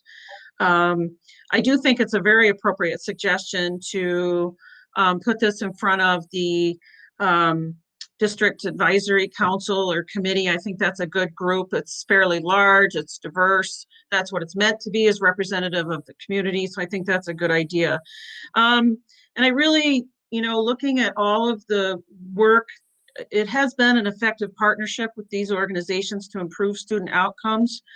And I realize there's some difficulty here, and I'm hoping we're going to address that so that the parents are clear on what where they're at with their student. So I'll be voting yes, but I really do appreciate that we've examined this. I don't know if we have it perfect yet, but I think we've made great strides. Thanks. Janie and then Mike. Yep, I would agree with a lot of the comments about making sure parents agree to this and know what's happening. I mean, I do feel like, we got to make sure if people don't want their data collected and dispersed to other organizations, that they have the right to opt out of that. But I feel like as a district, whether I might be mistaken, but I feel like I sign a box or something every, beginning of the school year for each 4 kids. So I don't know if that's true or not, but maybe it is something like that, at the beginning of the school year at a certain time, that we all know that this is the time that you're going to get a list of what your child is going to be taking surveys or such. And I just think, we have to be very transparent about that. So I appreciate many of you bringing that up. So. I know I'm out of turn here, but if I could just respond to Janie's comments. One thing, like with Every Hand or with youth outreach and Hispanic outreach, is that the expectation is that we do not share student level data with them unless the child's parent or the child who's 18 signs a student release form authorizing particular kinds of data being shared. So, that's an expectation that we have. And, and for example, we don't want, that request should be parent driven, and so the parent should be requesting to participate in those programs and therefore requesting to share the data with people in those programs. That's how it should work.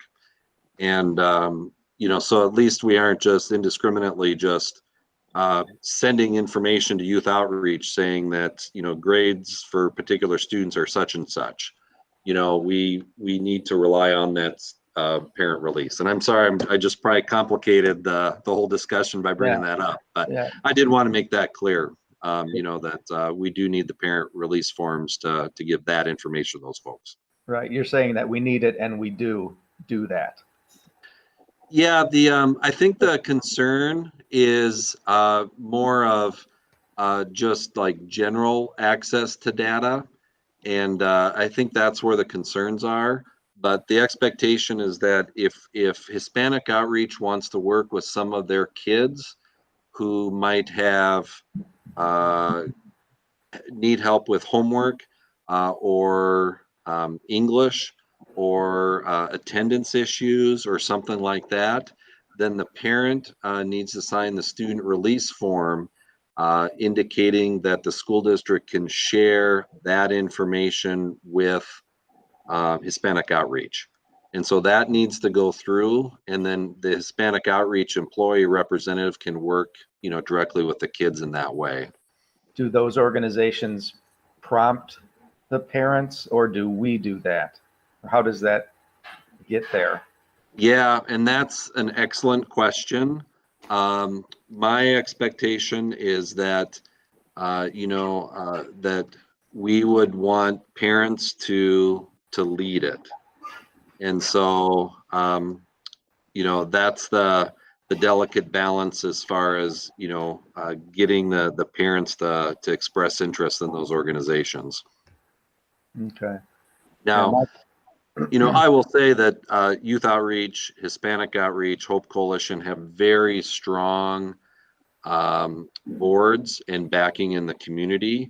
So for example, Hispanic outreach, has a community outreach effort where they identify people and, encourage them to sign up. One of the issues though would be, if there's a family who moves into the district and they want services through Hispanic outreach, and our school people know it, then that's something I think that we have to work on as far as referrals to those organizations. Okay. So, and that's, I think, one, getting back to what Holly said is, there are a lot of different related issues with all of this, Right. or, issues or topics. And I think we need to strengthen, those particular issues as we move forward. So, we're committed to do that. That melds into my comment, which is that as school districts, we're asked to do an awful lot. And these groups help us to accomplish that. We're dependent on the kindness of strangers to a great extent. And that's who these contracts are going to, people who are helping us try to help our students. And it's, I'm sensitive to data sharing. Not that I know exactly what data might be going out, but I suppose that's the question. What data is going out, and who's getting it, and what can they do with it? These organizations have all shown themselves to be pretty responsible, as far as I know. And again, if it would be great to have an internal unit in the district doing it all ourselves, but we're not paid enough to do that job. So that's why we have to go out and ask for help from these volunteer organizations. And I think we need to do that, and at the same time, respect the privacy rights of students and their parents. So, we need to find the right way to do, this good work with our community partners. And I know that we're doing it every day, and that we're going to work hard to have the best processes possible. But I'll give you a quick personal example. When I first moved here, started the process of a divorce, and I heard about some people back in, oh my gosh, where do I live? Watertown, who were talking about it. And I know some of that information came from school people. And you know what? That's not right. And people should not be talking flippantly about personal information about any employee or any child. And, so I've lived it firsthand. And, we owe it, to our students and parents, to provide that level of respect for them as well. So, and anyway, that's just one small example. Part of the issue here is that we have so many people who really want to help our kids. And at the same time, we're a small town and people talk. And so, we need to make sure that we're following the letter and the spirit of the law to make sure those privacy rights are protected as well. Right. Yeah. Thanks. Holly. You put that well, Karsten. And those were good questions, Mike. Here's how I read it. I had a child in the district for 10 years. For those 10 years, I did not know that his data was being shared with outside agencies. Had I known that his data was being shared with outside agencies, I may have opted out. I may have opted in, but I was never given the chance. So the contracts that we have signed right now that are currently in place, parents haven't been given the notice or the option to opt in or out, however that reads. There's directory information and non-directory information. There's some just standard the state has access to, but some of the stuff we share isn't. As a parent, any parent, I would want to know, and I still think it's important, and it could be legal, whether or not we share. So I want clear direction, clear planning on what that looks like. And if we have a signed contract and we all go, yep, we still haven't asked. That's where it's gray for me. Or I think what you're probably asking, well, one of the things you're asking for, Holly, is a kind of a clear notice to kids and parents. I think that's part of it. Transparent. So transparent, yeah, or clear, or both, actual other same thing. But just so that, everyone's on the same page as what happens. So I think that's what you're looking for. I don't negate any of the work that the outside organizations do. Phenomenal people, phenomenal hearts. That's not the point. Mm-hmm.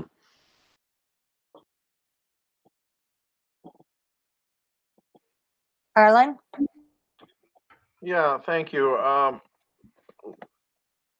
I'm just thinking with what Holly said here and us wondering what all is here.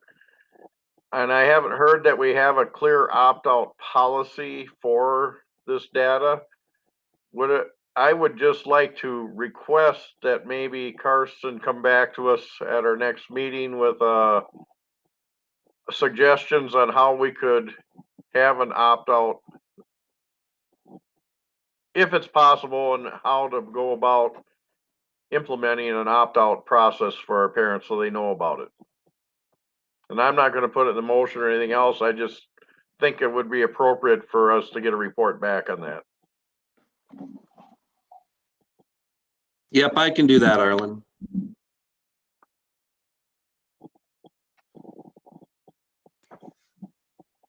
Any other discussion?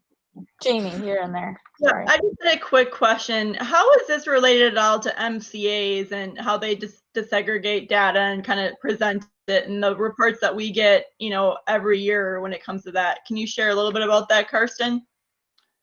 Yeah, I'm glad you asked that question because it's, we're obligated to report information to the state, and then, the state disaggregates the data, shares it publicly. I know even there was a survey done by the state in June or July, as far as distance learning.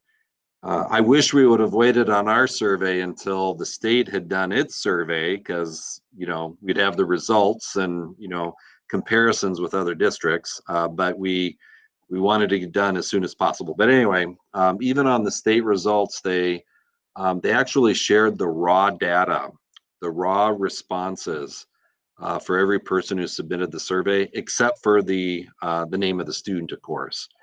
And so you could look at least at one time, you could look at, I don't know how many thousands of people responded to the survey, but they had one line saying if they, what their racial background was, their special ed status, all those things that were just listed there. But the state, there's a different relationship that we have with the state compared to partner organizations, compared to parents and those kinds of things. And I think that's one of the variables in looking at how to opt out, that Arlen, wants me to look at is, if a student can opt out of a particular data share, can they opt out of sharing information to the state? I don't think so, but those are some of the issues that we'll have to weigh as we move forward. And then one follow-up question on that. Again, we shouldn't be reinventing the wheel. I mean, every district should be collecting data, and every district should have some policies in. So did the policy committee look at that at all, or do we have any information on what other districts are doing with this? Because I can't believe that we're the only district struggling with this. We are. Yeah, I think it's a big issue, not just in, Minnesota, but probably throughout, because we have competing interests, and most of us want to do the right thing anyway. So it's a big issue. I've talked to some other superintendents, and I will say, and I'm not going to mention any school names or anything like that, but I do think that they're maybe not, some school districts are more cautious than we are, and some school districts are not as cautious as we are. And, my goal is to be as careful and cautious as possible while still providing the needed data to people. So that's kind of what my stance is. And I know I completely avoided your question, Janie, and I'm sorry for that. But yeah, there are some school districts that are sharing a lot more data than what we do. And if I could add a couple more things, when Everyhand Join first started, I know that they took this, the confidentiality of data, very seriously. I know that some people from Everyhand joined, went to some Strive conferences or convening sessions where one of the big topics was data privacy. And that kind of led to the initial educational data privacy agreement with the school district. And And, you know, but I know that even from the onset, they've been very concerned and very careful about, you know, that data. Lisa Hansen, who works for Every Hand Joined, is exceptionally careful, and she's helped us improve our safeguards here in the school district, and you know, closely monitors that data. And she showed me, I was going to share with the policy group, and then it was just too much, but she showed me their plan for the security of their data with the data mart they use, and it's very impressive. And you know, I was planning to be, well, I was a computer science major in college, but when I looked at that data plan and how they're monitoring it, it's, you know, above my head. But it's very well done, I can tell you that. And so I'm proud to be part of their movement.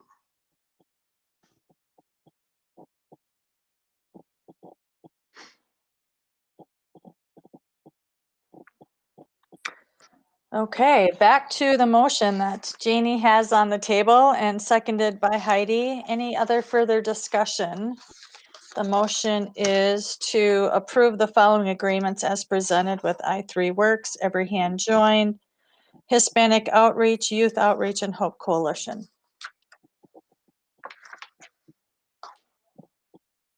Any other discussion? All right, we'll start with a roll call vote then with Mr. Christensen. Aye. Mr. Derricks. Aye. Ms. Fair. Aye. Ms. Jones. Aye. Ms. Tower. No. Mr. Bryant. Aye. And chair votes aye, 6-1, it passes. All right, the next agenda item doesn't require any recommendation at this time. It's information only, but we are embarking upon the very larger school board or superintendent evaluation.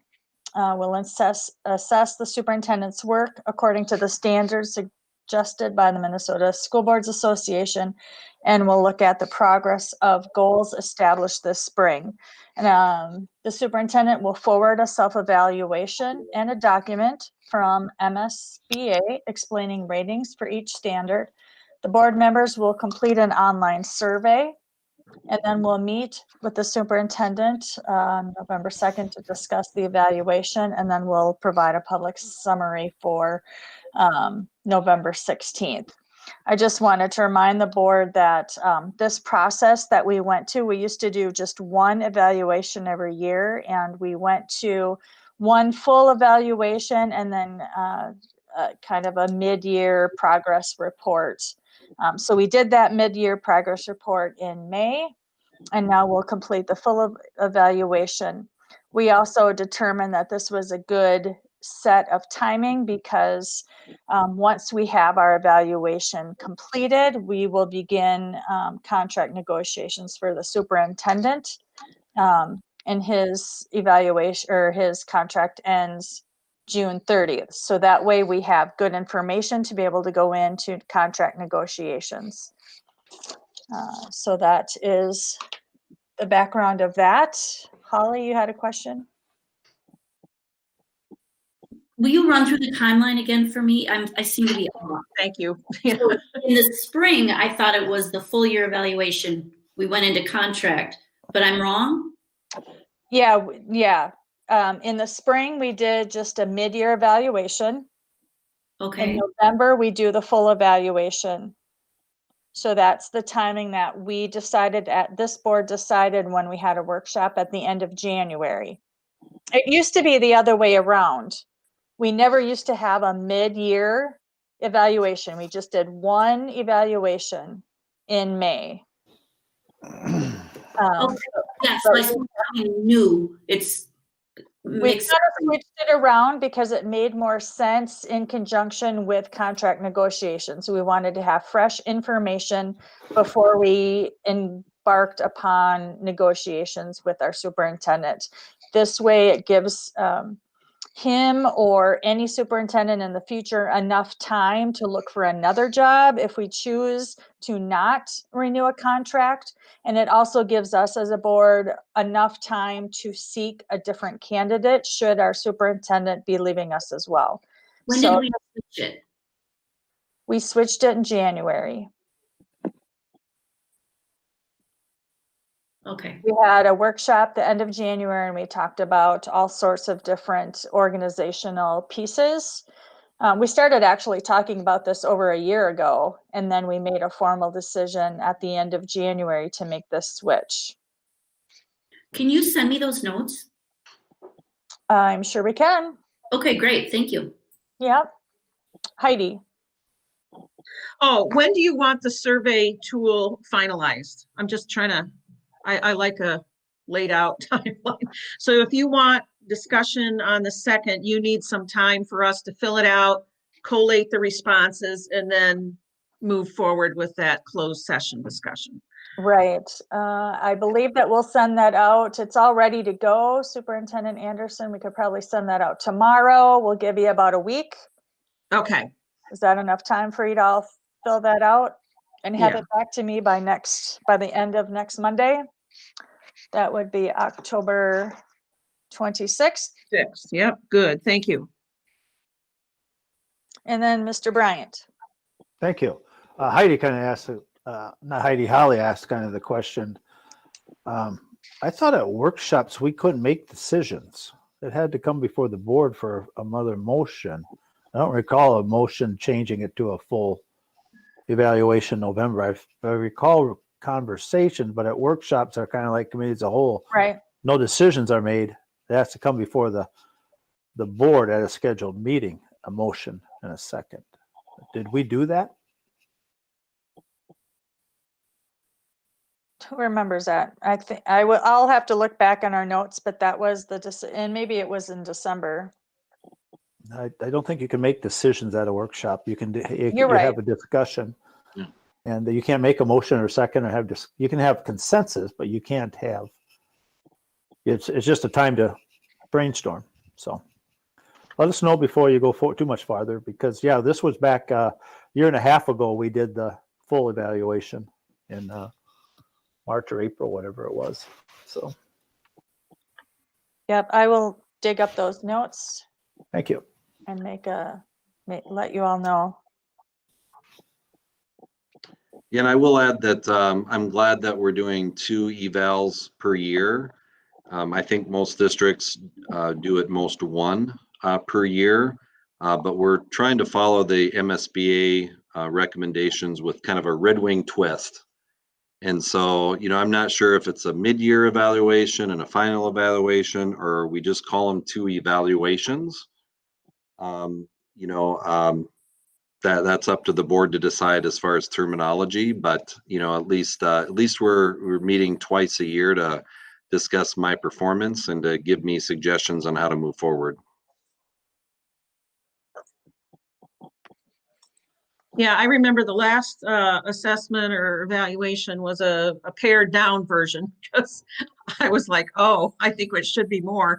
But it was a pared down version. I remember that because it struck me, because it is a new process and it is recommended best practice by MSBA to just keep in touch as a team going ahead. And so the mid-year one or the formative one is just to say, how are we doing on meeting those goals? And if we're satisfied with, hey, things are rolling along, or we've had to make an adjustment, so this didn't get done, like we thought. And then I think there are some, and I can't remember really, but I think there's an article in the MSBA Leader about doing a superintendent evaluation in the COVID context, because timelines have gotten wonky. Goals may have shifted because you had so much immediate emergent stuff in front of you. So if you guys want to go back and look through that, I think it was maybe a September, October Leader publication They say, go ahead, definitely keep your timelines for doing this work, but recognize that in the context of a pandemic, things have shifted, but you still need to recognize that, you know, things have shifted, or you understand and have that mutual agreement that, you know, this goal isn't going to take 12 months, it's going to take 18 because, you know, COVID happened and so much energy had to go into what the immediate situation was.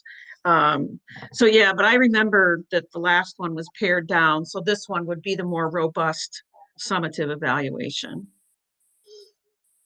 And of course, Holly and I, and I'm sure Pam too, are used to the evaluations done at the end of the school year, you know, because that's when decisions are made as far as staffing, you know, non-renewal of teachers and those kinds of things. You know, and I think, and I don't want to put words in your mouth, Arlen, but I think you brought up the idea of, wait a second, you know, it'd be better to do it by calendar year instead, just because of what Pam said, that, you know, the board needs to make a decision if you're looking for new leadership or not. And, you know, certainly it's in the best interest of the school board and the superintendent to make that decision earlier in the school year, you know, because then it enables both sides to move forward. So, you know, I'm really okay either way. And it just, from my perspective, it's just good to have the two different evaluations so we can keep touching base throughout the year. Yeah, it really does benefit the district, this timeline too, because the competition for superintendents out there is pretty aggressive.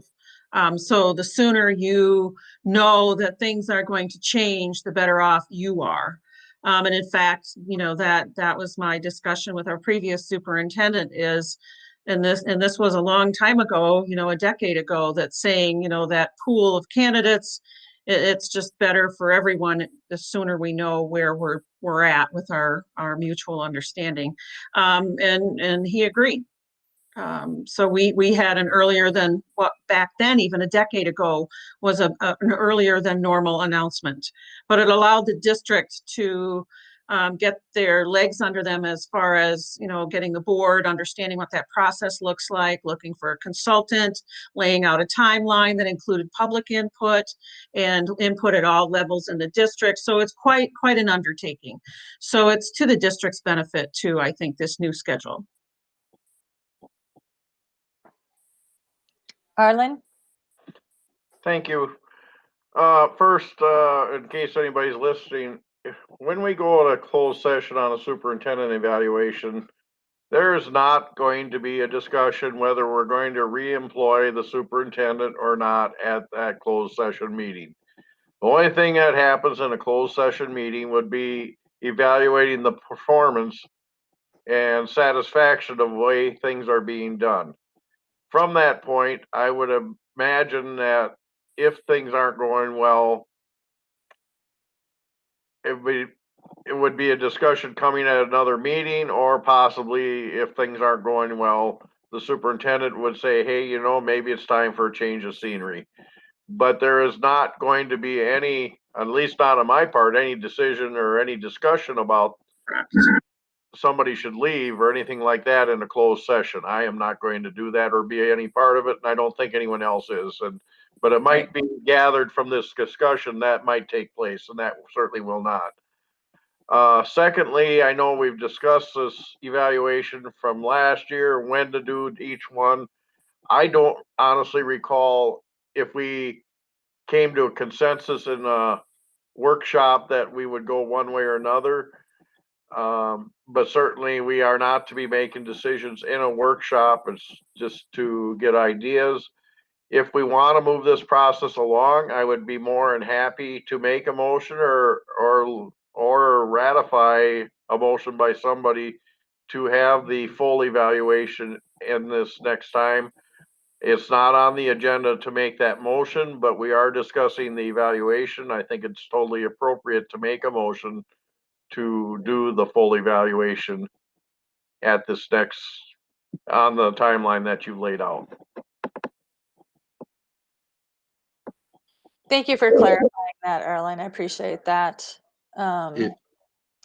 Is that a motion, Arlen, or are you just throwing it out there? I'm throwing it out there. I'd be happy to make the motion. I don't want to force anybody into anything. I'd certainly let somebody else take the credit. If nobody says anything, I probably will make a motion. Is a motion needed to determine the time of the superintendent's evaluation? It would just clarify it that something wasn't decided in a workshop if we're concerned. All right, well, then I'll make that motion, Arlen, that we take this next superintendent evaluation as a summative evaluation of his work over the previous year.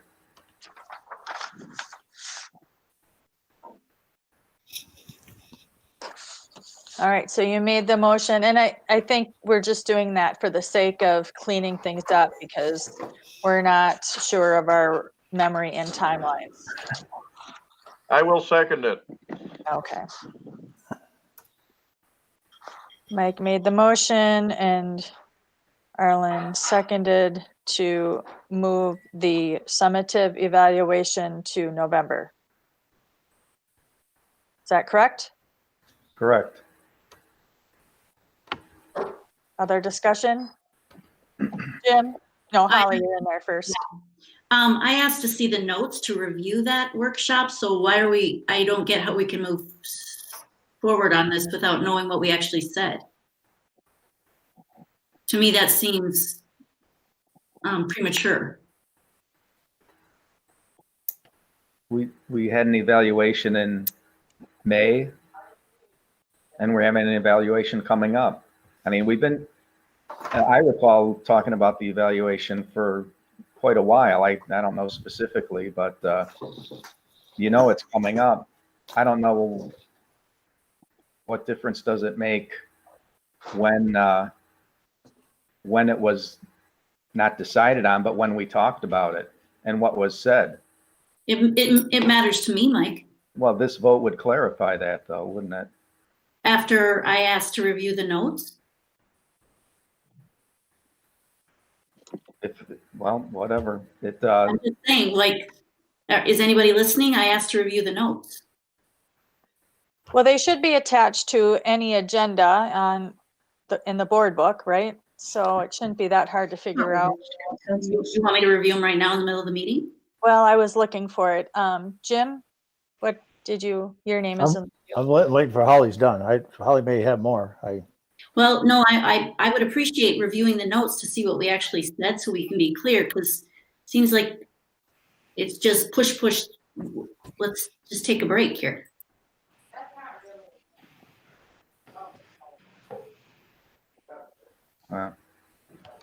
I thought we were in a consensus position after that workshop. I'm not really alarmed, and we already started down this path toward, the formative one. So the natural step is the summative one at this time. Right, and I think if there was a question, it should have been raised way before May when we started the mid-year evaluation.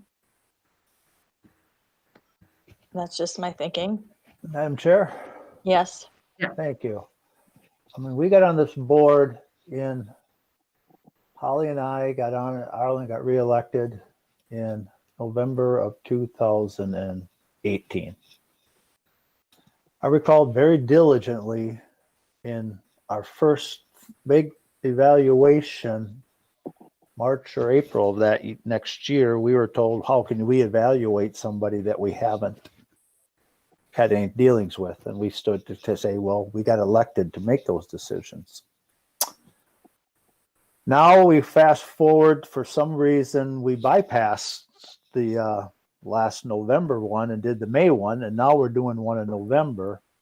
And we're not going to even take into consider the fact that we have 3 or 4 new members coming on the board in January. 3 for sure, and possibly 4. No offense, Madam Chair. So you're going to take that negotiation tactic for his contract away from those people that have filed to put their name on the ballot, 11 people. You've taken that away from some of those people that may or will for sure be elected. You're giving them away to have any type of fact that we're changing it, the fact that we hadn't we just suddenly changing it. And we can talk about all we want back in January about it, but there was no decision to go forward with a November evaluation, October, November. So I'll just say it just smells. I'll be honest. It just smells that something's being done to get through before the next election, and I won't support it. So I think we go back to where we were when we started here, and let it be. If you need to do it in February or March, so be it. But we're getting way ahead of ourselves here because it just doesn't seem right, and I'm not going to be part of that, and I'm not going to support it. So you can do whatever you want with your motion, but it's out of line. So I will sit here and either mute or not listen. One of the two. No, I'm just kidding. I'll be listening to everything for sure.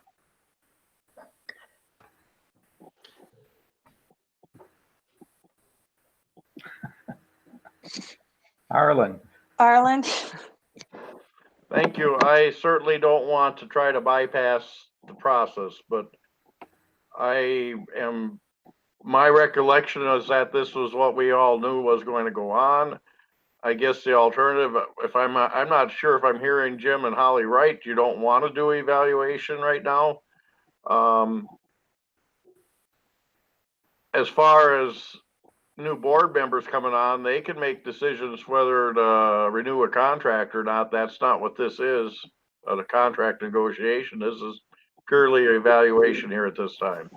But I it was was said, trying to give clarity to what I thought was going on, and if I'm in error, I'm sorry about that. I was just trying to move the process so we get an evaluation done yet this fall. Sure. So we get the 2 a year, because I know that was the consensus of what was going to go on. I don't recall whether there was actual votes.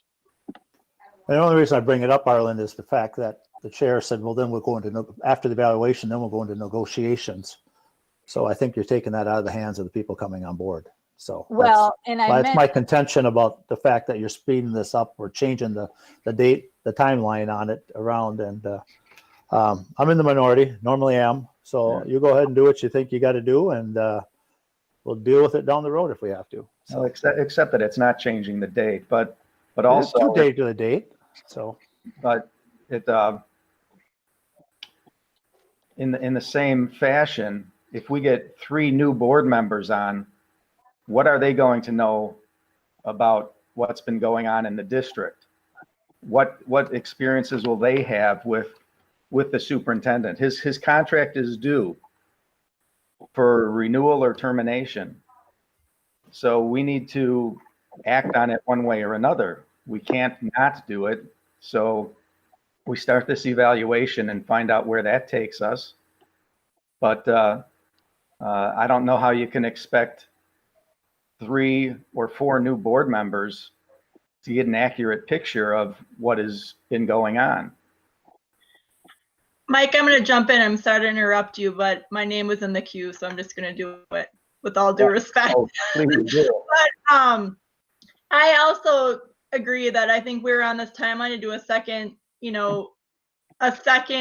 evaluation in the fall with another one in May. And so I've honestly been asking for the superintendent's contract to be getting going since probably last April and May. We are actually behind, and that's no discredit to Pam at all, but we need to get going. I think it's irresponsible that we haven't made a decision on where we're going for leadership in this district. And I am not going to wait till January until we bring it up somehow. Like, I just think we have to know where we're going for our staff, for our students, for our community. And so that's no disrespect to whoever gets elected in January. I think that's this board being responsible for what our job is. And our job is to make sure that we have strong leadership in this district. And I intend to make sure that that happens. Yeah, thanks, Janie. That's right. I mean, we need to know, if it's a 1-year contract, whatever, we need to have some continuity to benefit. Arlen, you're in the queue, not Mike. Well, I was responding to a specific comment. Sorry. go ahead, Arlen. Yeah, I don't want to have a discussion back and forth with individual members. I want to direct my comments to you, Madam Chair. And I would like to ask you to ask Jim and Holly what they would like us to do, if they'd like us to not have that evaluation till we clarify the workshop or whatever? Because I am willing to vote against my second. But I don't want to have a back and forth between individual board members. I want to direct my comments to you. I tried to speed up the process to what I thought was already there, but I would like to ask that you get from Holly and Jim what their concern is. I know I kind of heard it, but I want it specifically, and I will help to hopefully support them. Mr. Bryant? Thank you, Madam Chair. My contention is what I heard was you're taking the voices away of the people that filed to run. Let them get involved. The fact that they put their name down, they should have knowledge about what's going on. They're smart people. They have 11 people that have paid their $2 and put their name out there and signs and campaigning. Let them decide what the contract and evaluation is going to be, like we did when we first got on the board in starting in 2019. So that's all I say, but that's what I think. I think we should, you're taking away from the people that are coming forward in less than a month to be elected and start serving. Holly? In addition, that's kind of how this board has wanted to maneuver. The new people, whatever, you kind of have to say, yes, thank you for that. I don't agree, or yes, thank you for that. Good point. Anyways, we're moving on. And so I asked to see the notes to review that. It's not a matter of more than 2 weeks, to take some time to actually review what we said in the workshop and make a plan going forward. It's not like I'm asking, but it really has been that. Two people over here agree with something, 3 people over here agree with something, and then they squish in the middle. So let's just review what we said in the workshop. That's all I was asking for. Carson? Yeah, I think it's clear that we discussed pursuing 2 evaluations per year. If there are current board members who don't want me as superintendent, then you just need to say it, instead of coming up with red herrings. And I would also remind the board that we have 7 board members, right now. It's up to this board to decide how to evaluate me, for this fall. And then in January, it's up to 7 people, and I will work for them and work with them on evaluation processes and everything else. But this is the board right now. And clearly, the plan was to have 2 evaluations done, one in the spring and one in the fall. And I somewhat resent the comment that I'm playing with the timelines. This was a decision that this board made early on in 2020. This isn't Pam Rowe's timeline. This is a board of 7. Whether we remember that we voted on it or not, this is not my timeline. This is our timeline. This is what was decided a long time ago. I think you're right, Holly. I'd be happy to go back and look at those notes. That was right when Lisa started, so I hope we have some decent notes on those dates. There's no January or February notes in our board book currently, so we're going to have to dig a little bit deeper to find those. But I really resent the fact that there was a hint out there that this is something that I am playing with. That is absolutely false. And I'm appalled that that is even a thought that somebody would think on this board. I'm trying to lead us to a timeline that we have decided as a group. If that wasn't the plan, then I don't know where on earth I would have picked up doing a half-year evaluation in May. Also, when we had this discussion back in January, we talked about needing good information from an evaluation in order to go into negotiations. That was a discussion that this group had. Whether you remember it or not, it is a clear discussion that was had by this board. And so that's what we're going off of. And it is not, again, my timeline. It is this group's timeline. So what I'm hearing clearly is that we're going to review notes so that Holly can have her questions answered. And Jim, you can be reassured that this isn't Pam Rose timeline.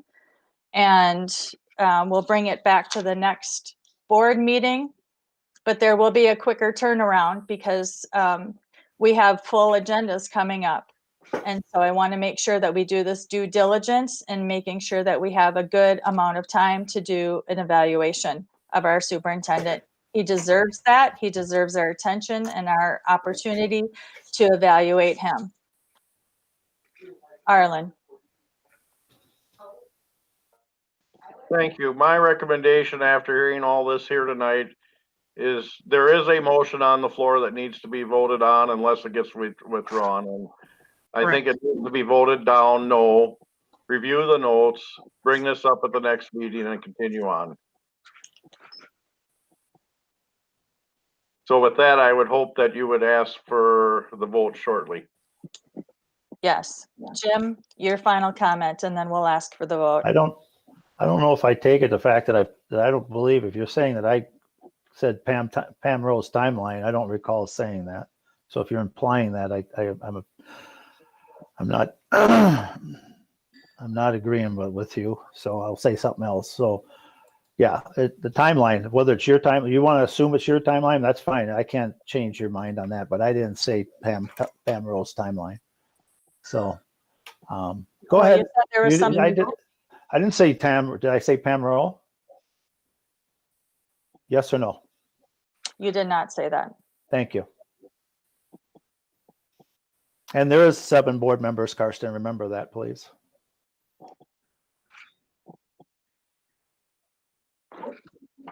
All right. So Call the can you question. repeat the motion on the table?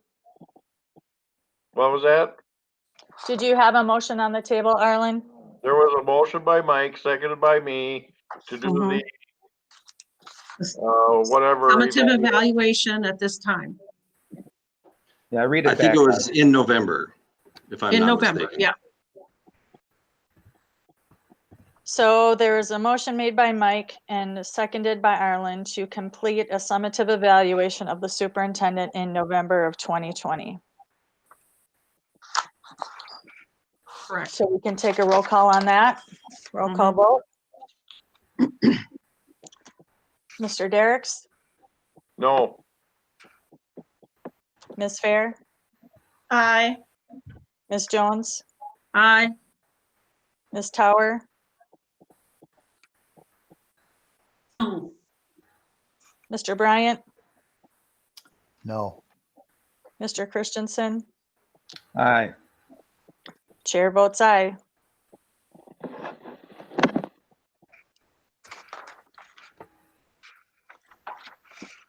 I'll be happy to dig some of those notes out for you, and looks like we'll continue with the evaluation.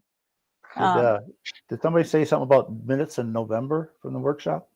Did Karsten say that? Did you say something about November? Oh, I think if I recall correctly, the motion was to conduct a summative evaluation in November. Oh, okay. Yeah.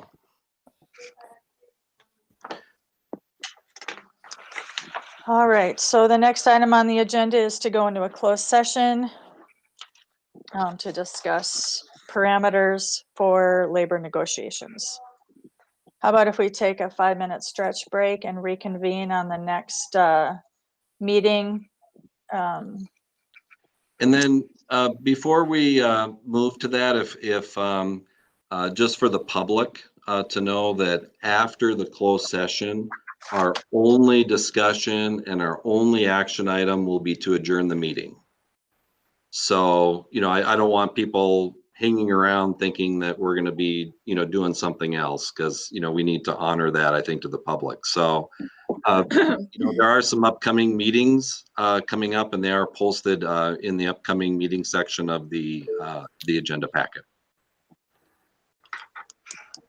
Okay, and we formally have to sign out of this meeting, right? To access the next one. Yeah, different people do it different ways, but I know that for the past few years, we've been taking a motion to close this session, and then we reopen the session, and then we adjourn. Yeah, she's Right, but technologically speaking, Oh, right. do I keep this window active while Oh. I open another one? thank you. Maybe I need Lisa help. can help us with that. Lisa, did you set up a separate meeting for the closed session? Yes, so that Yes, everyone not should have everybody received can an invitation to a second Google Meet. Right, perfect. So we'll close out of this and then log into that new one. If you're having troubles with it, either text Lisa or me. You know, she's right next door here, and so we'll figure things out so that everyone is present. All right, that's all I needed for the tech client. Okay. Harlan has something to say. Oh, Yeah, I was just kind of going over this whole procedure here now. Are we going to go into the closed session window? And then after we get done with that, come back over to this one to adjourn?